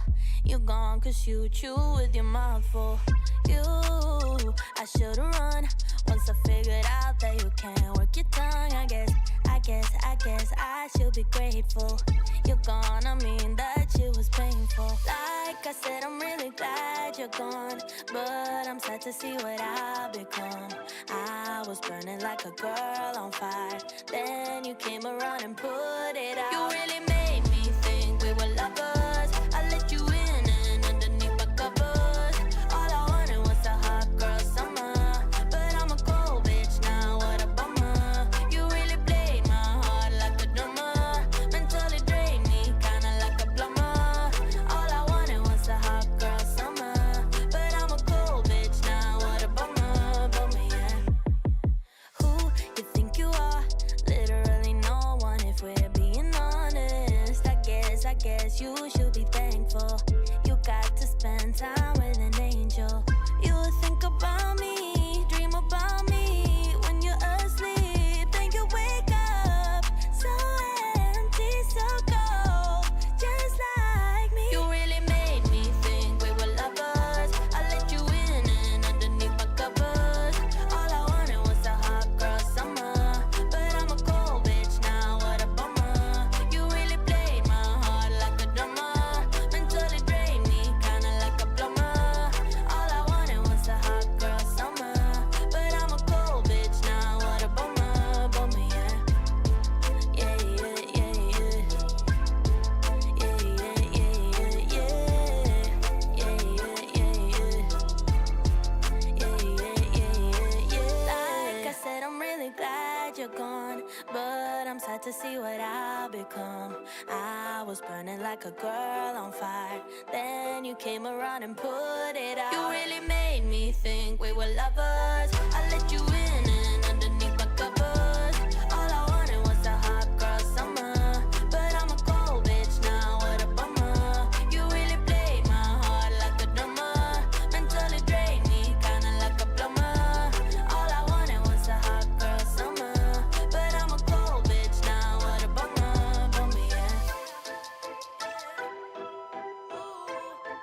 yeah.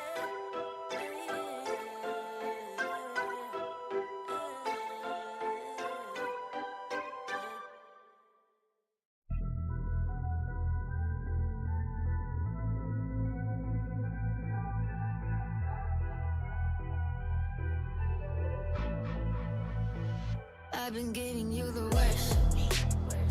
Now you wanna stay the night. Pretty how you work hard for me, while forgetting how to talk. Nah, I don't like no humble beats. Just go and slice it up. Now it's time to marinate, and right after we're done, I like it when you're looking like that. Don't like it when you shit, chat shit. I like it when you're looking like that. Or shy to find, don't mind my reaction. I like it when you look like that. Don't wanna watch a bugger with a white mouth. Just like it when you're looking like that. No sweets, no rush, can't fuck my attraction. Don't think twice, I'm here for a moment. No, I like him better. I got a church place somewhere and I'll make it last forever. I've been giving you the worst. Now you wanna stay the night. Pretty how you work hard for me, why forgetting how to talk. Nah, I don't like no humble beats. Just go and suss it up. Now it's time to marinate, and right after we're done, I've been giving you the worst.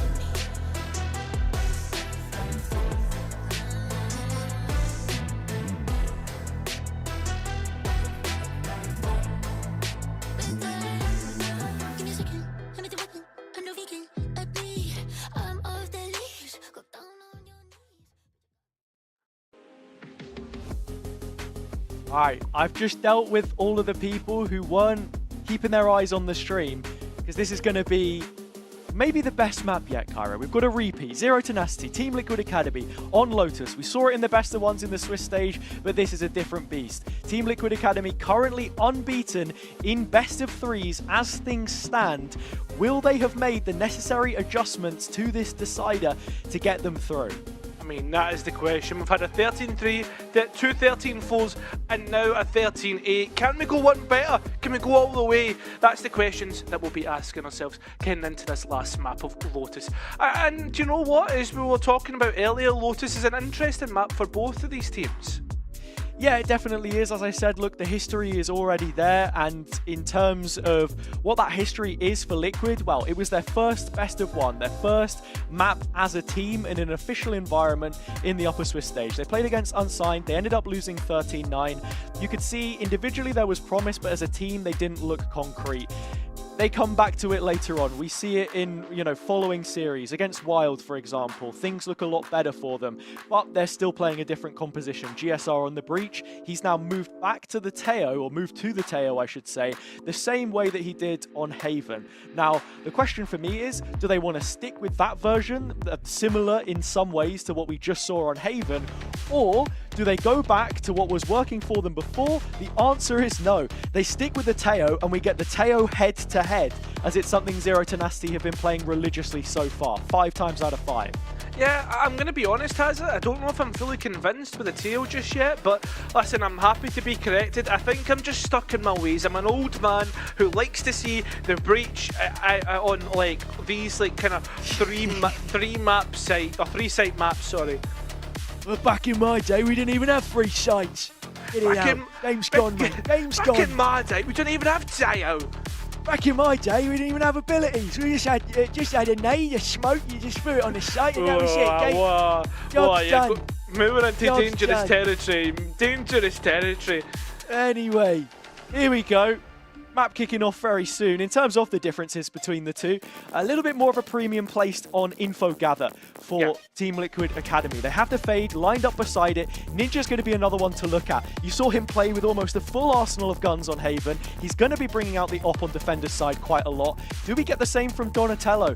I'm still not fully sold on what it is Team Liquid Academy are going to be setting up with here, because you have to remember it was a very one-sided game which we saw from them played against Metasport. That was the defender's side, which looked really strong for them.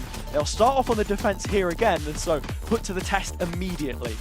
I mean, for the most part, things are nearly even on both sides. So they should both have an idea in terms of like how to play against the comps that are run by both teams, right? The difference being the flashes that Zero Tenacity will be able to put forward compared to Team Liquid info gathering ability. Things are starting over on that A side of the map though, as we see all the players stacked up for Zero Tenacity.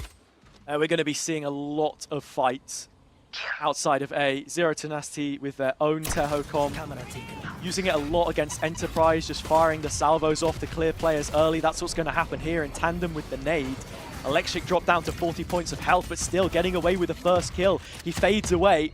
Donatello, one back onto Grumek. Well, this isn't a double controller setup, so all of the smokes are now lost for the offense. MSH being found out with a little tail drone. Pulsing all the way back, and even a smoke out from Team Liquid here. Seeing Rex is playing over towards the A side of the map, but he has a trap on C, so that's allowed Cupid to move one over, make the rotation, and GSR makes the play. Confident as ever in the deadlock, 4v4. He opens the scoring for himself and may just have a few more targets as Zero Tenacity are moving this one into second gear through Hobbit and onto the B side. Salvo's out. Remember, Cooper is close by to go for a swing if he wants to, but I think instead it will be the paranoia. You can see it's being held in hand, and if they do try to send it up to GSR, there's not really much in terms of support. The Salvos have separated them from Donatello, and now these fights become really important because it decides the round, and it certainly has put it all chipped in towards Zero Tenacity's favour. Rex, though, if he has anything to say about it, it needs to be said now. Gets one, but that's all it will be. Pistol round towards Zero Tenacity. Yeah, Zero Tenacity ended up playing that really well. You could see the intent to maybe drop towards B if things didn't go their way on A early. Just with the numbers that Liquid Academy started the round in that position, 4 of them in that area. GSR the one who eventually drops back to B and makes it look doable. As I say, he cleared out MSH there. They reroute, they regroup. Bacon is not happy about that whatsoever. Yeah, you can he knows that they've thrown away a lead in that round. Yeah, of course. That's the biggest important part. And I mean, this A side is going to be absolutely flooded with utility if Zero Tenacity fall into this trap. And you see how quickly Team Liquid are all the way up. Already dropped a gun. I mean, that's easily picked up, but still, I mean, great entry work.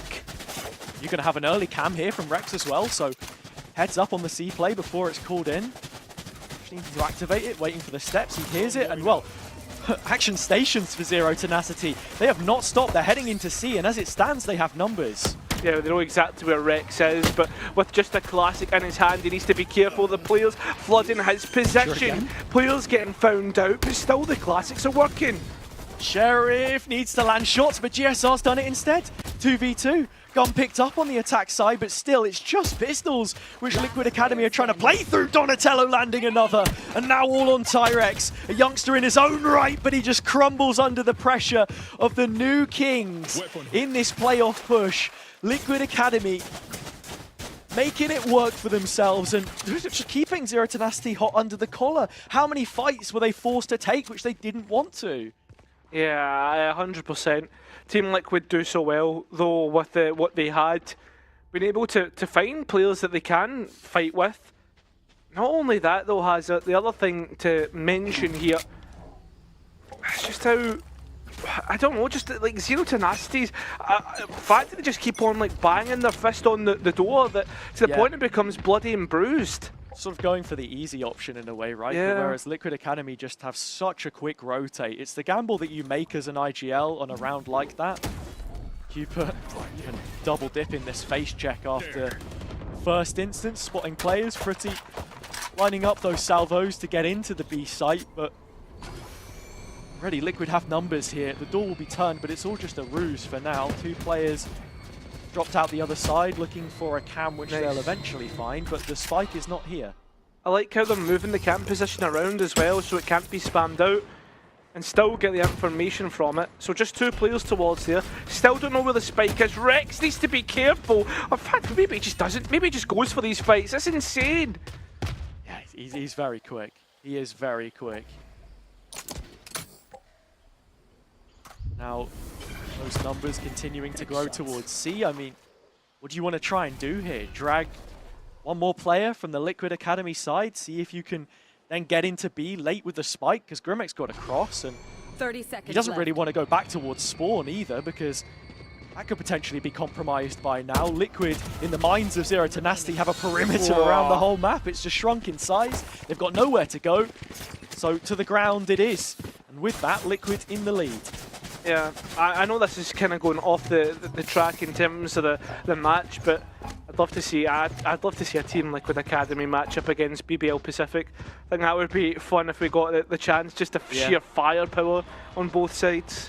I think there's a lot of promise in the VCT Academy rosters we have this year. I'm really happy that Zach Kappa got a spot on the Koi team, for example. The whole of that Koi roster is great, but he was a player from East, you know, who ended up there.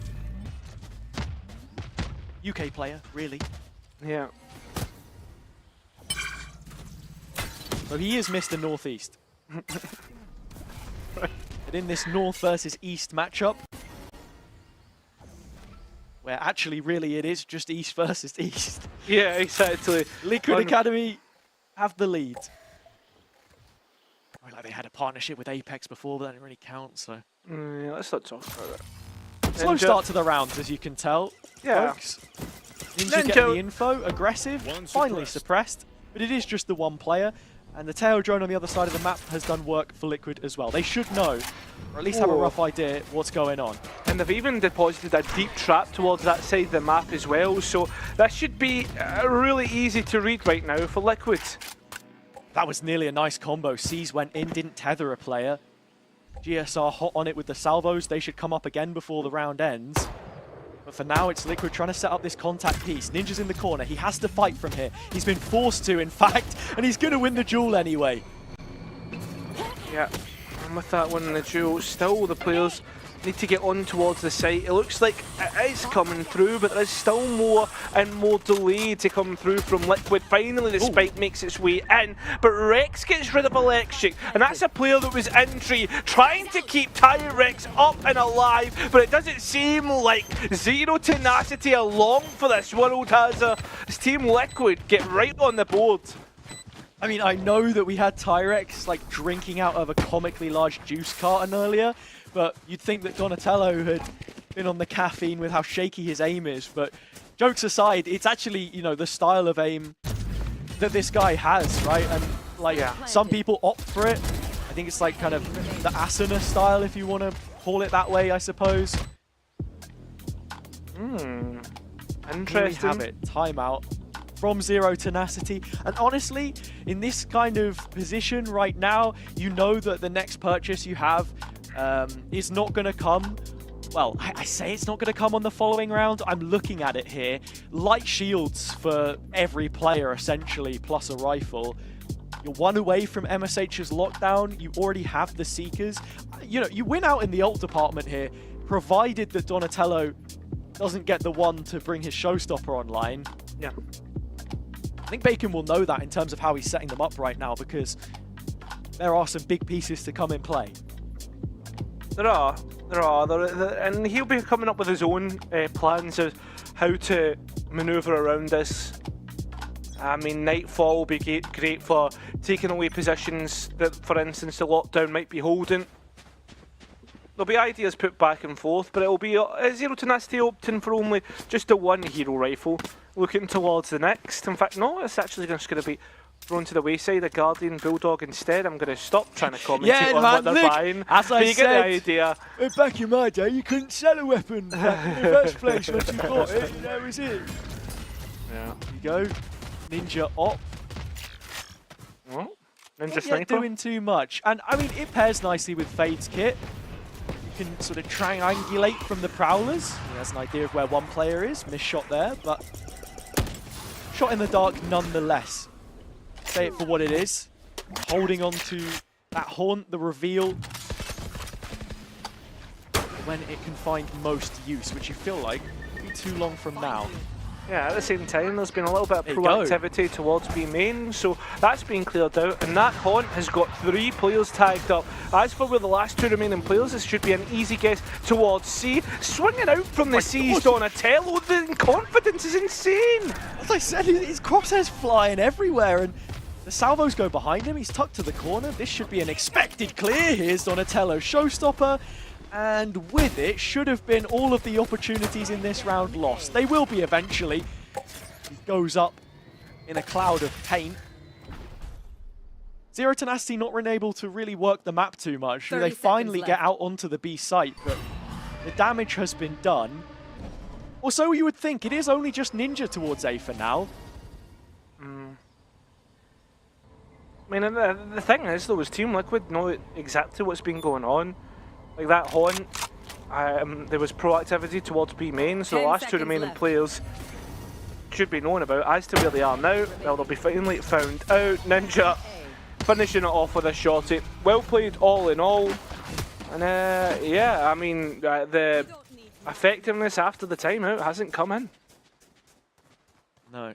And look, this is the difficult thing when you're playing a team like Liquid Academy as well. You know that Donatello is always going to be pushing that envelope, looking for jewels, making life difficult. That's where you're forced to make a decision. Do you entertain it? Do you hope that you can potentially find the kill on him there and win that when you have the numbers as well? I mean, that was the hope in a play like that. It can be a distraction for the B players to set up, as we were talking about. But slight technical issue just for the moment here, as there are ping problems. As there sort of have been ongoing throughout this series, I think. I would imagine it's on the Zero Tenacity side, and you just hope that that doesn't inhibit their ability to be playing this one, because, you know, at least on the rounds, when you're actually in play, you're not spiking or anything, because qualification for challengers, EMEA on the line. Gotta remind you all is that a Barbie Cup? Does Cooper have a Barbie Cup? Yeah, but Cooper is kind of like Ken, really. I feel like he is he's a bit of a Ken character. How he's got black hair, he's not blonde. Kyra. Being Ken, it's not just simply about the appearance. It's an identity. You know, it goes beyond that. And right now, Alexic is the other Ryan Gosling. He's the one from Blade Runner. Yeah, I would say you're a Ken-like character. Yeah, don't you know it? What's that? Personality-wise, very forgetful, distracted by horses. Yeah. Well, I mean, when you're casting liquids, sometimes you do just have to put a horse on it. Nice. Okay. Like that. How it goes. But back to Cooper. I kind of just want to see what he's up to, because at this stage in the game, as we've said, the lay of the land, Z10 have ults to move into the next round with. Big opportunity for them. That's what the pause would have been about, 60 seconds just to clear their heads and think, how do we attack this? How do we approach this? So far, A's been difficult. B has given them options, mid to late round. And C, we haven't really seen it fully tested, I don't think. They've been there every now and then to look for a pick, but moving to post. My favourite part about this, sorry, just I know like we're talking about the game for a second, but I just see Bacon's cam flash up every now and then, and it looks like he's tearing his hair out about like the like brain rot that these guys are talking about. Probably. You could I mean, it's a tech pause, so he's not actually allowed to speak to them. So he's of course, but I know that. But like, it's more the fact that like, obviously, like young roster academy, the guys are all talking, and it just cuts to Bacon, and he's just like, oh my god, what are these guys talking about? No, that's what I mean. He doesn't get to say anything. He just has to sit and listen to it. So. Understand it. I thought it was freaking deafened either, because if they come out with like a bad idea, he's like, I'm gonna have to time it once we get back. Okay, guys, let's go 5A next round. Yeah. Actually, to be honest, I don't think that would be the worst idea, because as I said before, that's kind of how some of these have been played. Yeah, I feel as if like the big thing is though, right? Like compositionally, when you look towards that like a like util dump, it's really difficult to try and maneuver through, whether it's the salvos from GSR, the salvos from GSR, whether it's like the C's need combo, paranoia, the full shebang. Like you are gonna struggle. I know what you mean. It's a game that you've got to sort of play into. Production, can we get a replay of that again, because that was quite funny. I genuinely wouldn't mind. Come on, just throw it up one more time. It's just as good every time, but yeah, Passion, I didn't even realise he was screaming. If this tech pause goes on any longer, I would love you to dub the scream, actually. I already know what he said. I already know what he said in the scream.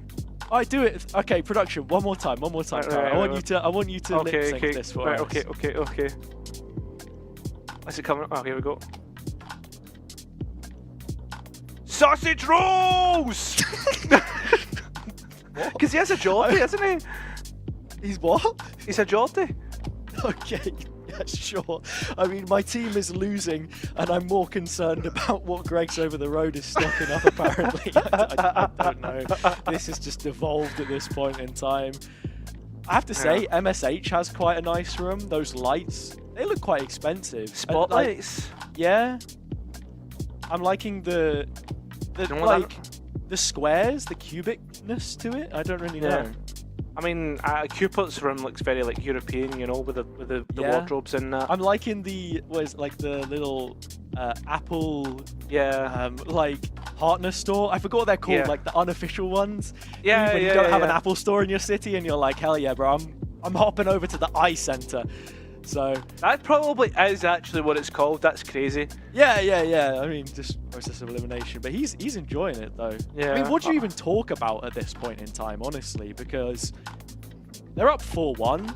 Yeah. Do you think this could potentially hurt them a little bit right now? You know, when you built up this lead, you've won 4 rounds in a row. I mean, that's the question, right? Realistically, is. Well, I mean, the young guys, right? I don't really imagine it would. Like, I feel as if these are the type of kids that's like brain rot, like skibbity toilet. I don't know, like just kind of chatting about, like having a good time. I don't know, man. Oh, jeez. You know, I mean, you did say it there, but it had been mentioned before. I remember a time when I was talking about the teams, right? I was previewing the North teams, and Harambe, everyone remember from Requiem, top 3 last year. He sent me a message. He was like, "Oh, Hazza, how do you know so much about our team?" or something. And I was like, "What do you mean?" And then he just sent me some skibbity thing. Like, the players of the next generation, they're certainly something. But look, while we have the time, I said I wanted to do this the other day. Hashtag CLNE. Oh yeah. Tweet at us. Tweet at us. And I think it's only fair we give a question, Cairo. Yeah. What's your favourite thing rate from your Vix? setup. We can rate your setup, actually. Oh, We yeah, can rate that's a good couple one, of setups. Yeah. We won't be able to put them on screen, but hashtag CLNE, send in your setup, and let's have a look. It will be on a 3-minute delay though. It will, but that's fine. We'll see it in 3 minutes time. That's if we're not in game by then. So Yep, we just have to put an asterisk on that, not get everybody's hopes up. of course. And while we're in prime pandering mode, shout out to everyone watching on all of the co-streams. I know the Slug Club are enjoying Bacon Cam as much as everybody else. Yeah. Of course. Yeah. I guess it's probably about time, Hazza. Probably chuck it to a break. Oh, you wouldn't, would you? Yeah, I feel like Big Brother right now, you know? We can just stare at the players and just see what they're doing. But, I agree. We can go to a break. Who knows how long this one's going to end up being. But we could always come back. Sorry, I've just seen the Bacon replay again. We can always come back when we've got some tweets at us. Hashtag CLNE. So make sure to go ahead and give us that. But I guess we leave the player cams rolling and just mute the mics up. Yeah, let's do it. We'll see you in a bit.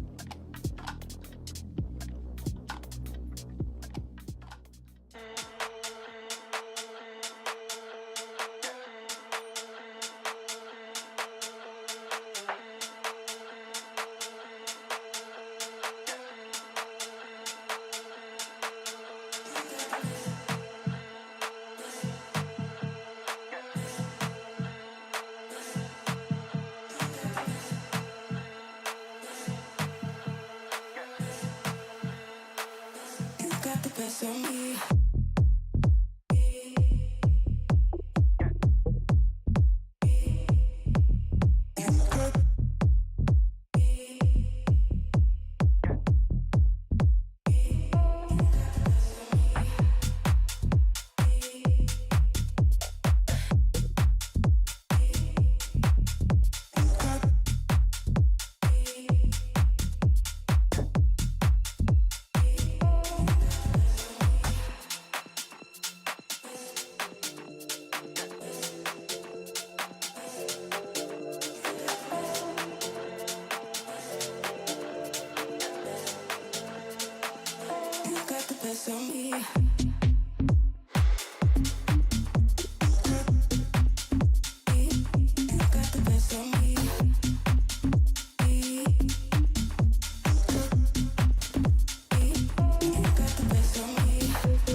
Welcome back to Challengers Neast. We're back, guys, and we are ready for the rest of this map between Liquid Academy and Zero Tenacity. A chance, a date perhaps, just like the Tacti Bears, with Destiny. Challengers EMEA, a spot on the line for whoever comes out the better on this map.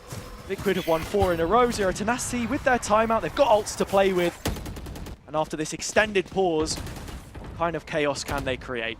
I mean, this time round, it's not the util jump that we were usually expecting from them. A lot more passive. Cooper needs to be careful, though he doesn't anticipate the player on the other side of the door. The spam doesn't get the second, but the bullets are good enough for the first.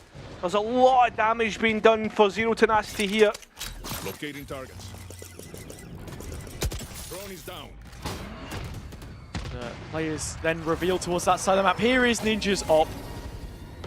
Making good use of it. We said we were going to see it at some point, and he's got Haunt to go for a second one here as well. Instead, the fight being taken on the front foot through Hobbit. Zero Tenacity backed up into a corner.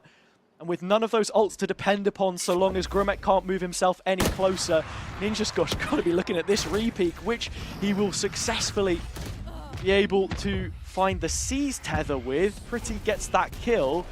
Between this dynamic duo with 4 years of shared experience, counts for nothing against Cupid. Just can after all. The question that you asked Hazza was, would this stop the momentum of Liquid? Well, there you have your answer, and the worst part as well, I was just about to say about that, would be that the Zero Tenacity used their timeout just before that extended tech. Bacon's obviously wanting to come back and refocus the boys. Talk to them about sausage rolls.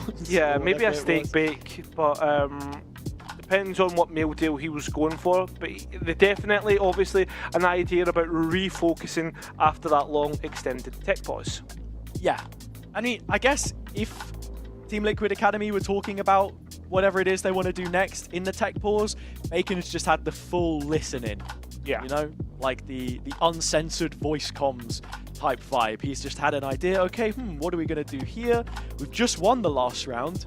Keep that in mind. We are a quarter of the way into what would be max regulation, so yeah, I think it's important to just think about that for now. Drop a timeout in, check in. Zero Tenacity have already burnt through one of theirs. Yeah. Make sure the players are focused, like you say. Yeah, and it's coming up with contingency plans, because as it comes back on screen, you can see the amount of ultimates that Zero Tenacity will have for execing on towards site. So that's another thing that Liquid Academy will need to be careful of. Certainly. So, 4 ults, a 5th pending for Zero Tenacity. We'll have to see if they can be given a reason to invest some of that here. I like the smoke early on from Cupid, just cuts off the angle towards root. Chance maybe for them to have pushed up here, but they just want to respect it. Either side of that vacuum. Zero Tenacity. Same default round we've seen so many times. These guys just love to group up A. Yeah, well, why not? I mean, it has been working so much. We'll see if it definitely works out this time, though, because they're going to get the spike down, but there's still plenty of delay to come through. Look at the difference this time. Team Liquid Academy aren't flooding through. They're taking their time, coming in towards site, trying to delay and get players into the right positions. Alexic has been seen, so is the rest of them. This is an absolute flood. Suffocating and drowning Zero Tenacity do not have a chance, and while there's a 1v1 between Gramek and Rex, Gramek will not be long at all. 6 now for Team Liquid Academy, as they're guaranteed at least even on the half if things were to go terribly wrong after this round. Yeah, we're just expecting the defense to get better for them, as I said before. The game that they played against Metasport on Lotus, that one ending up 13-5 as the map 3 in the series, a 9-3 defensive half. They're up against ults, but look how close we're getting to a few on the Liquid side, right? 2 away from Nightfall, Showstopper, and then 1 from a full house as far as Cupid and GSR are concerned. So Zero Tenacity need to make the most of the advantage while they still have it, I think. Yeah. In terms of that ultimate economy, and another round where they have guns, because they have not been in this position often, and that's why they're not going A. Yeah, thank God, man. But the problem with them not going A is the fact that you look at Donatello and the passive information he's given to his team. Hey guys, we don't need to go B anywhere near this side of the map. We can lean heavier towards C or B. And I mean, even having players on B is a quick rotate towards that left side of the map. It's just so well read on the Liquid side in terms of understanding which defaults and which variations Zero Tenacity are opting between. And, well, Alexic has managed to find the opening towards C this time, which does make it a little bit more short-handed. Seeker's coming in to condemn Cupid's position, but he's just filled around the bend. He wraps his hand around the Vandal and tries to get something done, but just can't find any more than the first. GSR looking to flood back in himself, but can't get it done. 4 on 2. This is a great situation for Z10, or at least it was. Could have been even worse. Unfortunately, Phantom Tax is put into the game, and Ninja would rather save the op than deal with what is being put forward, which is respectable. I think it's unfortunate. Rex has just tried to turn the corner, get some information, and has just pressed the go button for Z10 to execute into the site. Yeah, dude. I mean, look, someone's got to pay the Phantom Tax. That's what keeps the economy going. And thankfully for Zero Tenacity, that well-timed miss, I guess you could say, has given them an opportunity to build up some bank, right? They got the spike down, that's extra creds, 300 for every player. They win out the round, they keep some of the rifles. They didn't need to invest too much in terms of ults in the end. It was literally just the Seekers to clear the site, and trading out Cupid, everyone on Liquid trying to have their own hero moment, but that's where things fall apart when it felt like they had a pretty good setup on the whole. C-site not as strong as maybe you thought, and now Zero Tenacity say, you know what, let's actually go for this again, because if there is a gap to be found, let's go for it. Yeah, it's still the same thing that we're seeing on A Team. Liquid starting there at least on the defence, but as the players start to send it in towards B, Electric is so quick, Donatello is forced to use his ultimate to get the trade. We're 4 versus 4 right now, and we're even having to pull out ultimates to delay to give Team Liquid a chance. Ninja still on the mark, knows it pretty is close, and that operator is not hitting where it needs to. GSR coming in for support, looking for his bite of the apple, and it doesn't come in. The only problem is with we're seeing the tail walk away. Ninja's now given the perfect angle in towards Spawn, but walks away at the wrong time. It was a poisoned apple, Cairo, that's the problem. And Ninja, yeah, just trying to be the playmaker there. You understand the reasons for it, but ultimately, it is going to be their downfall in this round, Liquid Academy. The setup was so good. I like the ult from GSR just to confirm that C couldn't be under siege that quickly. Onto Rex for now, though. He'll drop in and die for it. Nothing left to be said of this. Felt like they had a good idea in the macro department, but just the implementation of it in the end, not quite there.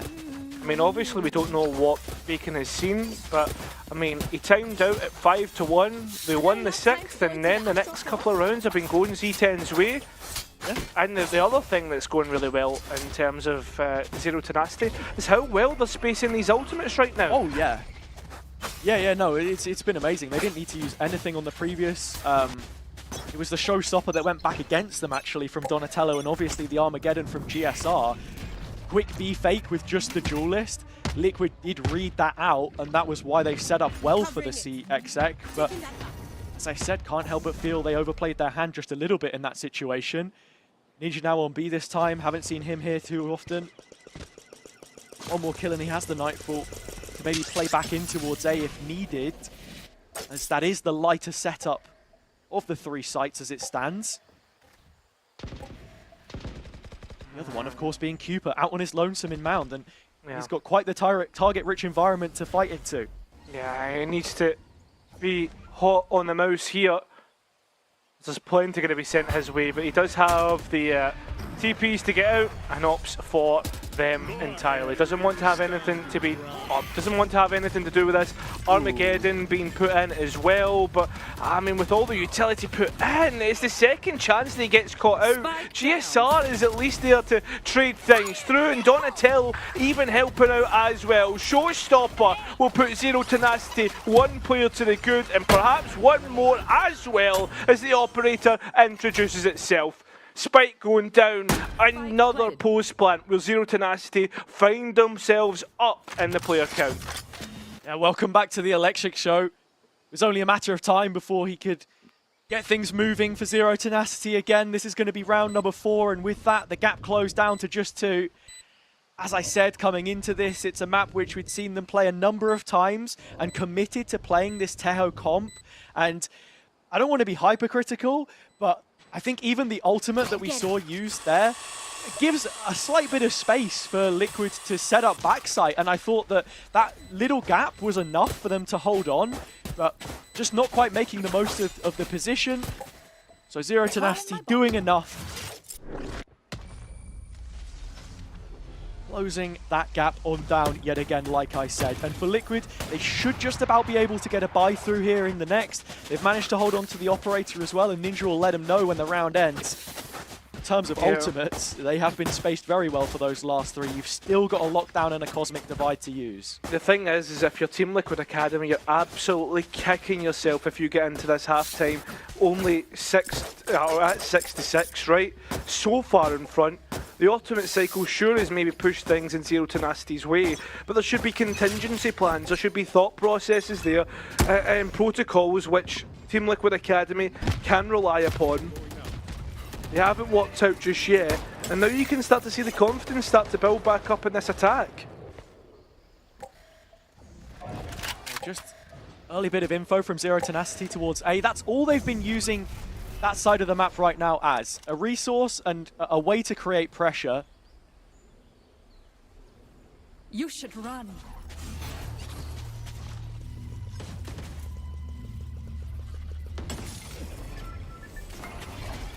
Yeah. Alexic does still have the nade here as well, so could have looked to have thrown that one in the corner, didn't. Liquid fully back away. Smoke put up instead. He's going to be hunting for a little bit more here and gets punished by his opposite number. Donatello one back, still Cosmic Divide into this post plant, but it's the Nightfall used instead to clear out the site and reveal all those players with the neural theft.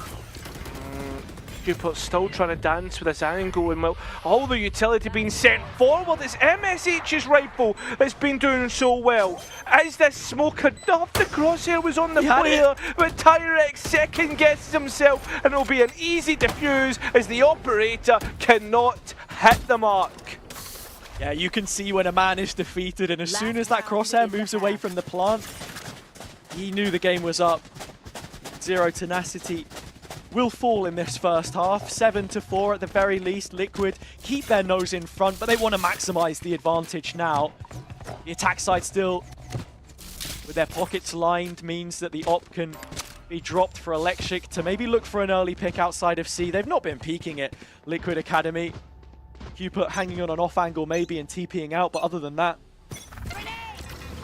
somewhere that they can really look to stake their claim. And once more, Liquid Academy winning out on this right-hand side and taking the space for themselves.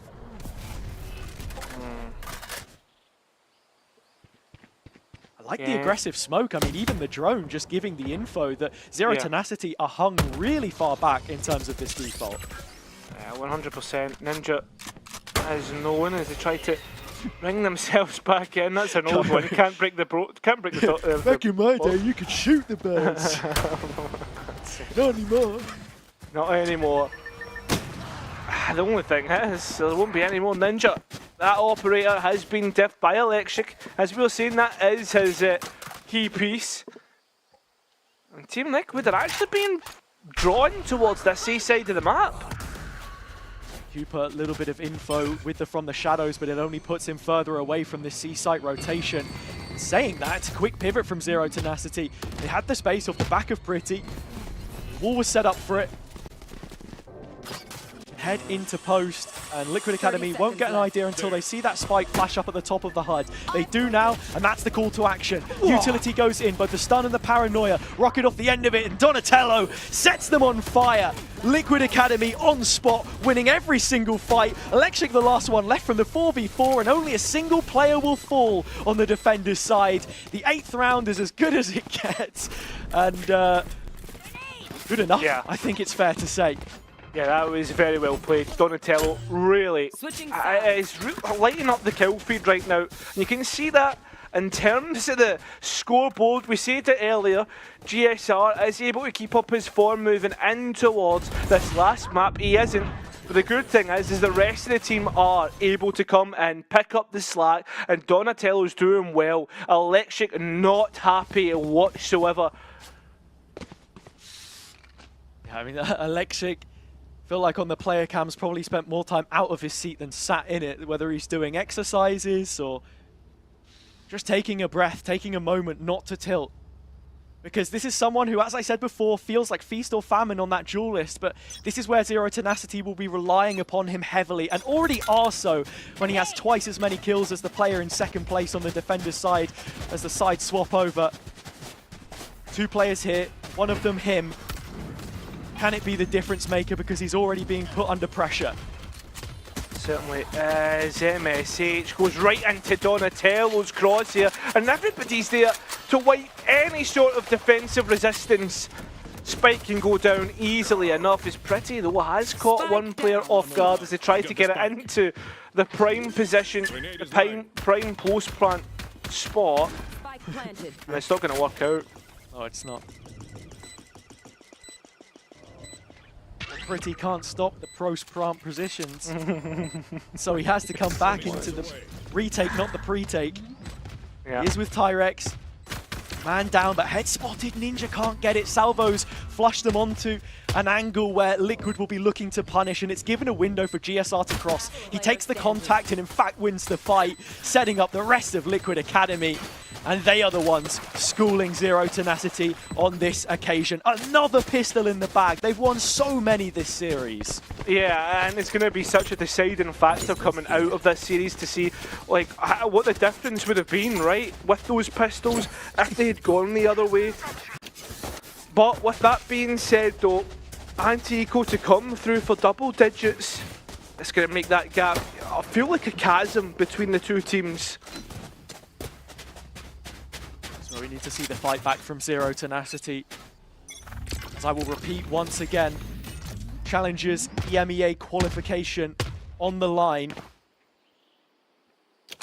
Possibility that they drop back down into lowers to join both Enterprise and Metasport. Sweet and Sour now as well to fill out the bracket in full. It's crazy as well, right? Academy rosters can play in Challengers EMEA, can't play in Ascension, which will allow rosters to be able to be played in that third split if we get to it in terms of Ascension points. But as for now, Electric holding up fast on Mound, playing contact while Gramek holds in close. That needs to clear out. As I said before, the biggest quality that gets asked of you is can you come back? Especially in rounds that don't best suit it. Liquid have already delivered us a couple of thrifties. Zero Tenacity start this off by Electric finding the kill, holding up his promise. A duelist who has been to Ascension. I have the spike. It wasn't a performance to his liking there, and for that reason exactly, he will continue to press against it. 30 seconds Now on left. this Zero Tenacity team, back in a Scarlet jersey yet again, to claim what he feels should be rightfully his. Liquid Academy heading elsewhere. They want everything for the taking, the C site in fact. Gramek playing around his own nebula can buy time, but will it be enough? I mean, time is low. All it would take is denying the opportunity to get the spike down, but it's been begun. Rex is the one that has to hold on to the smoke and does so well, but the spike is down. And the post-plant begins, the better weaponry still in Liquid's hands and continues to be. These Sheriffs can't get the work done. And they need to, especially with low HP. Pretty puts him into prime spot! And Alexic sends it home! A defuse to come through!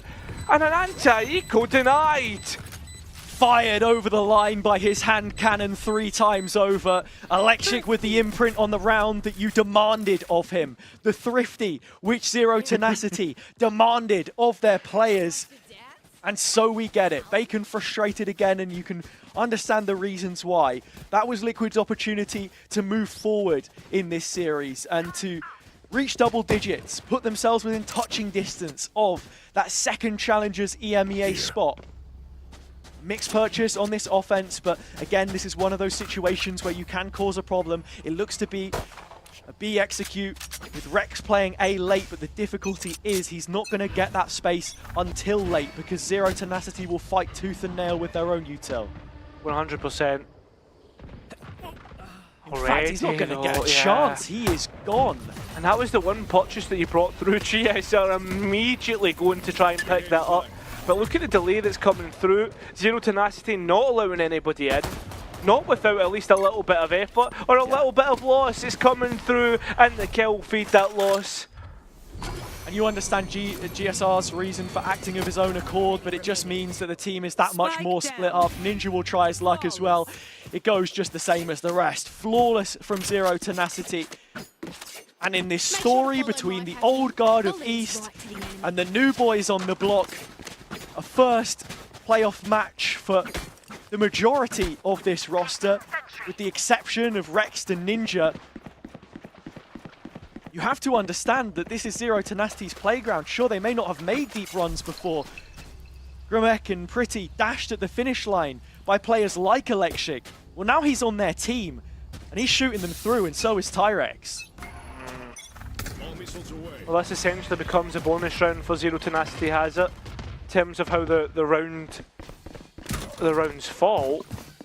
And it's a dangerous one, realistically. Rex, though, making a little bit of danger of himself as he takes out Electric, the man who has been top dollar for Zero Tenacity.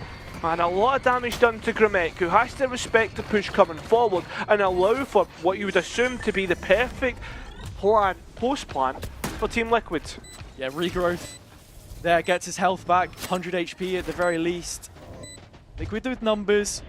They're playing that Scorched Earth policy, all hands on deck.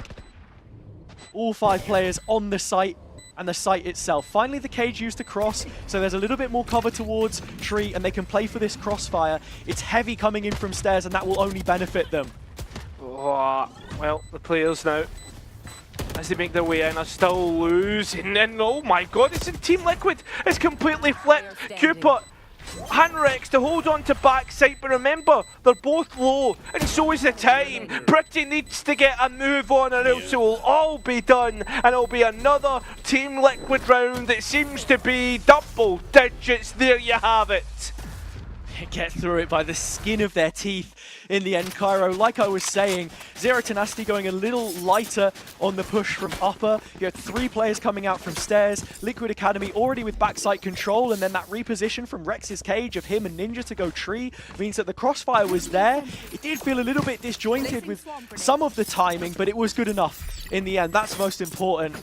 Kalexik bringing the op back out, 17 and 12. He stands head and shoulders above anyone else on Zero Tenacity right now. He needs someone to help. Someone else has got to step up. It was Tyrex before, but you feel they might need another hero if they want to see this one through.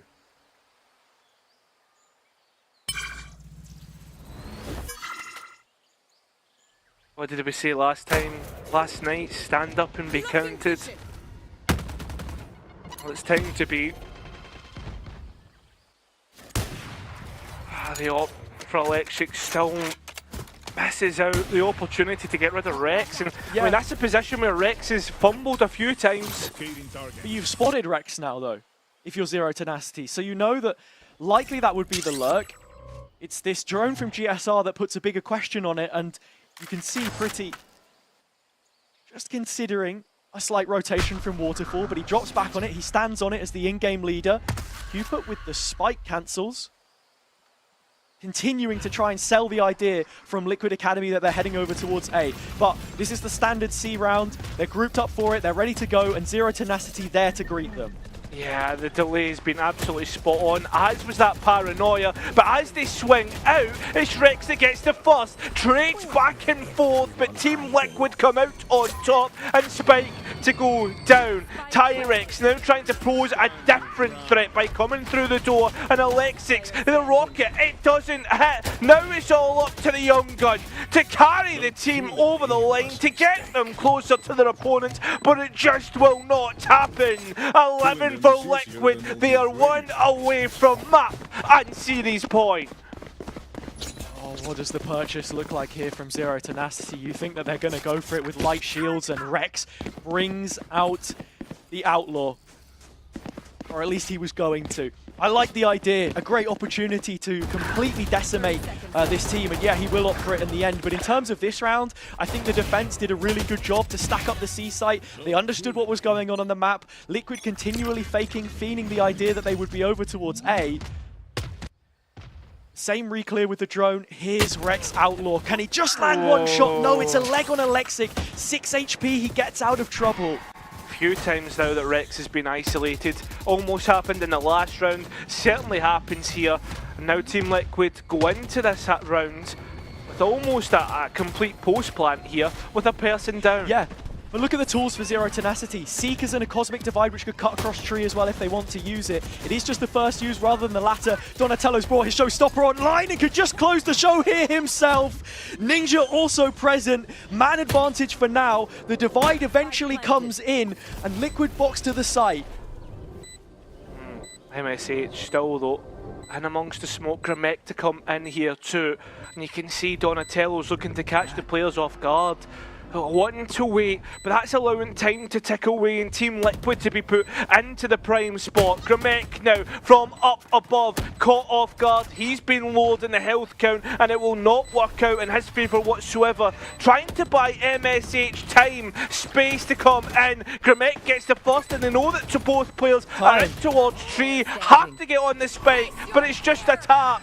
Using the Nightfall to deny the opportunity to hear and to deny the opportunity to win. It is the inevitable. It is map and series point to go for Team Liquid.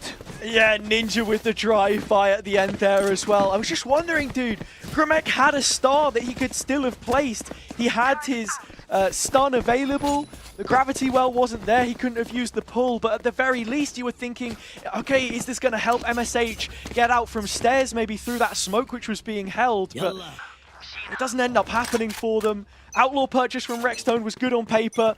Has an opportunity to be great here again. Behind his cage and cam, at the very least, they will begin to push the boat out on A, as they have done so many times on this attack side, where Zero Tenacity struggled to get the same kind of value. Door on the tree open. This is a statement of intent. They're not just bookmarking this space, they want to go now. Yeah, it seems that they want to get it over the line as quickly as possible. No more wasting of the time, no more frustrating bacon as they look to sizzle their opponents. And it's exactly the case as the spike goes down. The last two remaining players for Zero Tenacity with just a Guardian and a Vandal in hand has it. And look at this, still Gramek takes his time to get into position. Split up from one another. Electric leading the line, a clutch called upon of him here, and he's already managed to bag the first. Paint shells available, now knows of a target of which to hit. Nebula going up, and a chance to get on the defuse. Attempts it at the very least, but this one was done from the start. Team Liquid move forwards to Challengers EMEA. The future of VCT is Challengers quality for now, and on the 25th anniversary of the organisation, they have a future in safe hands. Yeah, it has that. Stand up and be counted. As Bacon gives a sigh of relief. These boys are certainly going to be one of the four to be moving forward in towards Challengers EMEA against the top in this full region in Tier 2. It's going to be an interesting tournament, especially with such rookies to play through, but they've still got a playoffs to win. Yeah, they do. And look, if anyone could have called that the upper bracket final at the start of this tournament, looking into Upper Swiss, even lowers in the case of Shakmat, would be them against Team Liquid Academy, would have called you crazy. I mean, it's just insane how both of these teams have come about with a blend of older talent who've been to playoff stages before, youngsters, rookies, who maybe it's only their first time ever playing in a Challenger League, let alone to a playoff standard. I mean, there is so much to be heralded of both of those outfits, but for Team Liquid specifically, this was always going to be a long-term project. But the fact they found this much success so early on can only make you feel great of what is to come. Yeah, exactly, and everybody will be watching the success of this roster. I mean, even maybe some VCT teams that don't have academy rosters and thinking, wow, what a success story that this is becoming. And across the board, right, BBL, Pacific, etc.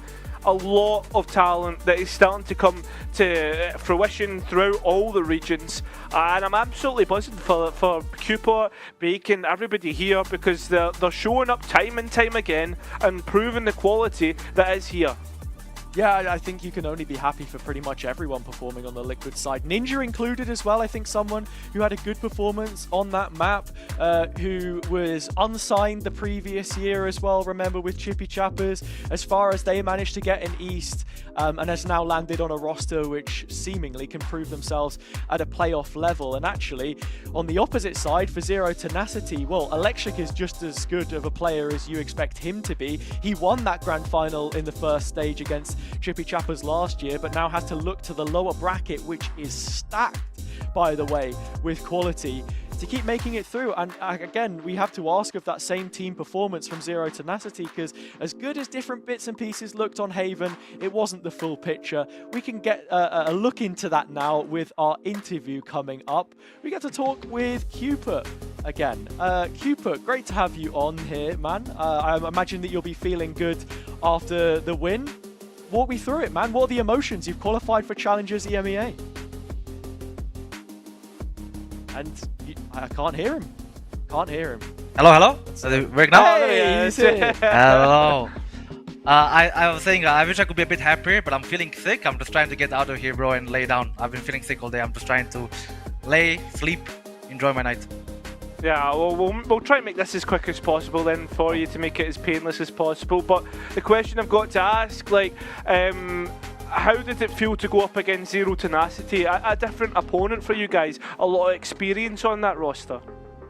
I mean, the Z10 guys are good. I'm good friends with Prit and Grimek. I think they're the most underrated players, like, from last year that didn't get, like, as many offers and tryouts as they should have gotten.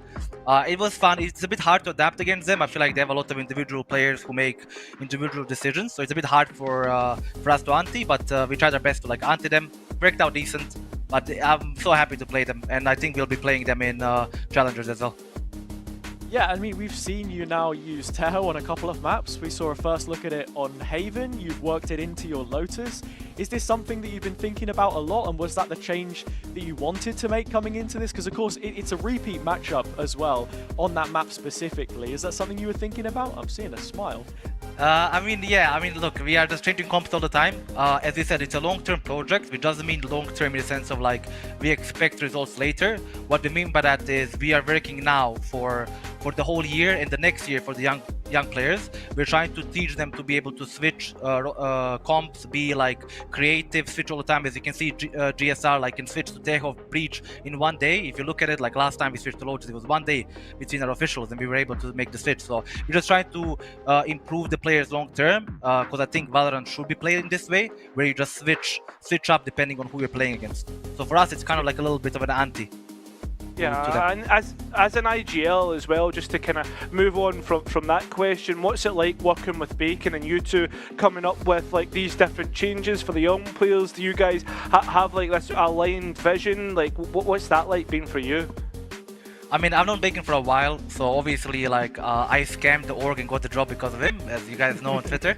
No, working with Bacon has been great. I know him. I know how good he was in Tier 1 as well. Like, he's a Tier 1 level coach, like head coach level, 100%. So me and him work together. Right now, we're very focused on building up the players before we build up, like, us, between me and him. We're very focused on building up the players, making good macro and all these things. Then we'll worry about other things. But working him has been great. The Ante has been amazing. The guy is a great, absolute great coach. There's nothing more I need to say.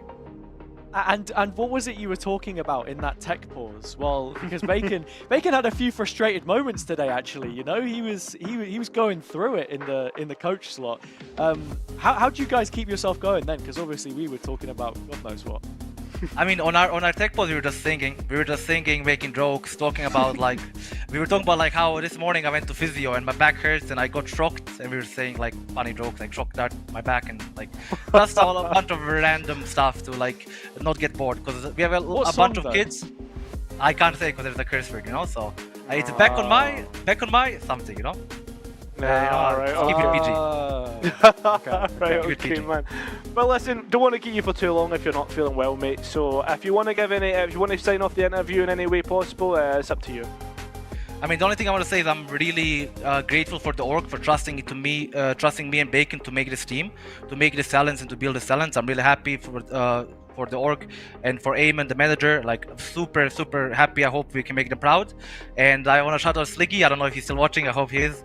Shout out to Slig and the Slug Club, and I think that's it. I mean, I have an amazing team. Everybody's amazing. Everybody's talented. I think every Tier 1 team should be watching our players and pick them up, boys. Anybody. I don't care who it is. I hope it's Liquid themselves, but if it's anybody else, like, look at my players. Take my players from me. It's all good. Okay. That's all. Yeah, no, I respect that a lot from you, man. I remember as well, you know, whenever we've spoken, you've always stood up for your players a lot and you want the best for them, whether, you know, that's with Liquid, I suppose, or another team. But if I was you, get them on that contract, man, you know? Get a long contract. Yeah, I mean, if I'm Liquid, I'm picking all of them up in tier 1, man, 100%. And I'm getting, like, they're all amazing. I don't know who I would replace. The main team is amazing as well, but I would make, like, a 10-man roster. I don't know. Like, let's make something happen, you know? Yeah, well, you know, the last 10-man roster ended up winning champs, so who knows? Possibility. We'll find out. Thank you so much, Cooper, for joining us. Enjoy guys. the rest of your evening, and I hope you get well soon. You too. See you guys. Bye-bye. Perfect, man. Bye-bye. There you go, man. See, look, he is Ken. He's selfless at the end of the day. He's Ken, and he's got 4 Barbies to carry the team. Yeah, mate, I'm not gonna lie, like, a big love for Cupid, man. He's such a nice bloke, and on top of that, like, this team just absolutely likes out at different times. Sure, they have a couple of times where they get caught off guard, maybe a little bit reckless in some rounds, but for the most part, when it comes to these gunfights, when it comes to what they want to do, they have a clear idea, and all the players know exactly what their roles are. You can see just how good the coaching staff and the IGLN is from map to map. Yeah, I mean, I think they'll definitely be one to watch in Challengers EMEA, the first of their kind, first VCT Academy roster to qualify. We'll still have to, you know, keep a lookout for some of those other teams, such as K-Corp Blue Stars. I don't know where they are in France right now. I think they just made it into the playoff stage after winning, like, their elimination game. And for Koi, I mean, Spain's best of 2, so I have absolutely no idea, mate, what's going on over there. But yeah, they've put themselves in the conversation for sure. And as you say, look, every player in there can hold their own when they need to. For Zero Tenacity on the other side, I think, look, this tournament is far from done for them. And if there's anything that I can say about those guys, is that whenever they have a bad map or maybe there's something to work on, it's review, go back and work out what the mistakes are. We saw that against Enterprise in the first best of 3 series that played. They made a real statement, I think, with that win. Here's to seeing if they can make one more statement, because as we know, that lower bracket right now is absolutely stacked, and I believe that we'll be able to take a look at it in just a moment as well and flash that up on the screen for you all at home. We have more games to be played in a week's time. They'll be taking place on the 13th of Feb. That's another Thursday, and on Valentine's Day, we've got the upper bracket final of Sushma versus Team Liquid Academy. Who exactly is going to be shooting like Cupid for a date in the Grand Final? Because it's going to be a new Grand Final winner. We've had Apex 4 times in a row. Cairo, someone's got to do it eventually.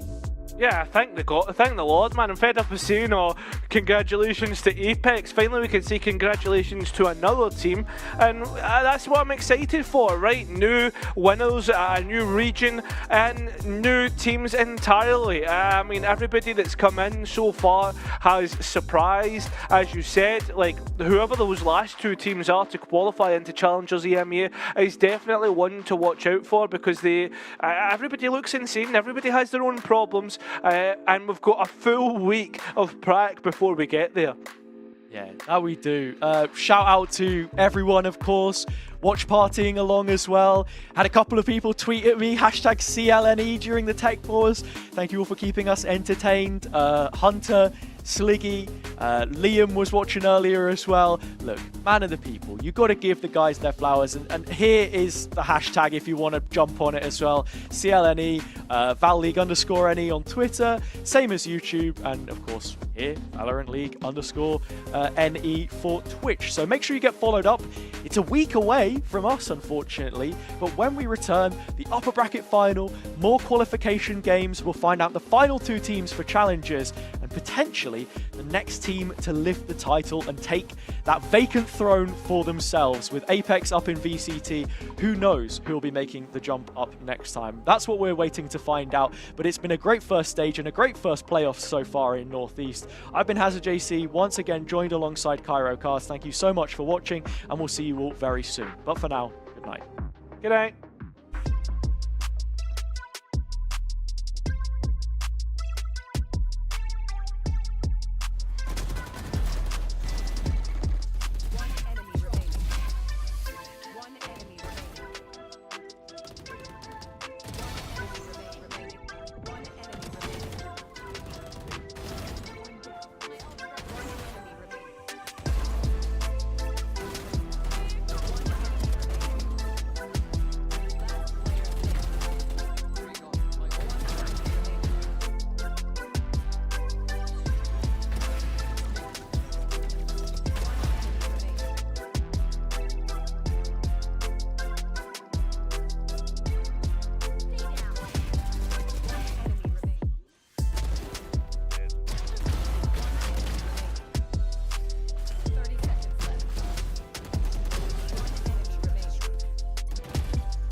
I'm not done with you.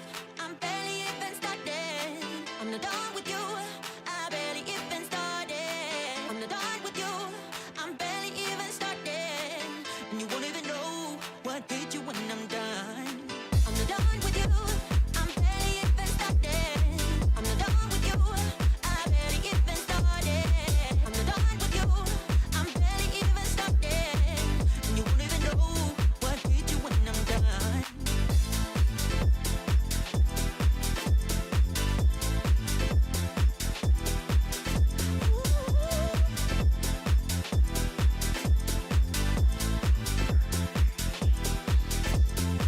I'm not done with you. I'm barely even started. I'm not done with you. I'm barely even started. I don't know why you look at me like that. I'm so self-absorbed, I know that for a fact. Now I realize I'm better off without you. I'll be better off in no time.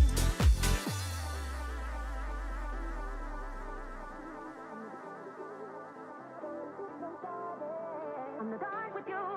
I'm barely even started. And you won't even know what hit you when I'm done. I'm not done with you. I'm not done with you.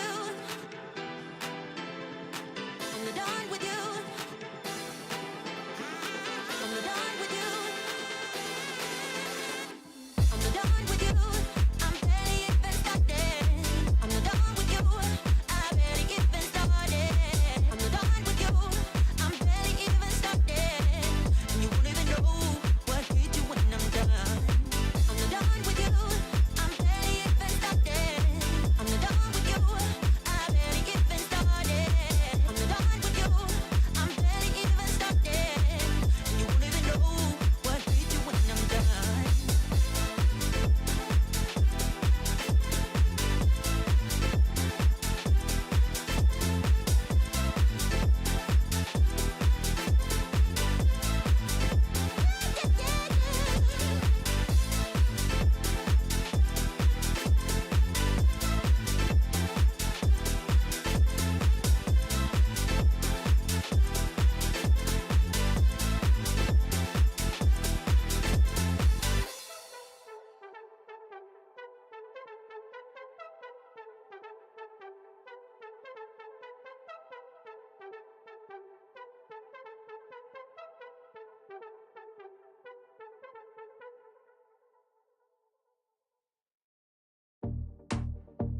It's gonna be hard, but you can take it. Want you to cry, then you will fake it. Give it a beat and you will shake it. The finish line and you'll make it. Don't you let it get you down. Just keep getting up when you hit the ground. Don't you let it get you down. Just keep getting up when you hit the ground. Gotta be real with it. Never give up, never give up.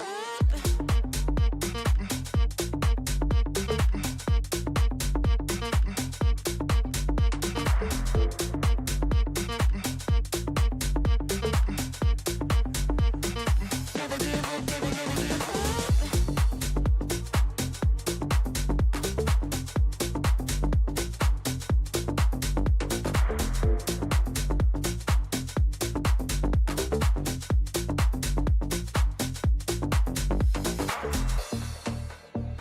It's gonna be hard, but you can take it. Want you to cry, then you will fake it. Give it a beat and you will shake it. The finish line and you'll make it. Don't you let it get you down. Just keep getting up when you hit the ground. Don't you let it get you down. Just keep getting up when you hit the ground. Gotta be real with it. Never give up, never give up.